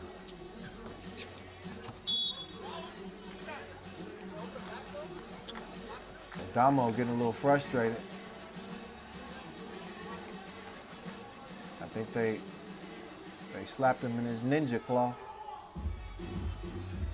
He's a different player with that bandana tied around his head. That's got some magic. So they double Damo. I tell you, Damo might give us some highlights in this one.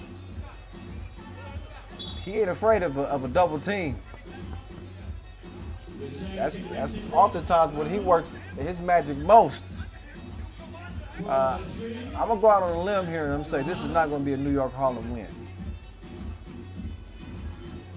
If New York Harlem win this game 3-on-2, every member of Lausanne should retire, never to return again to 3x3. No, I'm just playing. But I ain't playing. I'm playing, but I ain't playing. Like that. That would be unheard of. It's 12-3. Crowd trying to show New York Harlem some love. Oh, what? Oh, Esemune is back. Came back to see that. That man, Abdul Alim, is dripping. So Esemune returning, giving Damo a little boost, but you still see Esemune grimacing, holding that abdomen, trying to stretch it out.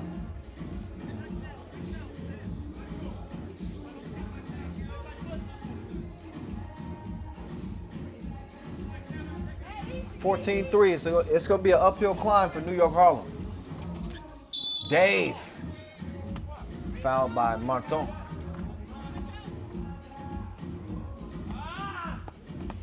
So Gilles ill-timed it. That'll put Super Dave on the strike.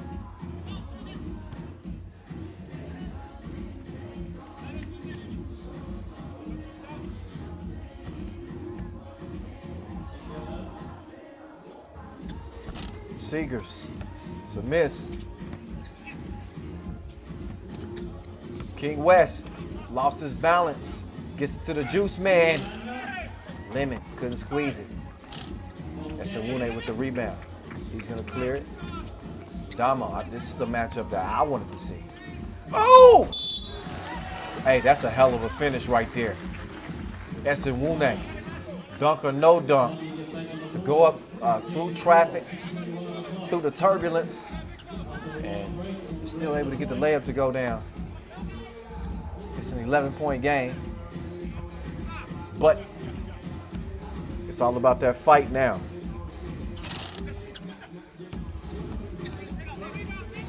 Abdul Alim, not that time.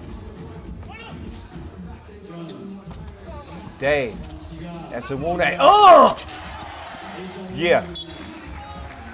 That was an angry Yam. A frustration finish.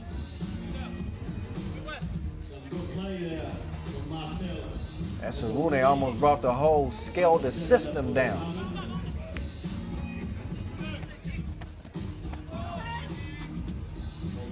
Shield. Bang, bang. 17-5 game. Damo said, clear it out. Give me some space. Damo. Oh. Try to scoop it over to Wune. But, man, let's show Wune some love, man, for coming out here gutting through that abdomen injury.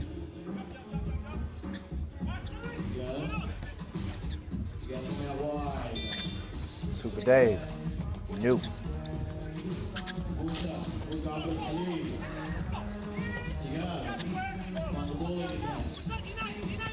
That's Wune. It's a good matchup between he and King West. Without all the other circumstances. Oh, West. So I can get up there too. He climbs the ladder. Two-handed flush.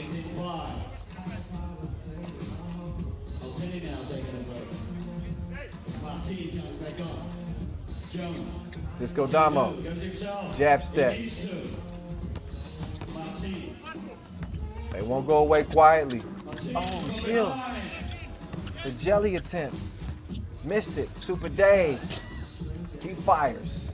Too strong on it. Shield. Money.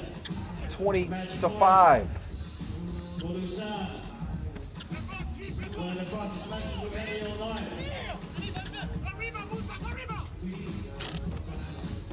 So point game for Lausanne.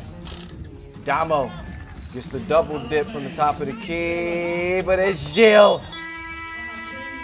He's drenched. He's soaked. And New York Harlem is drowned out of this tournament in Doha.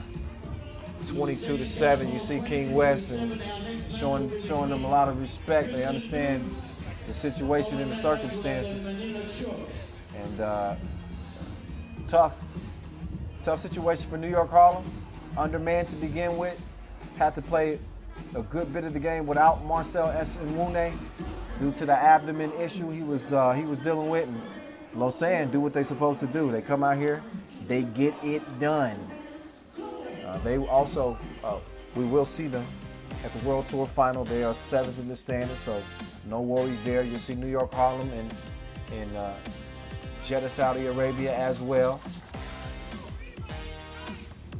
But when you get this many open looks from two range, this is just target practice. I mean, this is just shoot around. They got as many open looks as a team can hope for, playing 3-on-2. And credit Lausanne for knocking them down. These aren't always easy makes because of the fact that they're supposed to be easy makes. Sometimes that pressure causes teams to miss them. But I like the new addition, Musa Abdul Alim. Hey, yeah. He got a strap. He got a burner. He was on fire in this one. One last warrior yell from Wune as he stuffs that one. But we all knew what the outcome of this one was going to be. The moment Wune went down and maybe even before, understanding the New York Harlem only had 3 players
How we doing over here?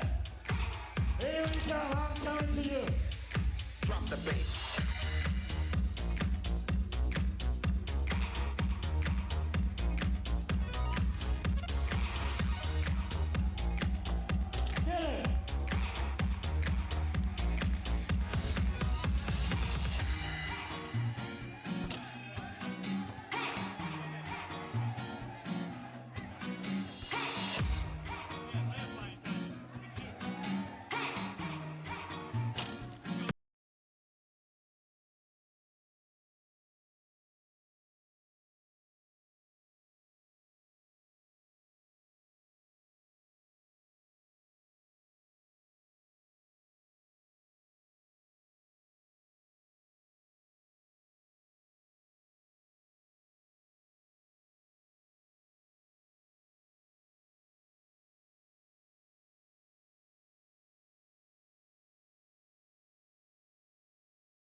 Bielefeld of Germany, who came out of the qualifying draw.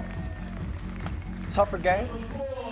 Fairly tough game for Princeton to get started. They knocked off the rust a little bit. They hadn't played in over a year, I remind you. And one of 7 teams that are vying to still make the World Tour final. You got an UB team.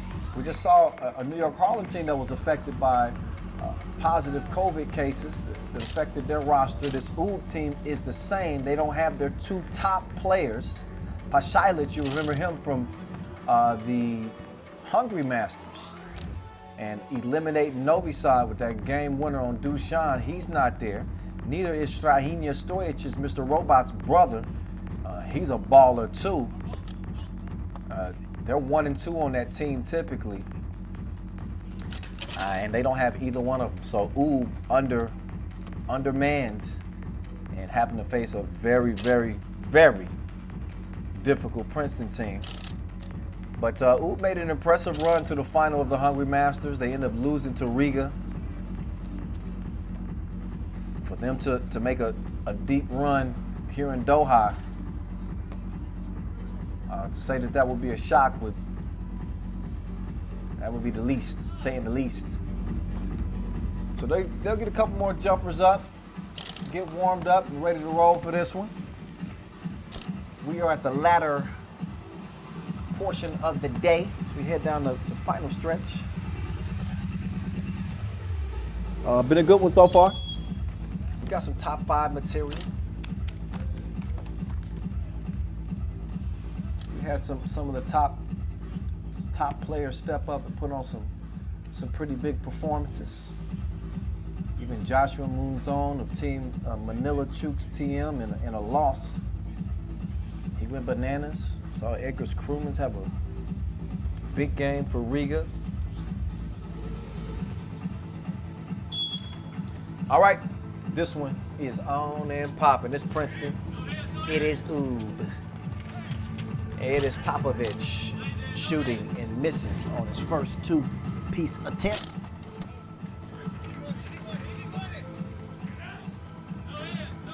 Oh, put him in the blender. Popovich spinning baseline. Brady's laughing that one off. Oh, yeah. Little extracurricular elbow at the end of that one.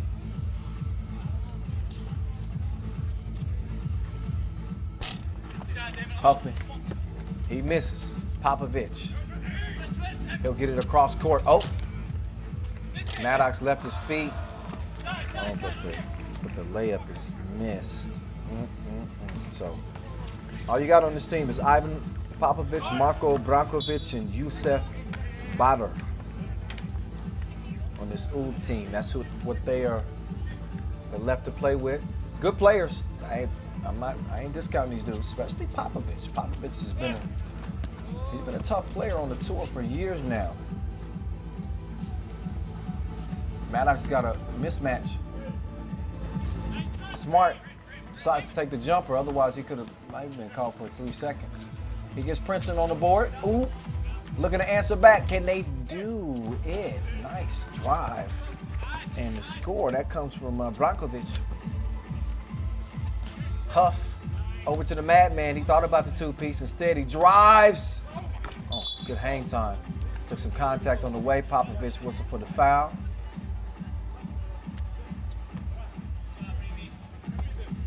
Another look down. 3x3 coming back at you from Doha. Yeah, we had 3 all-star competitions there. This is our 2nd World Tour Masters. Been out to the Al Gharafa Sports Complex before. Remember my first time, eyes were this wide in Doha. Oh, better keep an eye on that man. Ivan Popovich with the quick step on the baseline. Bump in the bucket, chance for 2. See him getting past my Brady's. Put him on the bucket list. And we'll see if he can break the 2-2 tie. 6.5. 8.5, I'm sorry. It ain't going by as quickly as I thought it was. Huff to Maddox, open. Follows the miss. Couldn't track it down, ball over the red.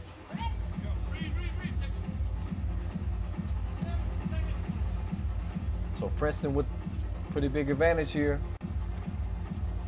Big advantage with Maddox. And also a huge advantage in the fact that they can substitute Brockovich with a one-legged fadeaway. Not happening. Moore with the clear. He'll hand it off to Huff. Huff back to Moore. Up fake. Moore. Over to Huffman. Huffman. Oh, wiped it off because he stepped on the line. So, missed chance right there for Princeton. Oob hanging around. Oh! Gone with the win. Mavridis felt the breeze. Popovich just went right by him. Good hit there from Maddox. He was a little bit hesitant to shoot that two-piece, but he let that one fly and made it count. Now he said, I'm feeling it. Got a little heat check. Huffman with the aggressive defense here. Get it over to Popovich. Pop takes the screen. Got a good look. Flat shot though. Not enough arc on it. He does get the ball back. Decides to give it up. He didn't want no parts of Madman down there. 3 seconds in the key. That's good defense from Princeton. No easy looks for Oob.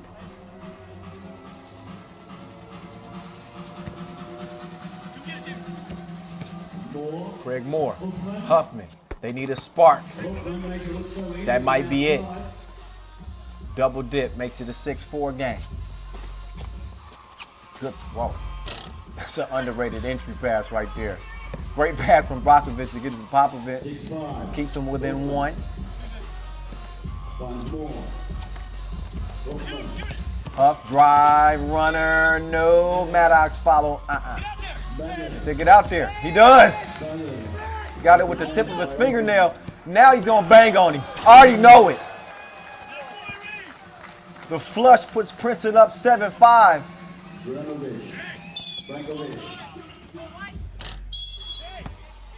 TV timeout.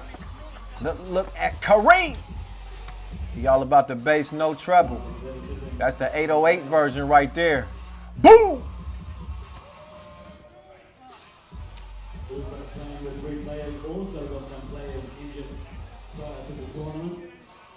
So the Ivy Leaguers with a 2-point advantage.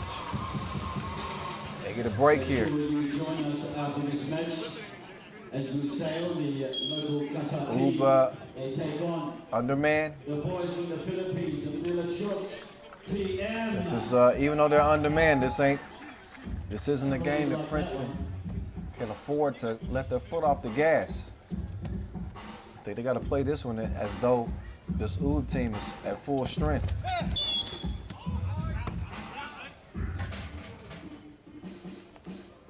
Offering too much contact on the defense there. Yep. It's a good call. That'll put Ivan Popovich on the strike. Popovich, ranked number 9 in Serbia. And I mentioned we've seen him on the tour many times. 15 appearances. He's been playing on the tour for 7 years now, since 2013. Before Oob, he played with Belgrade, played with Virtus. Hasn't won a world tour yet. He's got the game tied at 7 apiece. Huffman, threads, 9-7.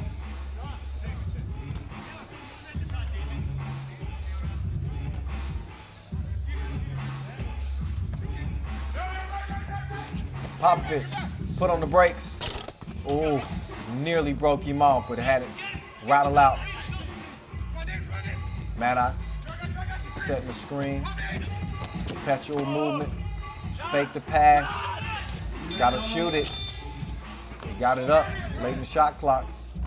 Empty possession for Princeton. 8 on the shot clock now for Oob.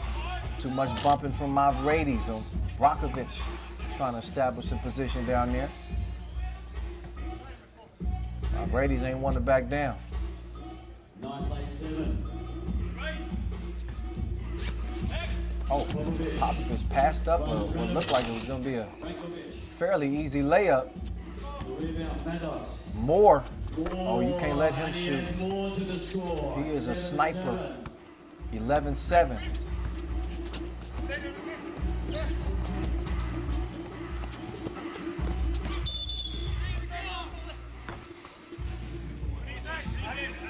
Foul before the shot, before the shot, before the shot.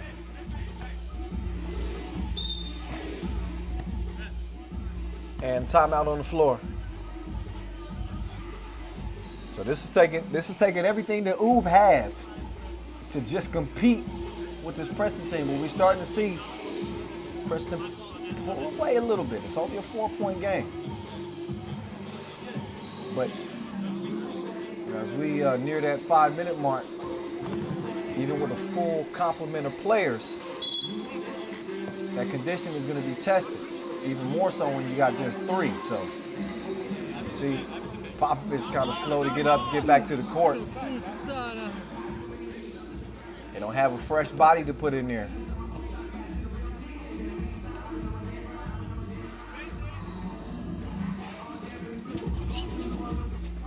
Maddox, oh, great action, give and go, leads to the flush.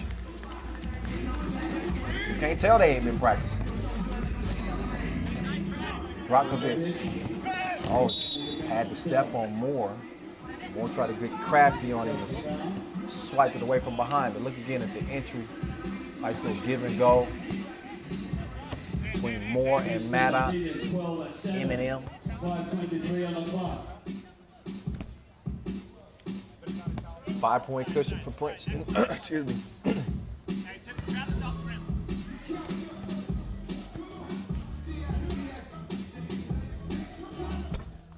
Brankovic, knocked down. Can Huffman answer? Not that time. I need something to drink. Oh, the madman on the mad dash to the rack. Oh, but I think he gets called for the offensive foul. He was looking for, oh yeah, it's those long elbows. It makes it look worse than maybe what it is. But anytime you extend it, yeah, that whistle's gonna follow.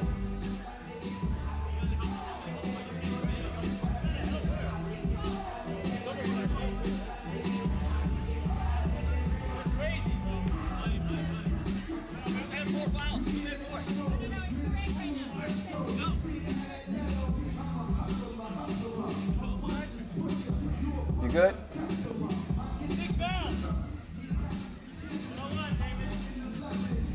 Okay, 5 fouls on, well, 6 on Princeton. They probably should have fouled. No, not they. If they would have fouled there, they would have been giving up 2 free throws. Princeton a little bit of a pickle foul-wise. They do have a 3-point lead, but one more defensive foul on Princeton, and as you know, they'll be in the penalty. We'll be shooting a couple of free throws. Game like this can still go either way because Oob have hung around. Rakovic with a big 2-stroke, Mavridis with a bigger answer. 14-11, Popovich taking advantage of Moore.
He's the Rain Man. Oh, there was that Brankovic. More. He had no answer. 16-15. Brankovic. Oh, crossed him and sauced him. 17-15. Princeton trailing. Ooh, in the driver's seat with no sub.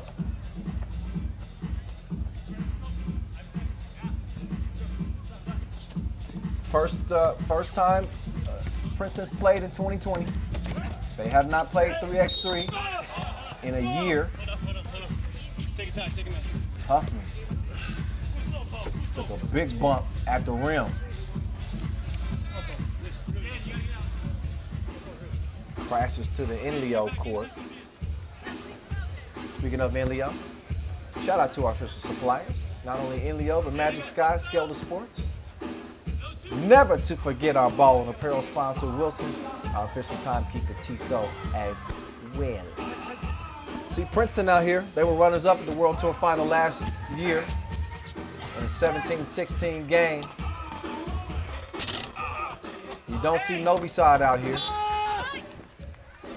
They underperformed in Hungary, and as a result, did not qualify to play here in Doha.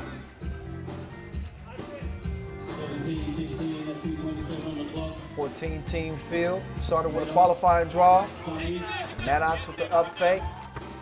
He's giving the crib to tie things up at 17 apiece. Just over 2 minutes to play in this one. Brankovic, jab left. He's got Maddox in front of him. His legs might feel like spaghetti noodles at this point, but he holds his ground. Maddox. Mavrades look like he got a little extra boost. He's got Princeton just a step ahead. Brankovic to Popovich. Popovich. OMG. Somebody have to remove that one. Maddox. It's a miss. Oob in front. Brankovic. Over to Popovich. He just made a crazy one from over there. He put up a wild shot that time. It's a big opportunity for Huffman. He misses it. 19-18. Buck 27 to go. Neither team had the liberty of fouling without giving up a couple of free throws.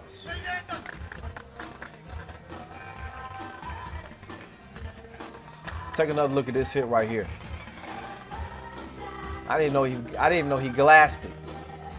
But Popovich, no hesitation. Shot it with Maddox in pursuit.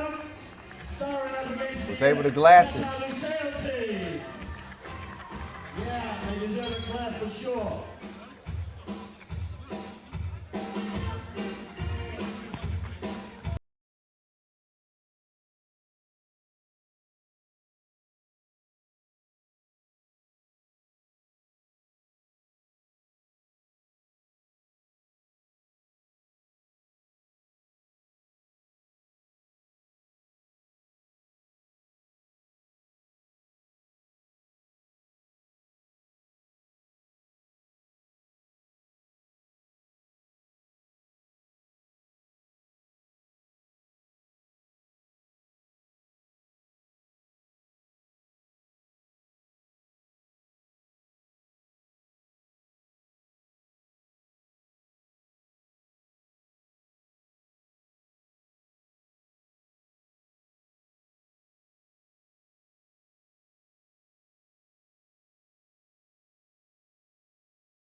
win there, but was not meant for them.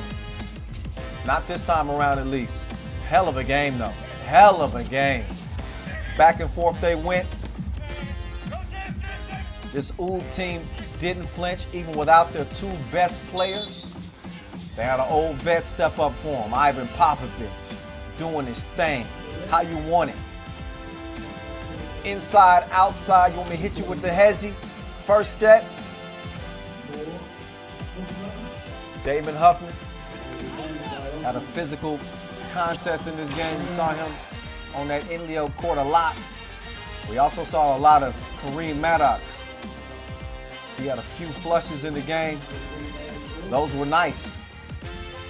But the highlight of the game for him was that defensive stand, that big block to preserve the win for his team, will set up the win for his team. We'll see that later in the highlight. In the meantime, in between time, more highlights from Kareem. There's a two-handed flush. Popovich, uncontested here, but even when he was contested, it didn't matter. He hit one from that exact spot that you see in Mom Brady's flash one from. He hit one like that off the glass against the Madman, but that was the block. Right there, it's cleared by Huffman, and the big man is rewarded with the game winner. Tiso buzzer beater, our first one of the day. So Princeton will go 2-0. And it ain't got to be pretty to count. They got it done. They are the class of Group D. It'll come down between Oud and Bielefeld in terms of who's going to be that second team out. All right. So I'm guessing the YouTube and the Facebook numbers just went up. Manila, Chooks TM is back on the floor. Alvin Pasao, Joshua Moonzone, Philippines' #1 ranked player. Leonard Santillan and Troy Wright.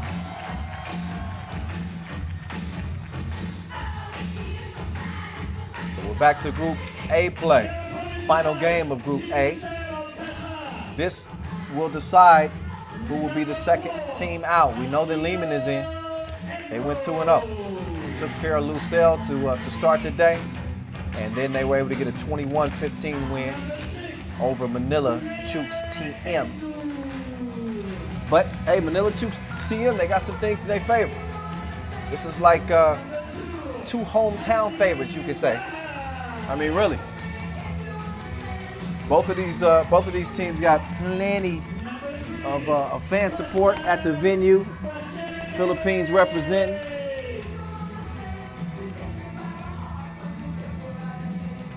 And obviously, Lusail, the local favorites in Qatar. So this is somewhat of a game between home teams.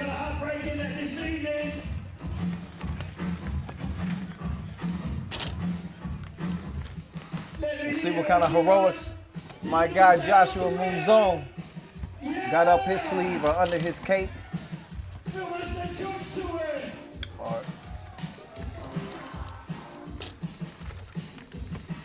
So they'll get it warmed up. Winning, you in. Losing, you go home.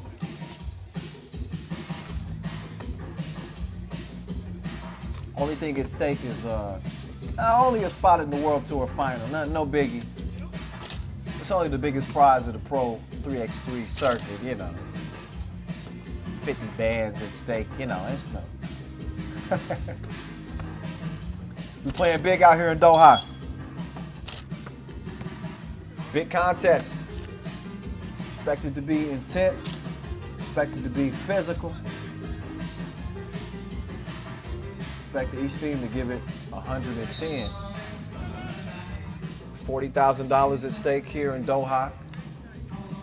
$30,000 to the runners-up. $20,000 to third place. $12,000 to fourth. 8 G's to fifth. The money's going up this year.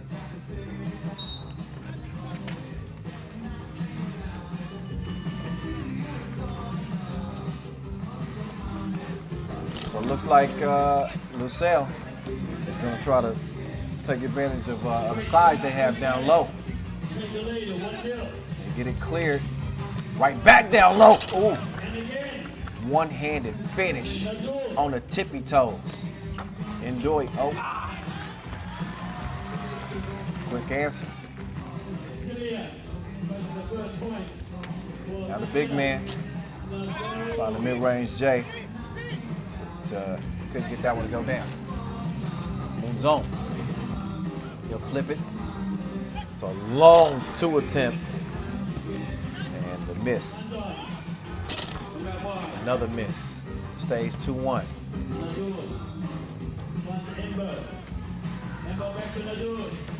Nadu doing his thing. Moves on. Nice little skip pass. Behind the back attempt, not so much. Oh, and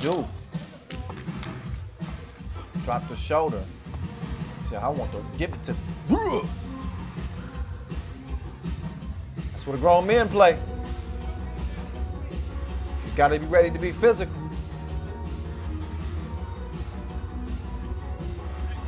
So Lusail with a 2-point lead.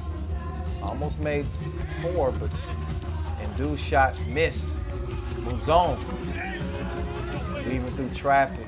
Tough shot though, he missed it. Ndu going to the drop step. And Paso, no choice here. I gotta hold on to this monster. I gotta hold on to this big beast.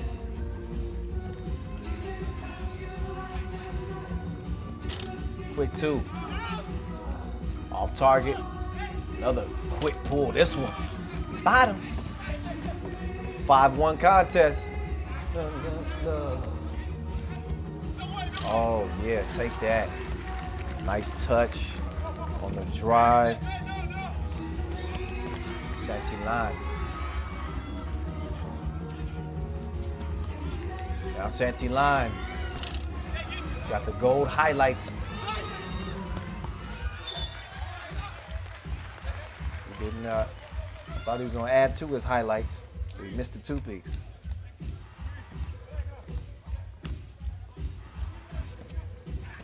Oh, nice setup.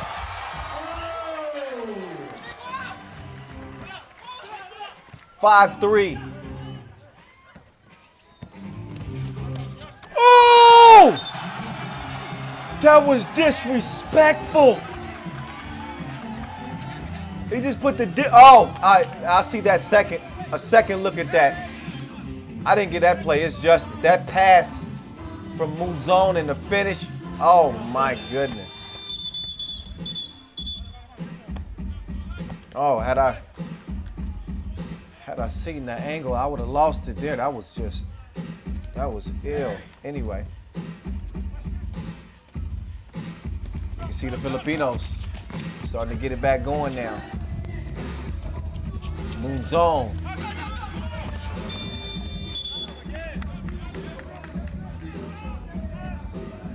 He wanted a foul, not happening. Lusail, 2-point lead at 5-3, 7:20 on the clock. Costas.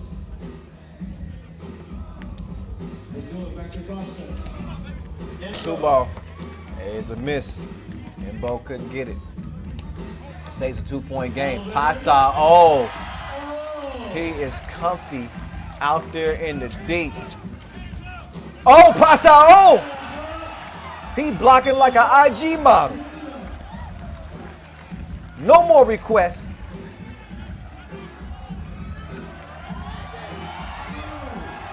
Look at Pasa, oh. Protecting the rim like it's his own. 5-5. So a couple of big blocks from him. Pasao playing hero early on for Manila, Chooks TM.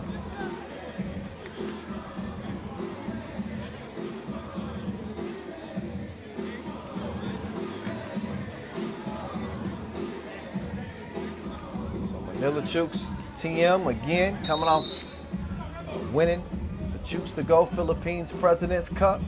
That's how they earned a spot here in Doha. Seconds left on the clock. Feeling right at home. Doha's like their backyard.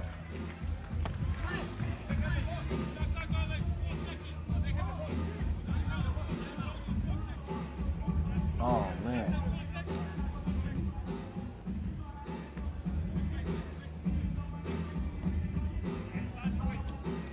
Moonzone.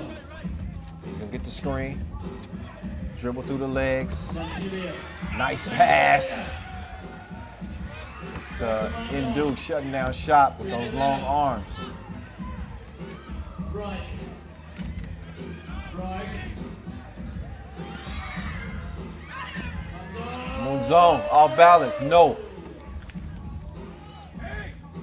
Embo.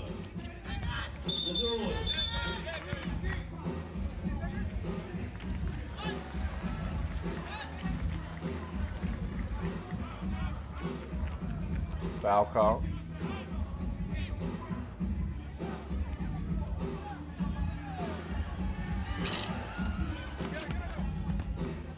Embo. 5 apiece.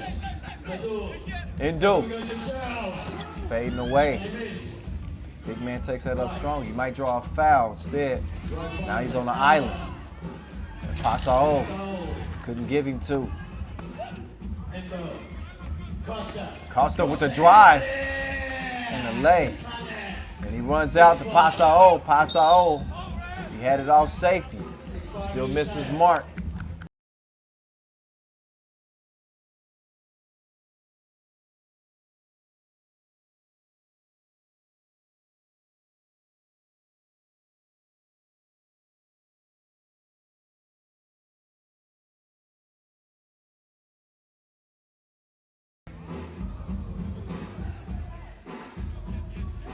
The Chooks have been taking part of the 3x3 World Tour for many years now.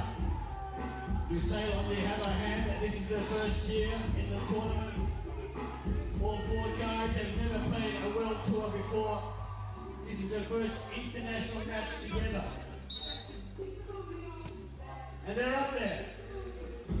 All right, you got the local favorites, Lusail, and the local favorites, Manila Chooks, TM, Joshua Moonzone, trying to get back in his zone, 7-6.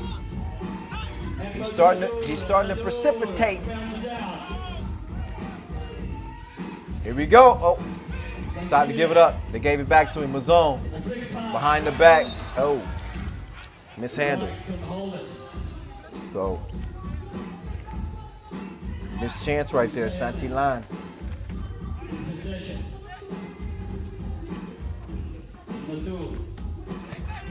Oh, it's Dewey. He had a great advantage there, Pasao. But, oh, Pasao, he pulled the chair on him. Oh, crafty.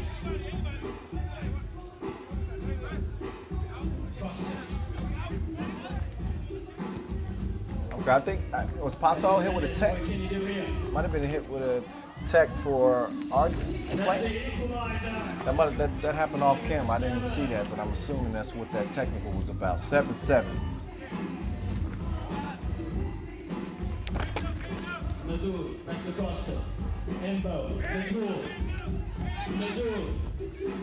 Dude, trying to clear some space. He does it in bowl. Oh, they were defending in the restricted area. Something you cannot do. After a made bucket, they get a warning. Next one's technical. But in the meantime, Lusail is in front 8-7.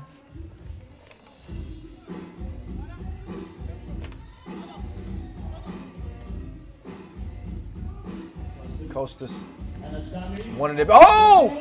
He put him in spin cycle and lost him like baggage claim. I couldn't even get it out. I wasn't expecting the big man to even do this. Huh!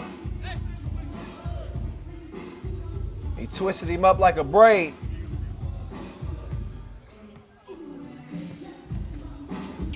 (9-7). Oh, Not nearly enough. Not nearly enough. 2-point game, it stays.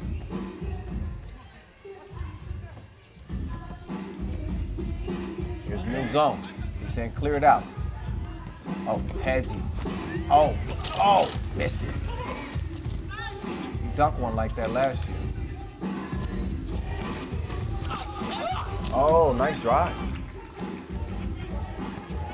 So inbound will make it a 10-7 game. Lusail in front. Here's move zone. This might be that time. They need him to take over. One-legged fade away. He's in his bag like a camper.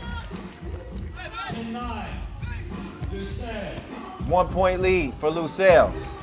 You know who they looking to get that rock back to? Yes, sir. Joshua moves on. Are you kidding me? I was about to say. Costas.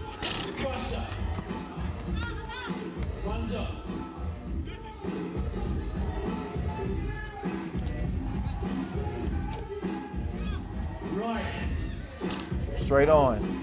Santillan couldn't get it to go down. Now Santillan gonna have to D up here.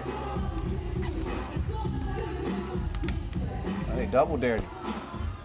Zone said, I don't believe you. And then Bao didn't make him a believer. Santillan couldn't knock his down either. Moonzone gives it up. Santillan beat up. Costas lets it fly. He misses up, but hustles to get it back. Indu. He's fouled. And also looked like Troy Reich might have got hurt on that play some way. Tight game though. Would you expect anything different? It's an elimination contest. Both of these teams with an outside chance to get to the World Tour final, but you got to get through day one. So one of these teams' hopes is going to be dashed at the end of this.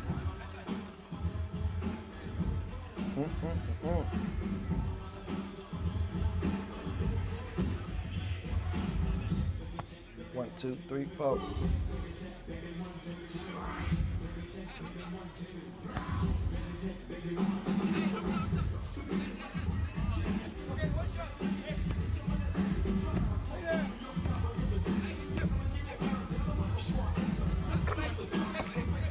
And dude's free throw, good, quick to the corner. Good defense there to get out there and defend it. Costas now gets it back, comes baseline. Oh, that goes down. I'm not sure if Indu got a hand on that. Moves on. This is short. He's gonna get it back. Oh, Josh. Oh, spinning. He nearly did something spectacular. But he lost the ball on the reverse attempt. He's gonna need a rest.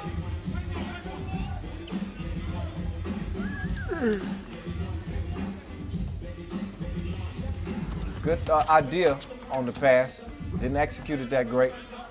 4-point game. Right to the corner. Pasao, after the miss, couldn't get control of it. Just over 2 minutes to play. And Lusail is in front, still by 4. 2-possession game.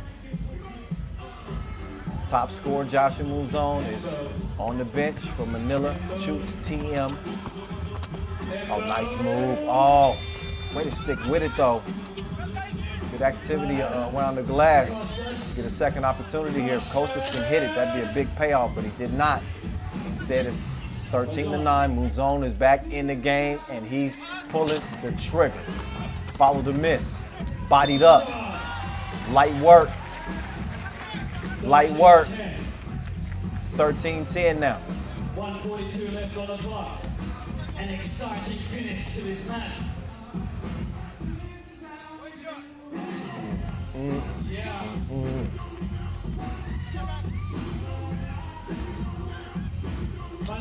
Oh, moves on. The pressure is on. Missed it strong. Buck and a half to play. 2-possession game at least. They ain't been able to do nothing with him to this point. He woke up in beast mode. He's out of control. They cannot harness this dude.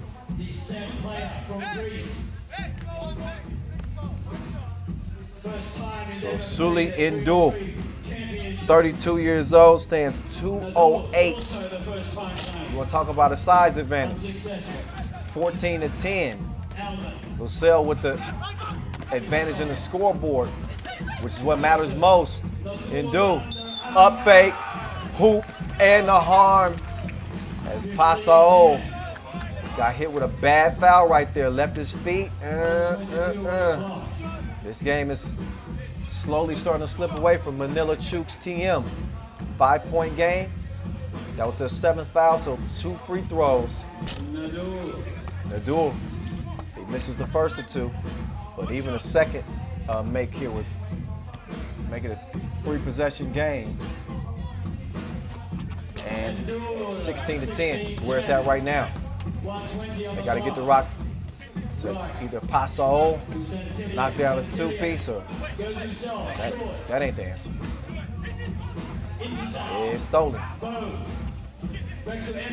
Indu, it's your world. It's your world.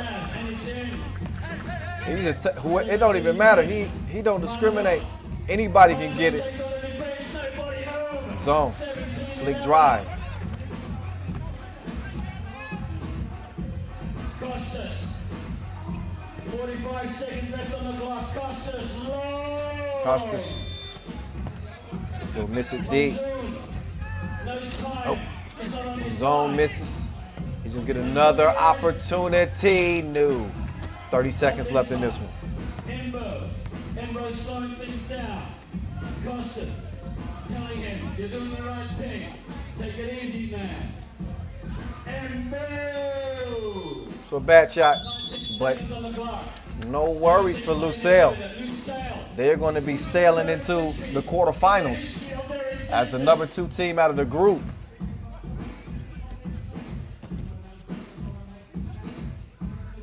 But Manzoon, he could cap a nice individual day for himself. No surprise to see him come out here and put in work. What the concern was, if you were a fan of this team, is how much help would he be able to get?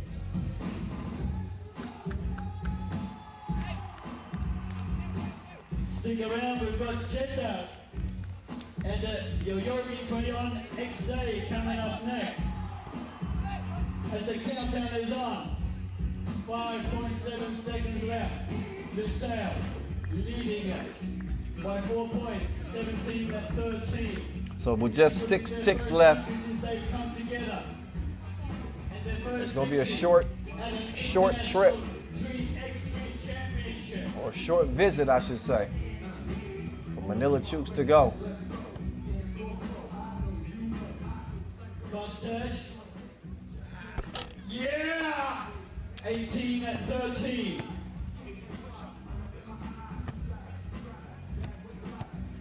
Five seconds left. A couple of more free throws for some added insurance. Santillan draws the foul with just 1.8 left. Embo, foul. Not a bad call.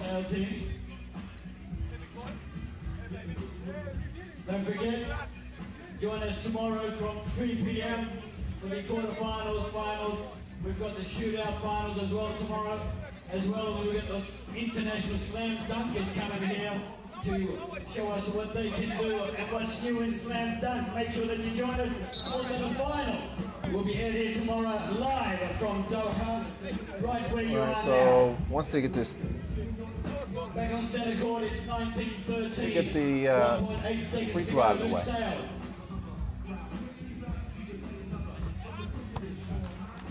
2 free throws out of the way. He was behind that 2-point arc. I thought he might have had a foot in front of him, but it was a 2-point attempt. And only one of the 2 free throws goes.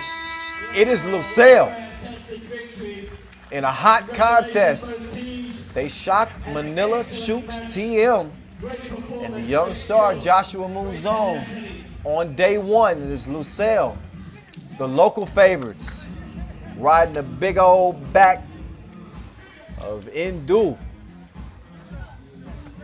on into the quarterfinals. So Manila Chooks run, Manila Chooks TM's run is done.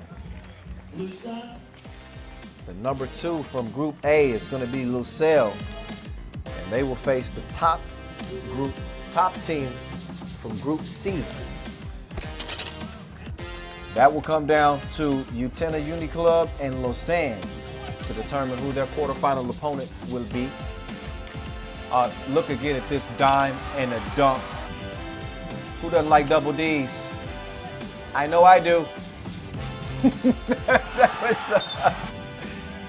There's some D for you. Pasao had a couple blocks. Santillan had a nasty one. Looked like it was going to be a game that came down to the wire when we were trading buckets, but I think that Lusail found out. We have a dude that stands 208. He's big, he's nimble, he dunks on people's heads. We should probably just give him the ball. And that's what they did. They got a whole big helping of Suli Indu. And I bet the Filipinos got a bellyache. They had so much of that man. Josh moves on with a valiant effort. He fought all the way to the end. But Costa and the rest of his Lusail teammates will do enough to secure the win and secure an opportunity to potentially secure the bag. 40 G's out here in Doha. We still ripping and running. Kyle Montgomery, aka the voice in your ear. Have no fear. Been doing it strong. My 6th season now. Can y'all believe that? 6th season. It's been a crazy one. It has not been what we anticipated or expected here in 2020. I was fully expecting to have had the Olympic Games under my belt. I made that historic moment, but it was not meant for 2020. Instead, it is meant for 2021. The games ain't going nowhere. We just had to move them back a little bit. 3x3 will make its Olympic debut in 2020. Looking forward to it, without a doubt. Looking forward to our final 3 games as well. Next one on deck is coming up between Jeddah and Yoyogi. So they'll be taking the main court here in a moment. And when you look at Group B, Riga, top dogs, no shot, reigning champs, they go 2-0. It's going to come down between these 2 teams on who will be number 2 out of the group, and will face the number 1 Liman out of Group A. It's a tough draw in the quarterfinals.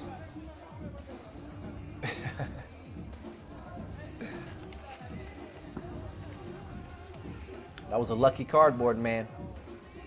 That was a lucky cardboard, man. After Jeddah and Yoyogi, we'll have Lausanne and Utena.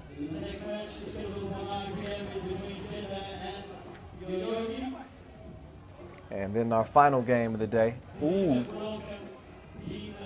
And our qualifying draw winners, Bielefeld.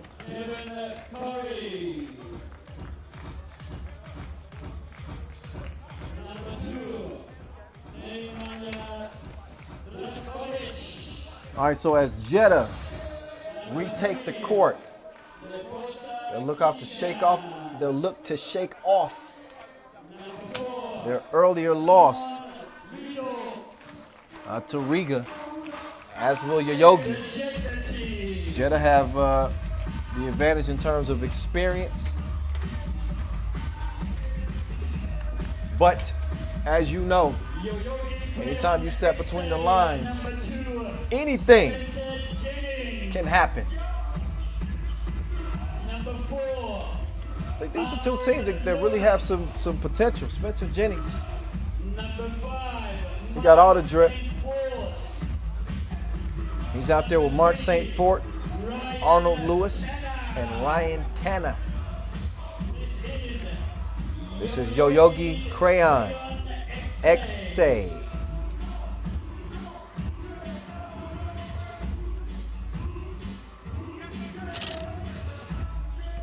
So Jeddah representing Saudi Arabia, obviously where we will be holding the World Tour Final coming up next month, 3rd week of December, middle of the 2nd week of December. Whether or not we see Yoyogi Crayon is still to be determined if we're going to see them at the World Tour Final. We are going to see Jeddah at the World Tour Final. They are 10th in the standings, and as I mentioned earlier, the first 10 slots of the World Tour Final are set. They locked in. Those teams are good. If you, it's the last 2 spots that are up for grabs. 7 teams could potentially leapfrog either Ulaanbaatar or Amsterdam to earn their spot in the final. But you got to get all the way to the semis to do that. Let me see that zero.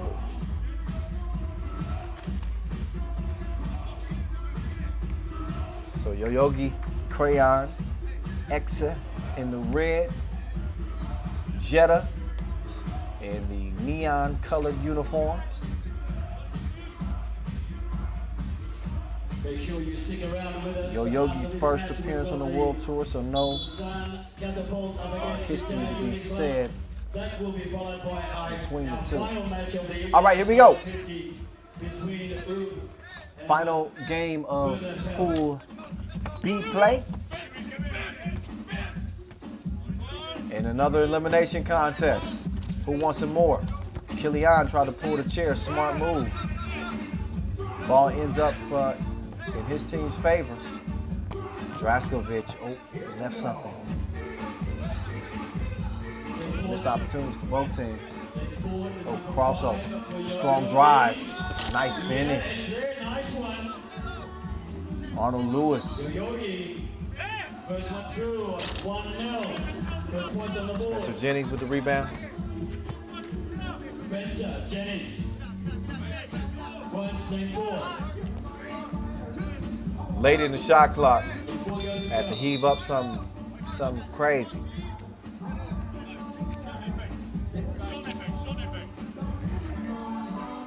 Lewis will stay here.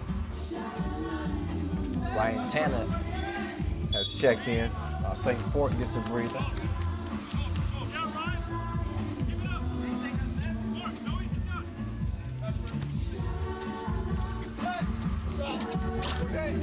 Ardouche struggling to find his stroke.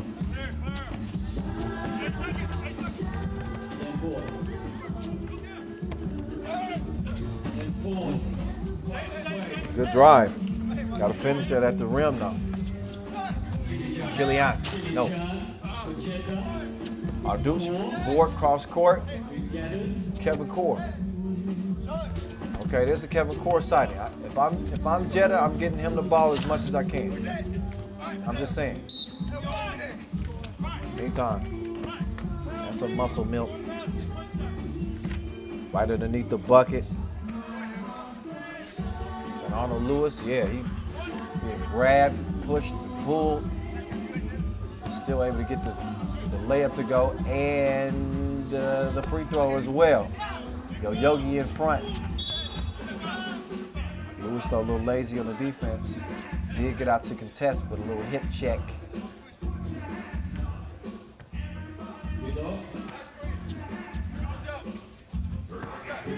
Draskovic, nope.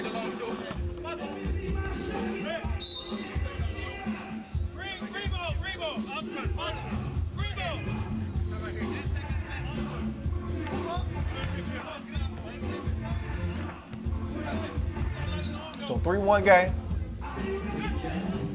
Ardouche and company need some offense.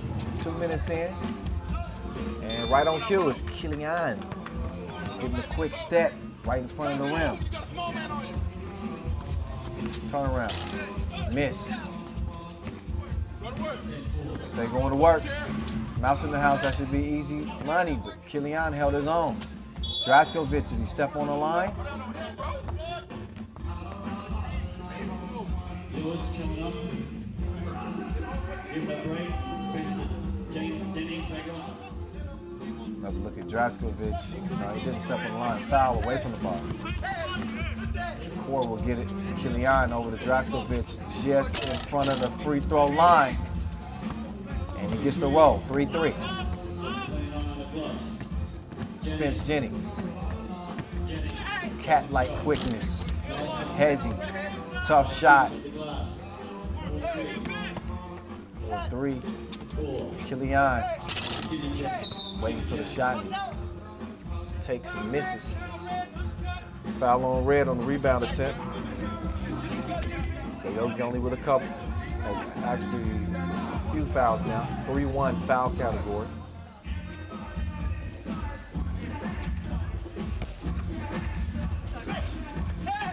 Core to Ardouche. No. So a foul before the shot. Tana caught playing the grabsies.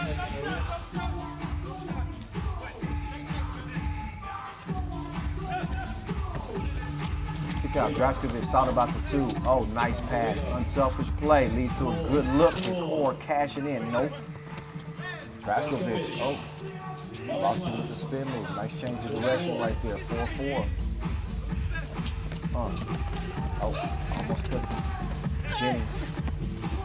Trying to draw the foul. Ain't happening. Draskovic faked him. Dished it down low. Core missed the first time. Back out to Draskovic. And TV timeout. Did he get hit with a 3 in the key? Whatever happened, that was off camera. I believe it's going to be red ball. I think that violation was 3 seconds. 4-4. It's gritty. It's grimy. It's tough. It's the way it's supposed to be when you're playing for a spot in the quarterfinals.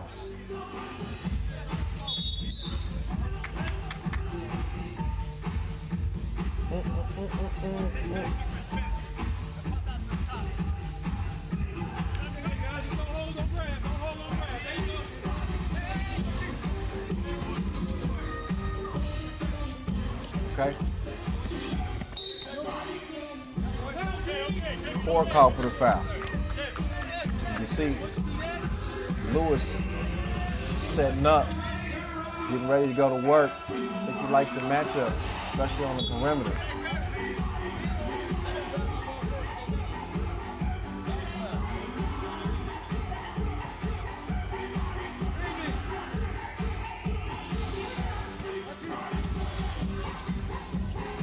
There they go, right over to Lewis.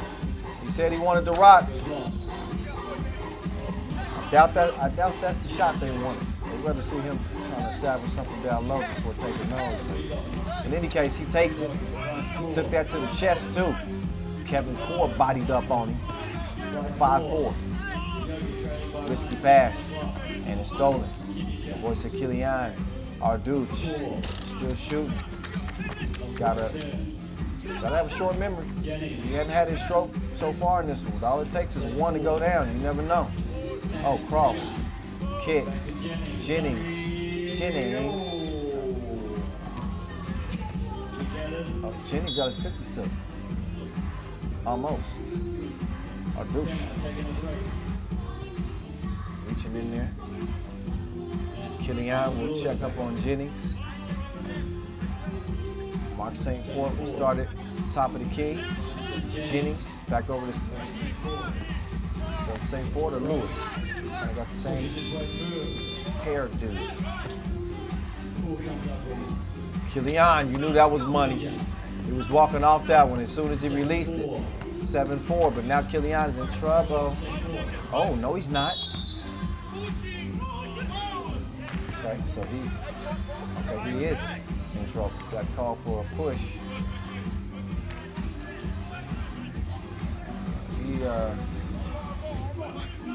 he's got an argument there a little bit. He pulled a chair. It's a savvy play from a smaller player.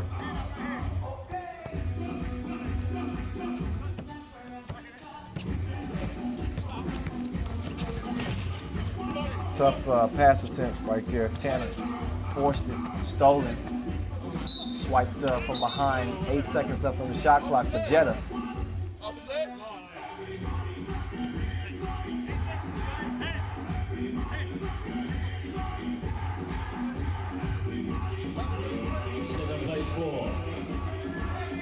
Oh, Draskovic.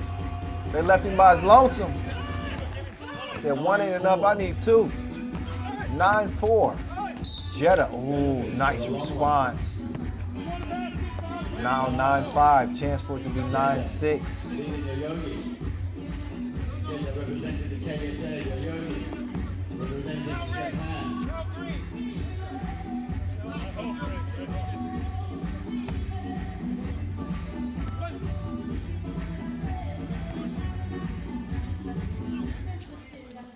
Free throw is money.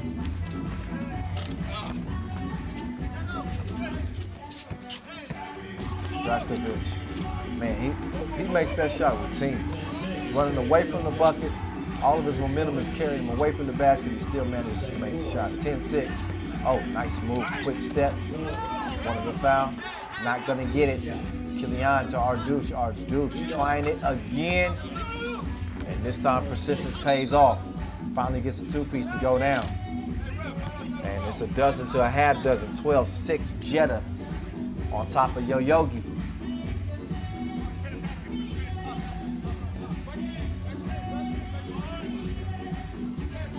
Jennings off target, fouled away from the ball. 12-6, 4-13 on the clock. 6 fouls to Jeddah, 4. I think that was called on core. Yep.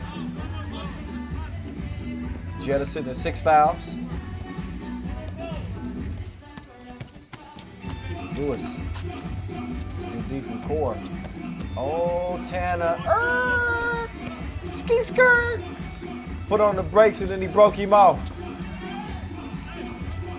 Oh, Jennings. Plays the passing lane.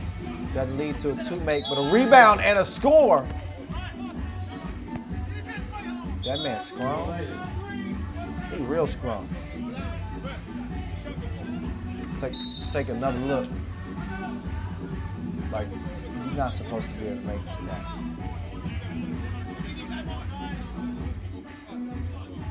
But he does anyway. So Arnold Lewis out here looking like Arnold Schwarzenegger. Showing plenty of muscle in the paint. Fight through the contact.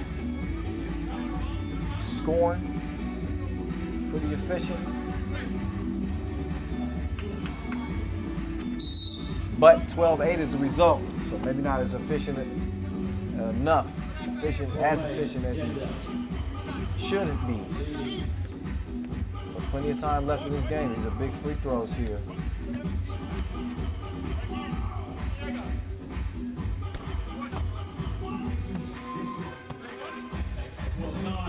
$3.50 on the clock. Stay forward. 2 for 2 at the free throw line. We got a 2-point game. Under 4 minutes to play. Kilian, drive, kick. Core ran into a double team, decided to pass out. Rebound though. St. Fort.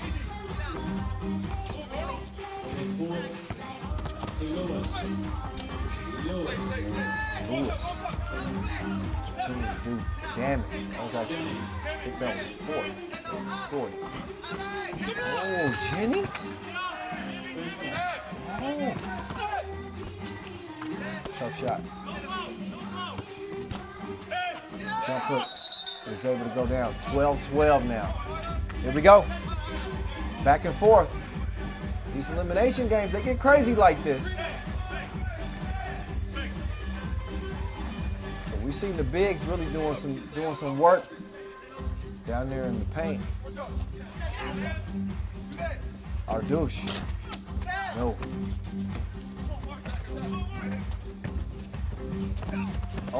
Oh, Tana. 13-12. Long. Tana. Jennings, a scramble for the ball. Still scramble. Draskovic now. Draskovic. New. Lewis. Strong rebound. Approaching 2:30 to play in this one. Yoyogi out front by 1. Lewis double cross. Took a little contact, fought through it. Jennings couldn't come down with the rebound. Core will have it. Ardouche.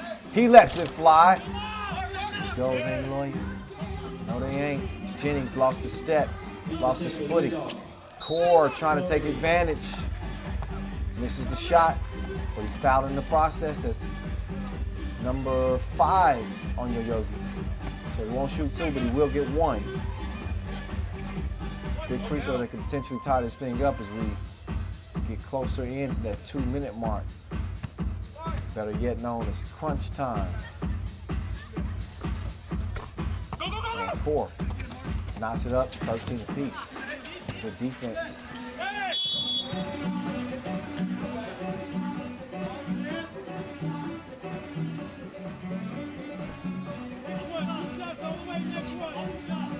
.213 officially.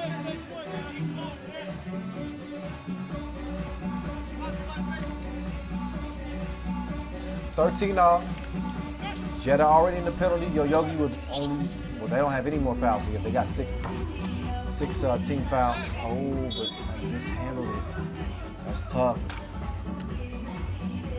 Mark St. Fort couldn't hold on to it, so possession back over to the guys in neon green. Draskovic comes around, pulls the trigger, still unable to find his groove. Aggressive drive right here. Better defense on the inside. Kevin Core wouldn't have it. Kilian, cross court. Draskovic passes up to 2. He's fouled after the fake. Smart decision. Now instead of taking that 2, the fact that he passed it up, so able to draw the foul, he's going to get much easier attempts, in theory at least, from the free throw line. So a couple of free throws is as good as 1-2 piece. He's got the first half of those 2 free throws to go now. Minute 40 left in this one. Draskovic, splash, 15-13. 1:38 on the clock. Tana slips. St. Paul. Princeton fly.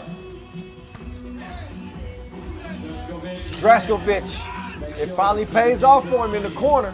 Tana. Jennings. Oh, that's a And a collision in mid-air. tough.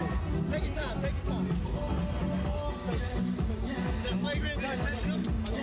Took a shot to the face. Definitely went down. Jennings slow to get up. I don't see no blood.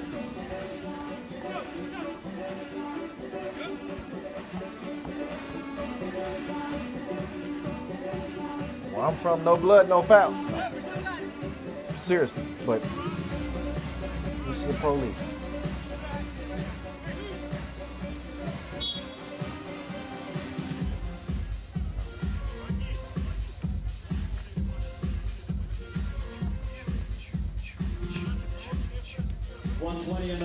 So you're getting the court together.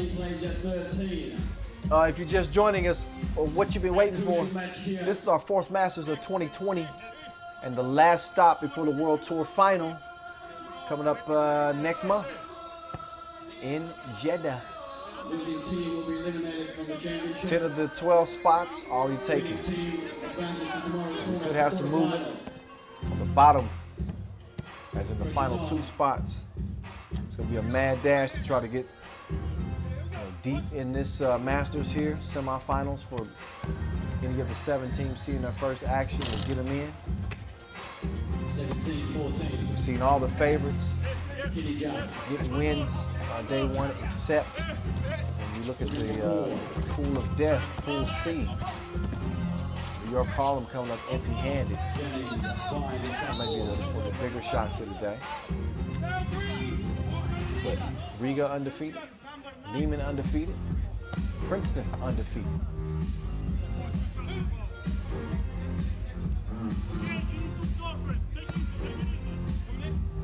So 9th foul on Jeddah. You know they have a 3-point lead. Clock stops. Huge free throws in front of Lewis now.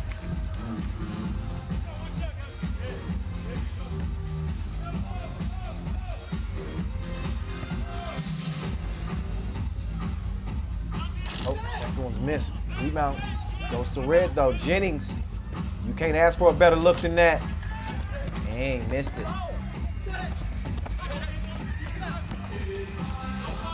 Now Lewis, too much spinach. Draskovic. Probably not a good time to be talking to the referee.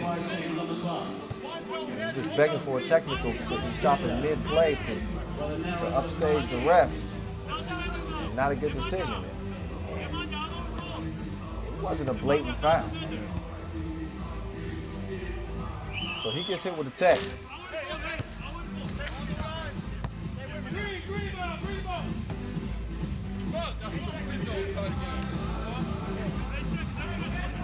(15-17). Good D. Long arms of Lewis. Leads to a steal. The easy score gets Kilian, much larger. Put too much on the shot. Enough time for the double team to come. And yeah, Lewis, missed chance there. That would have changed the dynamic of the game here. It was a one-point game. But now Yoyogi, 27 seconds left. They're gonna have to consider just putting up twos as opposed to if he had made that previous layup. You got time to get one score and then get another score to tie or potentially take the lead. But it's water under the bridge now. Layup was missed and now challenge requested on, that was out of bounds.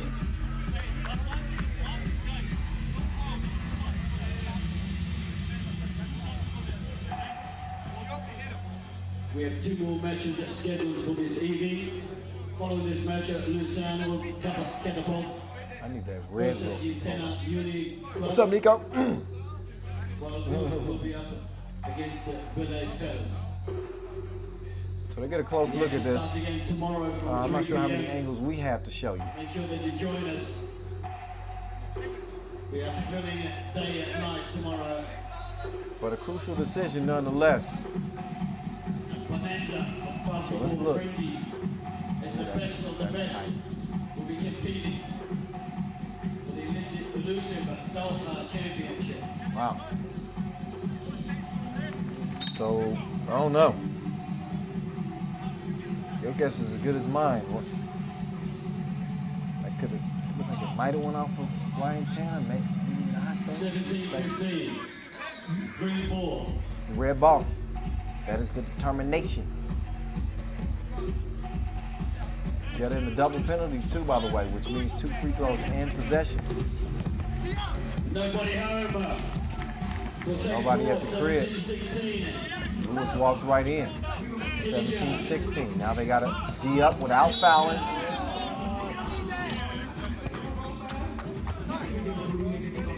If you're going to foul, you'd rather foul early in that scenario. Give yourself more time as opposed to fouling what he did.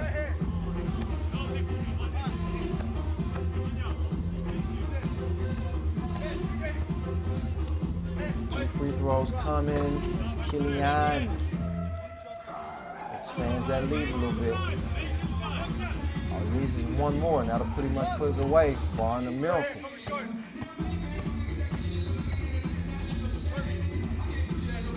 Oh, missed it. All right, they can tie with a 2. Got to get a shot up under 10 seconds to go. Oh, too much dribbling. Wow. Court gives it up. They run the clock out. Wow. Yoyogi doesn't even get a final attempt as Jeddah hold on to hold Yoyogi off 18-16, the final. This is one where Yoyogi's going to be kicking themselves because they know that they had a chance to at least potentially attempt for a tie there. They didn't even get a shot up. Good defense. Jeddah survived to advance to day 2. Highlights, highlights, highlights. Credit Arnold Lewis in this game. He was a one-man wrecking crew.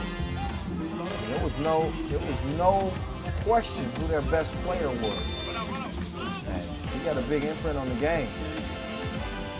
Did miss a couple of opportunities later.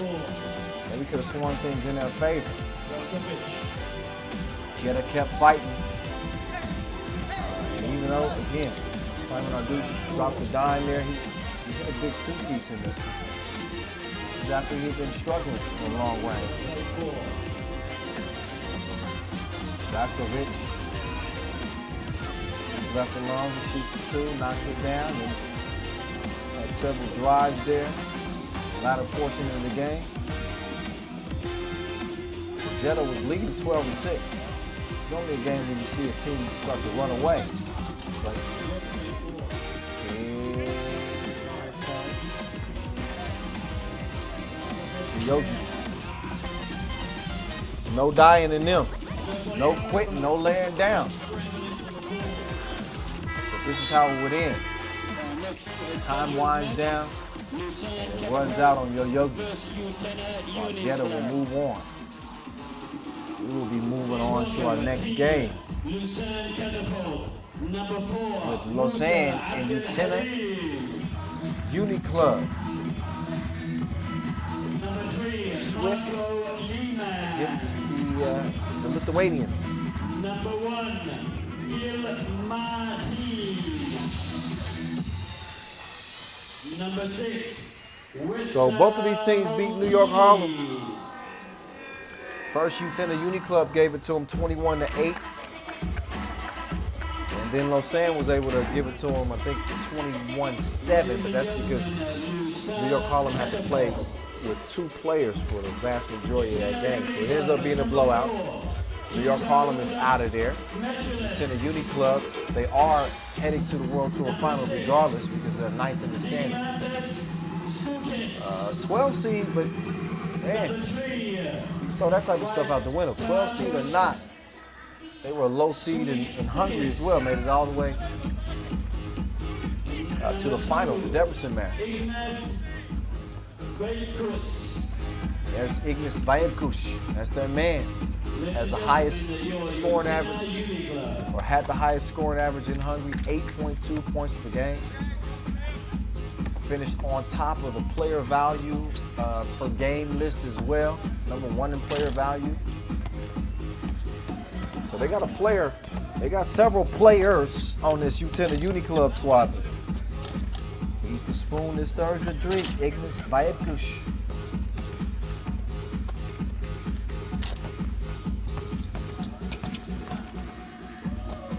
See he's got a couple of fans up here. It should be another good game. And Sam with the new addition, I like what Musa Abdul Alim brings to this team. Now I know he was getting a lot of wide open looks against New York Harlem because again it's playing 2-on-3. But those still aren't easy makes, and he was splashing. You know, this dude's got a stroke. Handles the ball well too. I'm looking forward to seeing more from him in this contest. Kind of gauging just how dangerous he's going to be. You know what Lausanne brings to the table. You can get the shooting of Marco Lemon, you can get the defense and the dunking of Wes Motini, and you can get the lightning blur-like quickness of Gilles Martin, shooting from him too. Definitely some highlights from Gilles too. So this Lausanne team looks like they might have the right combination, the right concoction, the right mixture of players to make some noise out here in Doha. Lausanne Katapult, just so I can make sure I get that said completely correctly. I don't want to offend nobody when they sponsors, you know what I'm saying? Anyway, this was on and popping. We got it cracking. Marco Lemon, with the squeeze, right between his eyes. Strong drive. Yeah, push.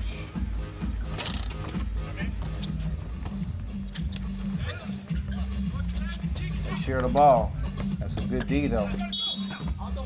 Out of bounds over the red.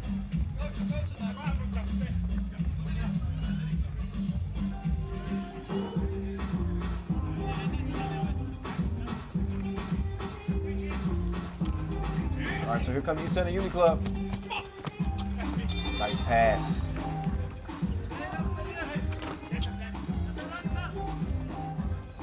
Oh, nice splash. So here we go. This is starting off the right way. Oh, rough. Point wiped away, actually.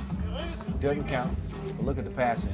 That's a sign of a team that understands how to play. Again, they've had a little bit more run than other teams this summer, playing at that 3x3 Hop Trans event in Lithuania. So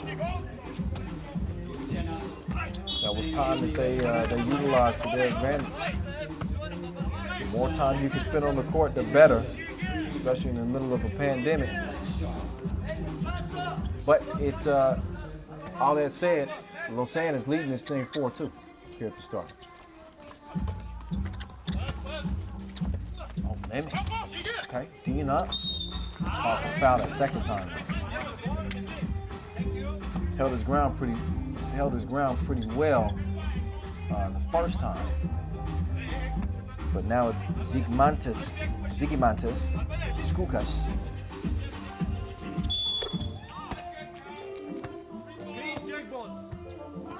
Shooting and making.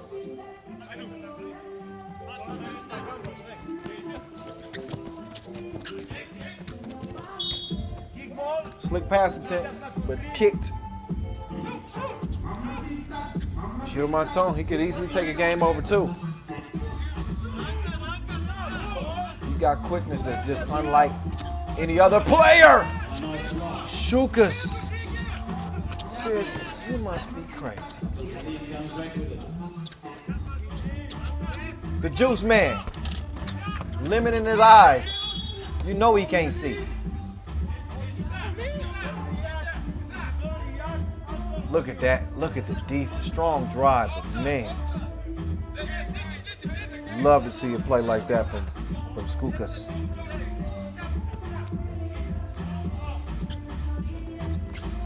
Now, Chooks, he sets up shop. That's easy, breezy work against Gilles. Martin, he misses. Ignis Vaikush.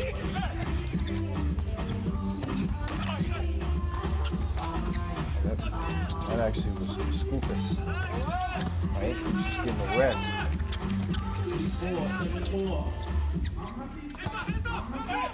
What you gonna do with that? King West solid defense. That's just better O right there. All right, no, Chooks is in the game. I knew that. I wasn't seeing that one. King West missed. Gilles kicks it. Motani all by himself. Bottoms.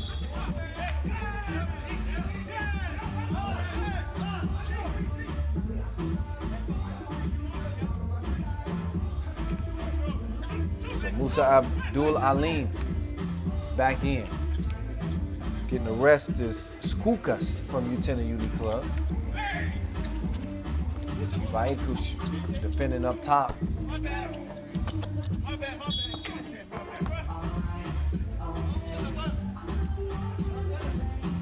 Vaikush is out. Back in comes Chooks.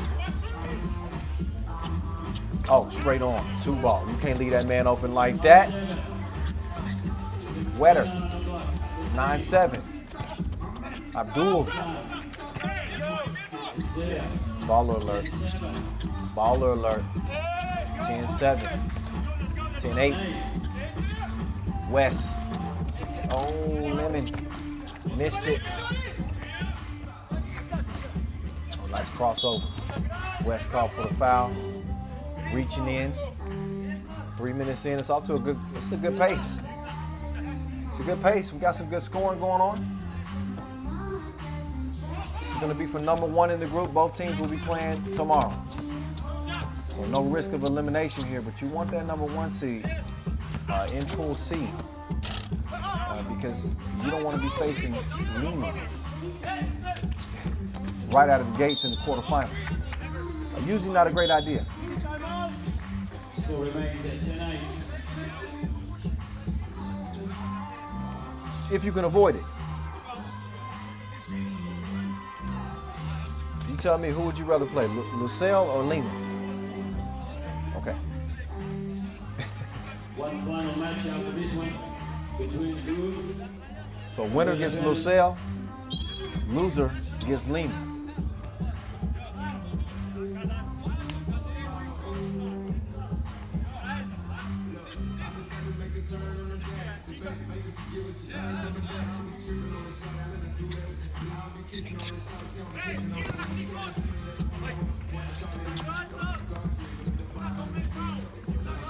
Here's Gilles. Oh, ankle alert. Oh! Missed the reverse.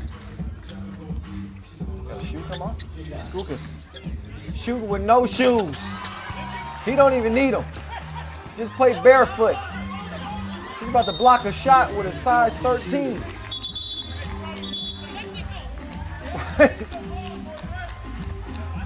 Hey man, when duty calls, you just gotta do what you gotta do.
sprinting down to the block. Gilles up top. Then they're coming back out. Push the 2 up. Good contest defensively. King West couldn't track it down. Here's Vaikush. The man is dangerous. He just crossed King West's leg off. He just made him do the stanky leg. That dance ain't even in no more. Gilles trying to get some.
I don't know if they want to see him again.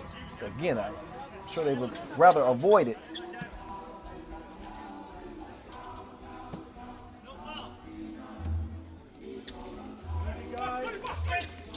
Vaikush goes up top to pull down the pass. And they managed to turn that thing into a score. Through the contact, it's Matulish who got that bucket, 19-18.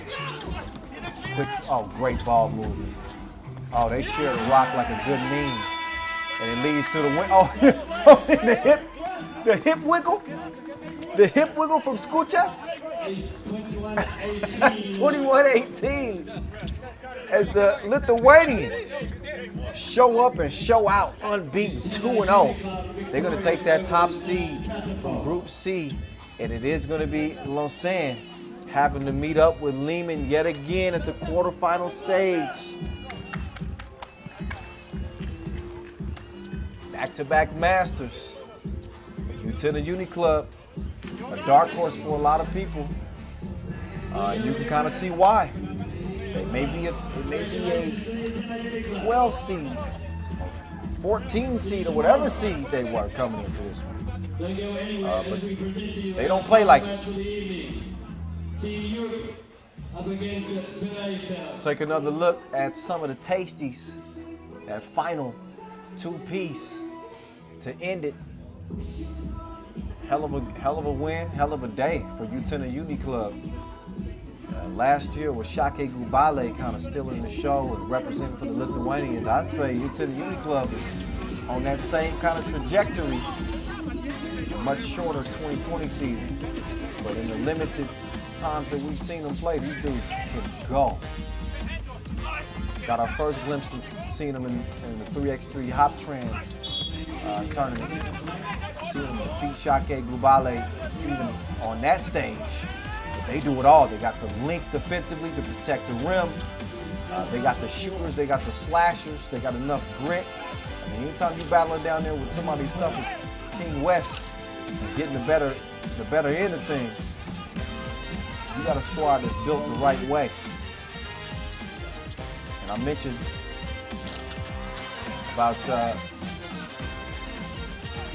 about my guy, Ignis Viakush. And in terms of how he affects the game, number one, player value, coming out of Hungary and 2 Masters that he competed in. And that's because he does a little bit of it all. Sets the table. He's the one who sparked that ball movement there to open up that good look for the win, 21-18.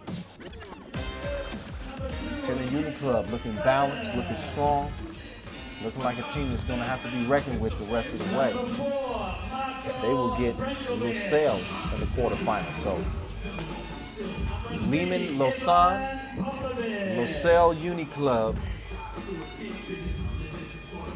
A couple of quarterfinal matchups already set. We still got 2 more games to get it done for the day. Big implications on them both. I said 2 more games, I'm tripping. We only got 1 more. Can we get a bonus game? Can I convince us to play 1 more? Well, it's going to come down to the final game of this day. That's right, we are in Pool D. It is Team Oob, undermanned as they may be, still fighting to the end. Princeton 2-0. They got the number 1 slot out of D. This is an elimination game. Whoever wins this will be playing tomorrow. Will it be Bielefeld of Germany or Oob of Serbia? Oob team with at least a couple of members who made it to the final of the Hungary Masters, only to lose to Riga. I believe Ivan Popovich was on that squad. Yep. He helped fuel Oob to an earlier win. Earlier loss, actually. That was a game that some would argue that they should have won against Princeton. They had them up against the ropes. But Kareem Maddox made a hell of a defensive play at the end of that game, a block that led to a score that would ultimately get the win for Princeton.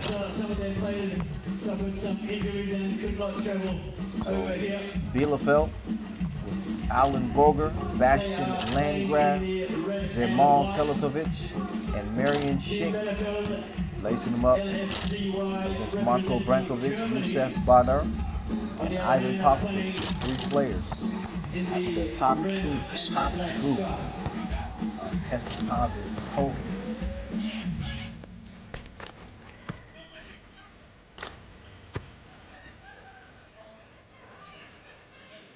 This is our final match for this evening. Make sure you join us tomorrow. Final match of the day. 3 p.m. as the quarterfinals tip off.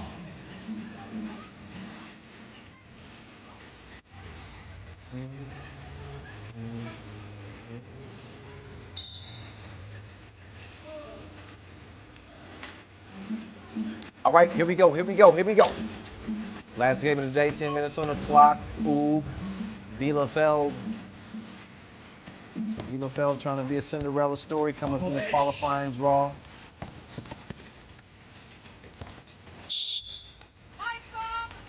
Yeah, foul call. Shit. Yeah, good position.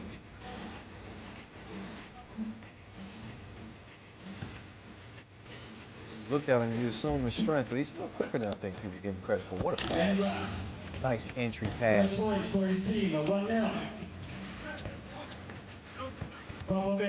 Oh, Popovich! The one-handed poke. He snuck him one in there on him.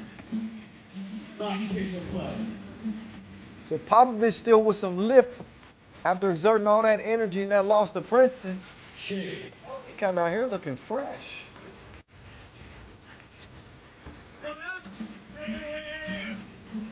Chick. He's an advantage guard instead. Trying to keep down low to Brankovic, and he makes it do what it do. 2-2. Foul on Brankovic. Oob in the white. Bielefeld in the red.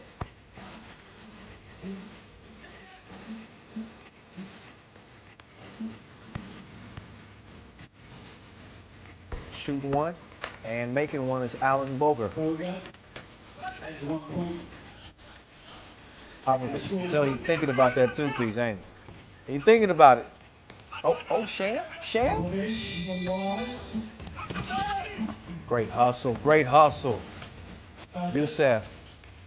Oh, and he pays them all. Yes, sir. Thank you very much. Double up.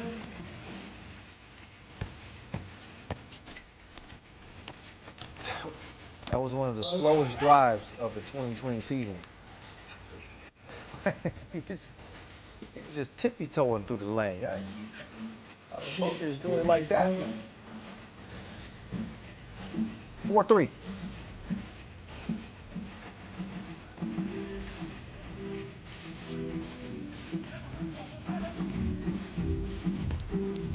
Oh, quick drive.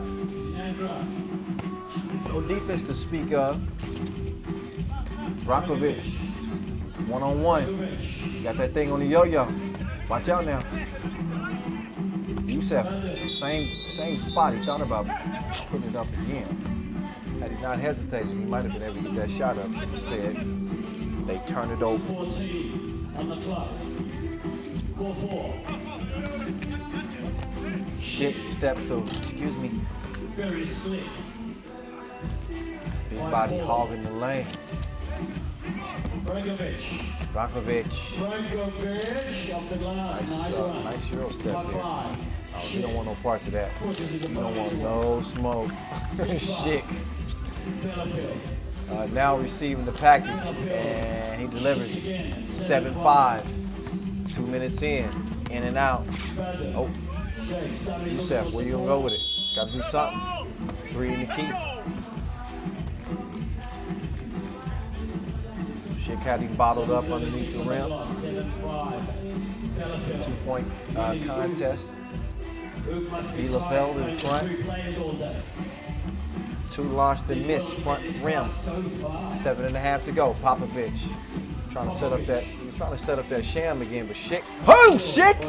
Oh shit! Oh shit! Brankovic. Brankovic goes himself. No, he doesn't. 8-5. Popovich. No. just a smooth stroke, almost just effortless with the 2-piece. Boger. He just shot it like he was bored. Why not? I'll just, here's another one. I guess I'll just shoot it again. When they said save your money for a rainy day, that's what they meant. Popovich. Almost a block. 12-7. Here he goes again. Another 2. That time it's a miss. After back-to-back makes for a 12-7 game. 6:31 on the clock.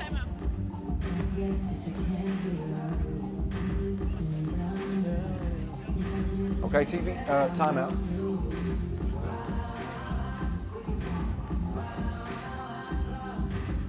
Uh, 12-7.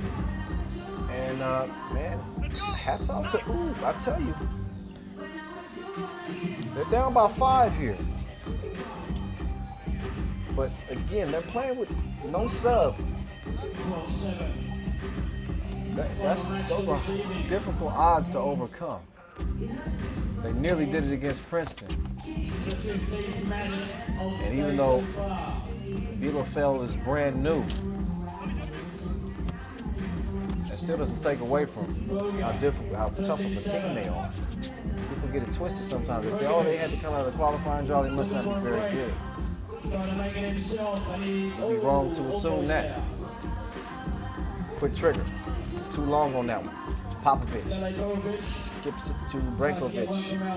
Popovich Sizing up the defense, little cross, little side step, little fake step forward.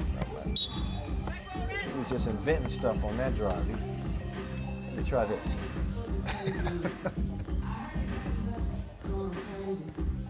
Jumbled up. Oh, man, same spot. That's his hot spot. 15-7. So Boger likes that top of the key. Well, Boger likes the top of the key. 17-8. Is that Langer from the corner? I think so. Takes on Shake.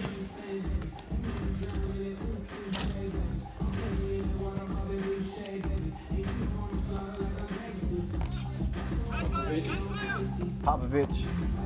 Has he? Oh, reverse! Nice. Oh, Popovich in his bag. Yeah. He's pulling some stuff out because his team's down 8. Travel call.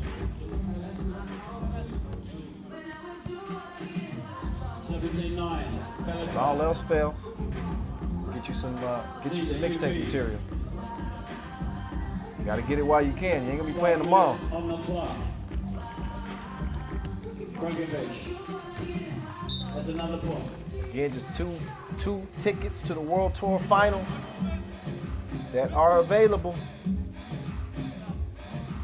We're halfway there. 5 minutes left in our final game of day 1.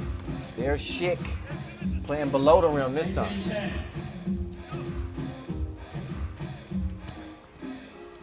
Brankovic, tough release. 18-10. Bielefeld His own rebound. continue to follow the shot. Man, this is a good-looking Bielefeld team.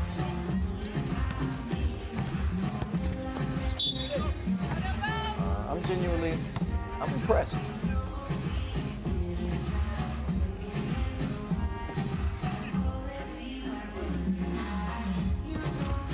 Even against a 3-man hoop squad. Whoa! Alan Bogridge took a ride. Got a little up close and personal with Wilson. Our Ball and Apparel sponsored, by the way. 19-10. There you go. Whee! Just over 4 minutes on the clock. Yeah, get that up. We need to see that. There we go. We need to see that Wilson. We need to see that Tiso. Our official timekeeper. 20-10. There we go. Match point. Okay, it's game point. This thing ending a lot quicker than I anticipated. I was expecting a little bit more fight, honestly.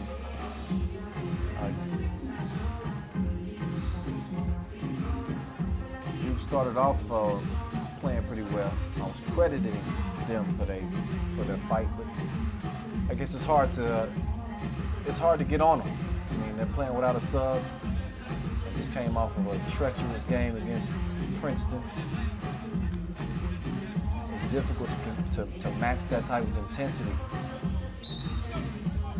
We got a young, hungry team like Bielefeld coming at you from all angles.